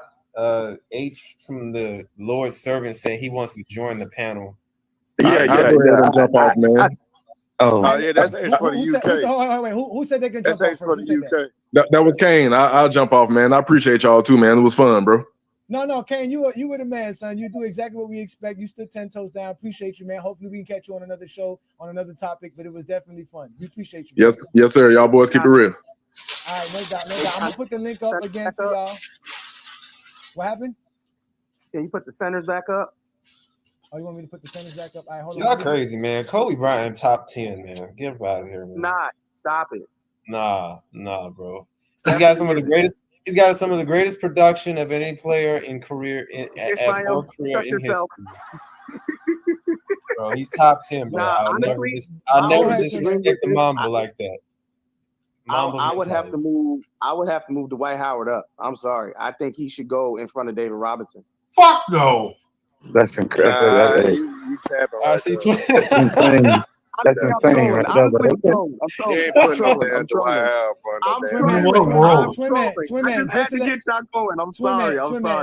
Just to let you know, Dwight Howard was ranked 37th all time, and David Robinson is 15th. There's no way. Listen, in hell I you was gonna just have trolling him to jump mess up with that y'all, many bro. I just knew somebody was gonna get upset. That's why I did it. But Let no, me ask honestly, you- if I was put up the going link to for switch whoever was anybody, supposed it to would be show up. Moses and Dwight. Yeah, I don't know where he's at. Hey, so I don't know if I was paying attention to that. So, hey, Johnny, do you rank the awards differently by the numbers? Or it's like, well, my original criteria before Brandon showed me his, because what happened was Brandon and I challenged each other to come up with a criteria. That was the criteria Brandon brought up. My original criteria was this. And what I did was I basically I'm talking about right now. Like right now. Right now I go everything how Brandon does it. I go off of the actual accolades as who's the greatest in each category. That's how I do it. I mean, Kobe got some of the most accolades out there. He got like, I think, I don't know, second or third most all NBA selections. Second. Second. All right, so put it like this: all defensive selections. Dr. Like, J come scored on. 40. Dr. J scored 42.32. Kobe scored 40.48. Bird. Man, Dr. J didn't even play in the NBA that long, man. Why he even here, bro? Man, you need to Kobe took Brownie to the prom. Let's let H get his. Let's let H get his take in, because we're gonna get up out of here. Again, y'all, thank you for joining us. This is the GOAT James Kingdom Show with B. Lee and A. Johnny. We go live every Sunday noon to talk the GOAT conversation and basketball like none other. We let people have different takes. There is no other platform where you will see LeBron fans, Jordan fans, and Kobe fans have a civil, decent conversation about basketball other right here than GOAT James Kingdom. Go ahead, H. What you got for us here? We're ready for your take, brother. Yeah, man, this is not really a take, man. Just salute everyone, man. Salute Johnny, salute everyone there on the panel. I probably, how can I say, I'm joining late, so just give me a quick rundown of your top 10. I'm guessing you scored this according to accolades, data analytics, and majority of it's being quantitative data, if I'm not mistaken. Is that correct? Yes, we use per game averages. We use a player's totals. We use their advanced metrics. We use the awards for both playoffs and regular season. And we gave you a total number based off of how good you are to those particular stats and accolades that exist in NBA history. And when we did that, Michael Jordan, Michael Jordan, Bill Russell, Wilt Chamberlain, Kareem Abdul-Jabbar, and LeBron ended up being in the top 10. LeBron's number 1, Kareem's 2, Wilt's 3, Jordan's 4th, Bill Russell is 5th. Then to round off the top 10, it was Tim Duncan, Akeem Olajuwon, Magic Johnson, Shaquille O'Neal, and Dr. J. And those are the scores that they put up respectively for grading them the way we graded them. Okay. Now, interestingly enough, just going off my top 10 in general, minus Akeem, that's pretty close. Because I think, shout out to you also, having Dr. J in the top 10, kudos to you, because Dr. J is very underrated. Very, very underrated. Yeah, we included his ABA records. We included his ABA records. That's how he was able to. You've got to include his ABA record. You have. No, we did though. We did. No, I'm saying you have to. I agree with that. Now, go ahead, H. Go ahead, H. Let him finish. Let him finish. No, one thing I'd say though with these criteria is a lot of what you've used is quantitative data, but there's always a other side of the narrative. How come you don't use qualitative data? So with everything, to get context of everything, you can't just use quantitative data. You have to use qualitative data as well. And that's how you get full context. Because a lot of these conversations. So go on, bro. Go on, bro. No, I was going to ask you what. No, I'm sorry. What qualitative data would we be able to use? That's what I was wondering. Okay, narrative. I give you a no qualitative data is not narratives. Is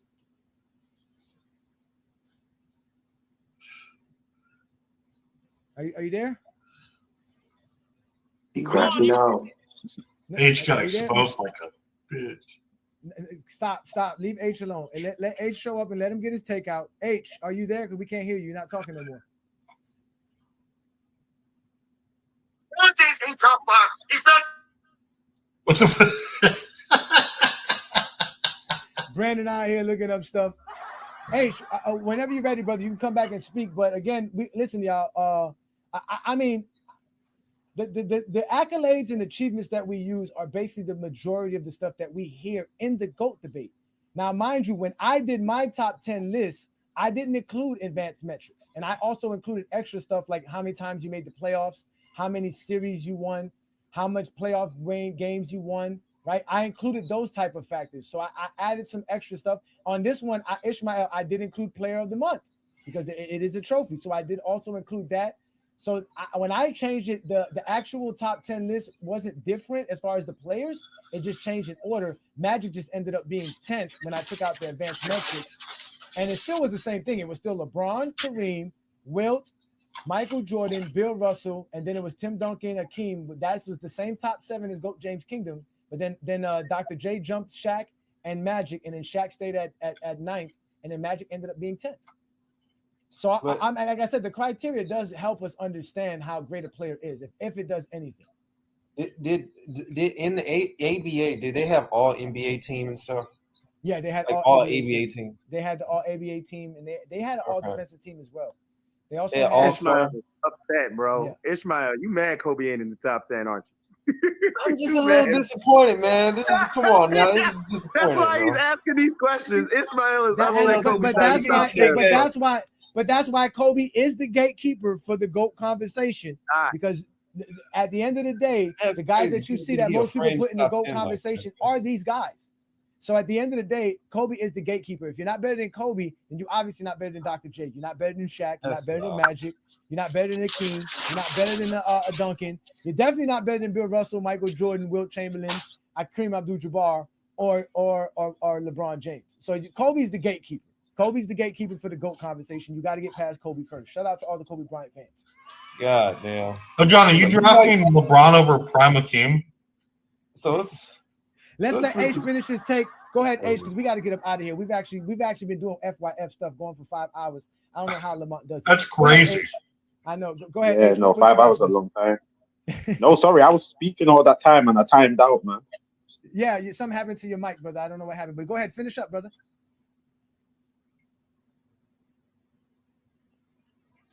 Did the timeout again? Can you hear me? We can hear you now. Yeah, see, that's what I'm saying. I keep on timing out, man. I'm trying to get to my notes on the phone, but then I end up timing out. So how can I just go off the top of my head? You have things like cultural impact, on-court and off-court behavior. You have other things, how can I say, leadership. Just like It I goes said, into narratives. Not Narrative. narrative. When Hold you on, talk about qualitative but things, we're talking about not narratives. theories and we're talking about It's narratives. intangibles. It's intangibles. He's No, talking about that's intangibles. Those things are hard to that's measure. qualitative. That Qualitative is just personal experience. but see, Narrative. That's what qualitative is. yeah, but that's why we ask, right? Because let's just say leadership, right? Yeah. H, right? We know Michael Jordan is the greatest points per game, right? For the regular season and playoffs. We know that. But who's considered the greatest leader, and how do we measure them to that leader? That's what I'm saying. That's interesting. That's when you probably have to go according to interviews. You probably have to go according to actually watching the game and how you perceive a leader to be. So, for example, I would say Bill Russell is probably the greatest leader. Example, when he came into the NBA, how he actually, how can I say, he galvanized the troops from being a losing team to a winning team, and then also becoming a coach and still winning. That shows leadership to the point that he even created the fast break, being able to get Red Auerbach to buy into his philosophy. I class that as leadership. So I'd say he's the best leader. So then, if you use him as the pinnacle, how many people are close to that pinnacle? And then that's how you grade it. All right, so let me ask you this. All right, for me, it's Magic Johnson. How close for you is Magic Johnson to Bill Russell's greatness?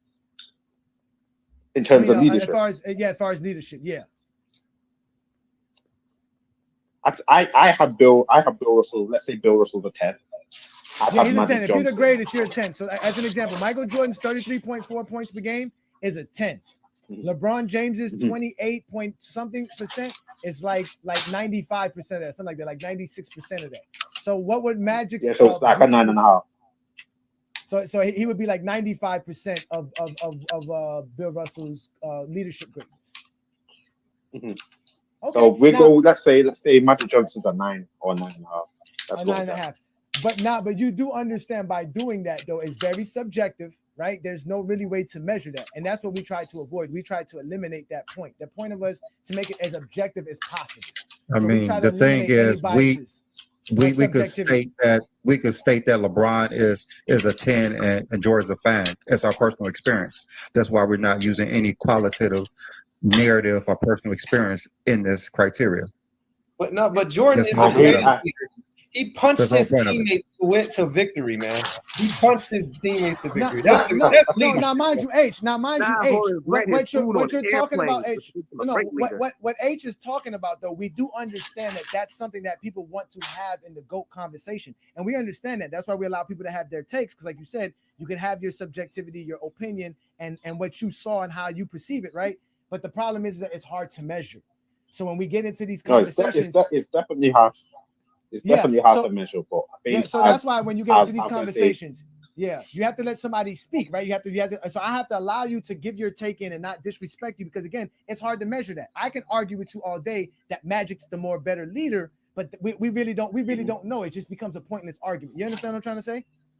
Draymond, no, I agree. And don't you feel Ajani and B Lee?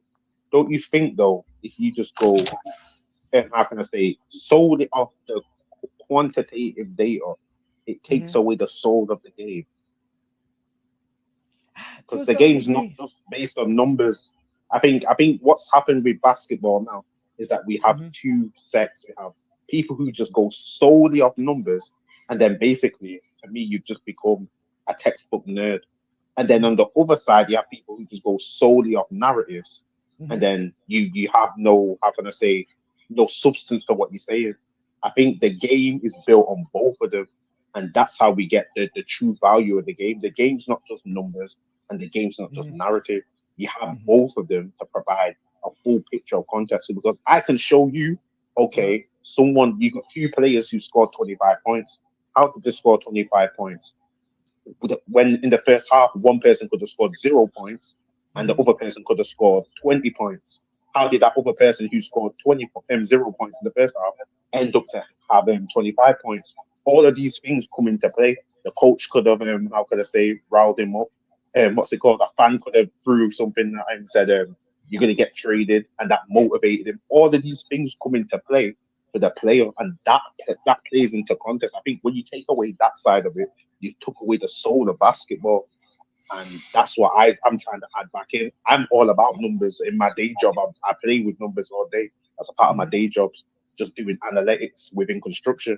But I think also, if I'm going to go on a construction site, I can't just go off the report that I've seen numbers and said that this concrete keeps failing. I have to go in there. I have to see it myself. I have to have an feel it. I've got to see if it's in the right structure. All of these things, so I can find the root cause of why it's gone wrong. And I think that's why quality data plays a part. It adds context, it adds body, it adds soul to the whole debate. Now, listen, all right. So I don't agree with that shit. But give me a time when someone led a team to a title with inferior stats. Magic Johnson. Meaning stats did not matter because Magic was always leading assists and rebounds. He never had inferior stats. Give me a player that had inferior stats. Probably 82 as well. Udonis Haslam. No, because this is what I was going to say. Because I really want to know which player led a team with inferior stats to a title. How you say led them? Yeah, led them to inferior stats. I think define your big. I say how to define leadership. I think how you led it. You're talking about in terms because at the end of the day, basketball is a team game. It takes everyone.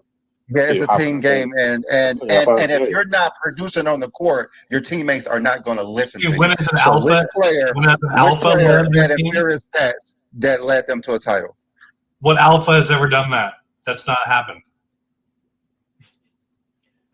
I think I understand what H is saying.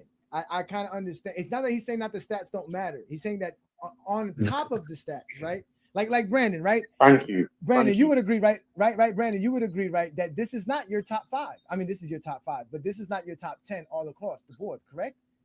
Right? Because you have I don't have the game in my top 10. Exactly, right? Because you have certain intangibles that you can't measure that you haven't put in, like he's talking about. That's the thing. Just like me, my top 10 is different as well. My top 10 has Kobe Bryant in it. My top 10 doesn't have Akeem in it, doesn't have Shaq in it, right? Because I have intangibles, and like he says, certain contexts that we really can't measure.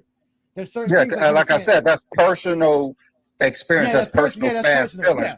We're taking a fan base bias out of it. That's what we're saying. Like we're taking out. And if you want to add in my fan bias, it's going to be completely different than yours. So my bias is never going to be the same as someone else. As a leader, I think LeBron James is a 10, and as a leader, I'm gonna give Michael Jordan a 7. So no, that's going to be completely different than yours.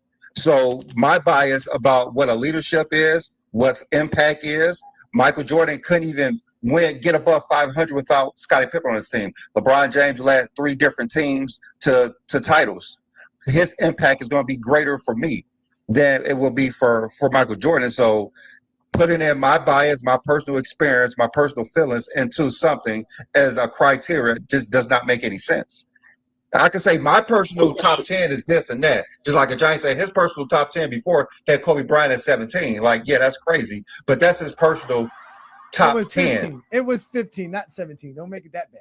No, I think it was 17. So that's why I said we did not add that in. Subjective. Let's get this super chat in. Shout out to Julius Irvin. Julius, we will let you up, but we actually about to get off of here. We've actually gone way longer than our time, but you wanted to state this and you gave us the super chat, so we'll let you speak. It says here, Bron's not better than Kobe or MJ, but I have him third. You sound like the rest of the Zesty Jeffries who can't just accept LeBron James is better than Michael Jordan and Kobe Bryant. I don't know what to tell you about that, but we're going to land it out here. We're going to get up out of here. Kobe Bryant. Listen, Kobe's a great player, man. Kobe has a great career. And if you watch, matter of fact, a lot of those people who talk like that, they watch more of Kobe Bryant than they did Michael Jordan. And they really, really want to say Kobe Bryant is better than Michael Jordan, but they just respect the Zesty Jeffries a little bit too much, which I think y'all should start going at the Zesty Jeffries. If you're a Kobe Bryant fan and you got him second, I don't see why you can't make him better than Michael Jordan. You might as well just make him better than Michael Jordan. That's just the facts. Because everything you're using to make him number 2 would make him better than Michael Jordan. That's just the facts. So we're going to get up out of here. Brandon, you got any last words so we get up out of here? Again, I want to thank all of you gentlemen Thank you, King John. Thank you, Travis. Thank you, Craig. Thank you, Ishmael, all of our supporters, GOAT James Kingdom members. Thank you, Aaron. Thank you, Twin Man. Thank you, all you guys. Thank you, Ruddy Hood Sports, for supporting us and giving us the super chat. Thank you, H, for showing up. I appreciate you. I know it's tough coming up on GOAT James Kingdom, but you've seen us on FYF and you show some support. Thank you, sir. And shout out to Herm, everybody who showed up, Kane, everybody. Shout out to all of y'all. Brandon, any last words? No, I don't have anything. I gotta get out of here too myself. Yeah, all right. So listen, y'all, we are the GOAT James Kingdom platform. Like I told y'all, we go live every Sunday noon to talk the game of basketball and to open up the panel for people who want to talk the game of basketball. You can catch us right here on the GOAT James Kingdom channel. We go live every Sunday noon. You guys can catch us on FYF as well, because now we're going to be multi-streaming on FYF. So shout out to everybody who's supporting us there and watching us on that channel. Shout out to Lamont and everybody who has a show on there as well. H, you have a show on FYF, correct? Yeah. Shout out. It's the crossover, and we also do In the Zone as well every Wednesday, and I believe it's every Monday as well. So yeah, plug in, man. Yeah, no doubt. Definitely plug into FYF. As you heard, he has different channels. That's In the Zone. That's also the crossover with other folks. They talk the game of basketball. It is a wonderful time when you come on GOAT James Kingdom or on FYF. Also, check out our membership in GOAT James Kingdom. Y'all know what we do best here. We take care of our GOAT James Kingdom members. We're going to have a special GOAT James Kingdom member show very shortly, y'all. So please sign up for our membership. There are different tiers, different perks for each tier. When you become a member of the channel, reach out to us at goatjameskingdom@gmail.com or goatjameskingdomshow@gmail.com. Also, you can catch me one-on-one. And since y'all love to talk about me so much, I'll be available for all of y'all on a Friday night exposure with the Exposer, where I open up myself for y'all to come talk to me about the game of basketball. But ladies and gentlemen, we are the GOAT James Kingdom platform. We are the best at what we do. If you don't like what we do, that's your fault, because again, we got nothing better to do but be on YouTube every week. So y'all stay blessed. Y'all stay peaceful. Enjoy y'all Sunday. Chat, bro. We got another super chat. Let me see here. Hold on, I didn't see we had another super chat. Let me see. Oh, Julius Irvin wants to talk to me. He said, respect to y'all, but you can't take away intangibles. That's what separates these great players from other great players. Again, we do not take away the intangibles. We just basically tell you, you can't make the measurements for it. You can't tell me somebody's better at something without using some kind of stat. And anything you're using is going to be a stat. As H spoke, he spoke about Bill Russell's leadership. He used championships. He used galvanizing his team and helping them be a great team. You're still going to find some kind of stat in some way that's related to basketball. So at the end of the day, the game is still predicated around what a player does and their production, which is basically their stats, accolades, and achievements. And here in GOAT James Kingdom, that's what we do. We actually talk about the stats, accolades, and achievements so that our intangibles can be measured. Our subjective takes can have some kind of validity. But again, ladies and gentlemen, it's been a great Sunday afternoon. Peace and blessings, y'all. Thank you for joining the GOAT James Kingdom platform. If you're a basketball fan and you're tired of basketball shows that talk about fake narratives and using non-basketball terms like killer instinct, playoff translation, gravity, come to GOAT James Kingdom.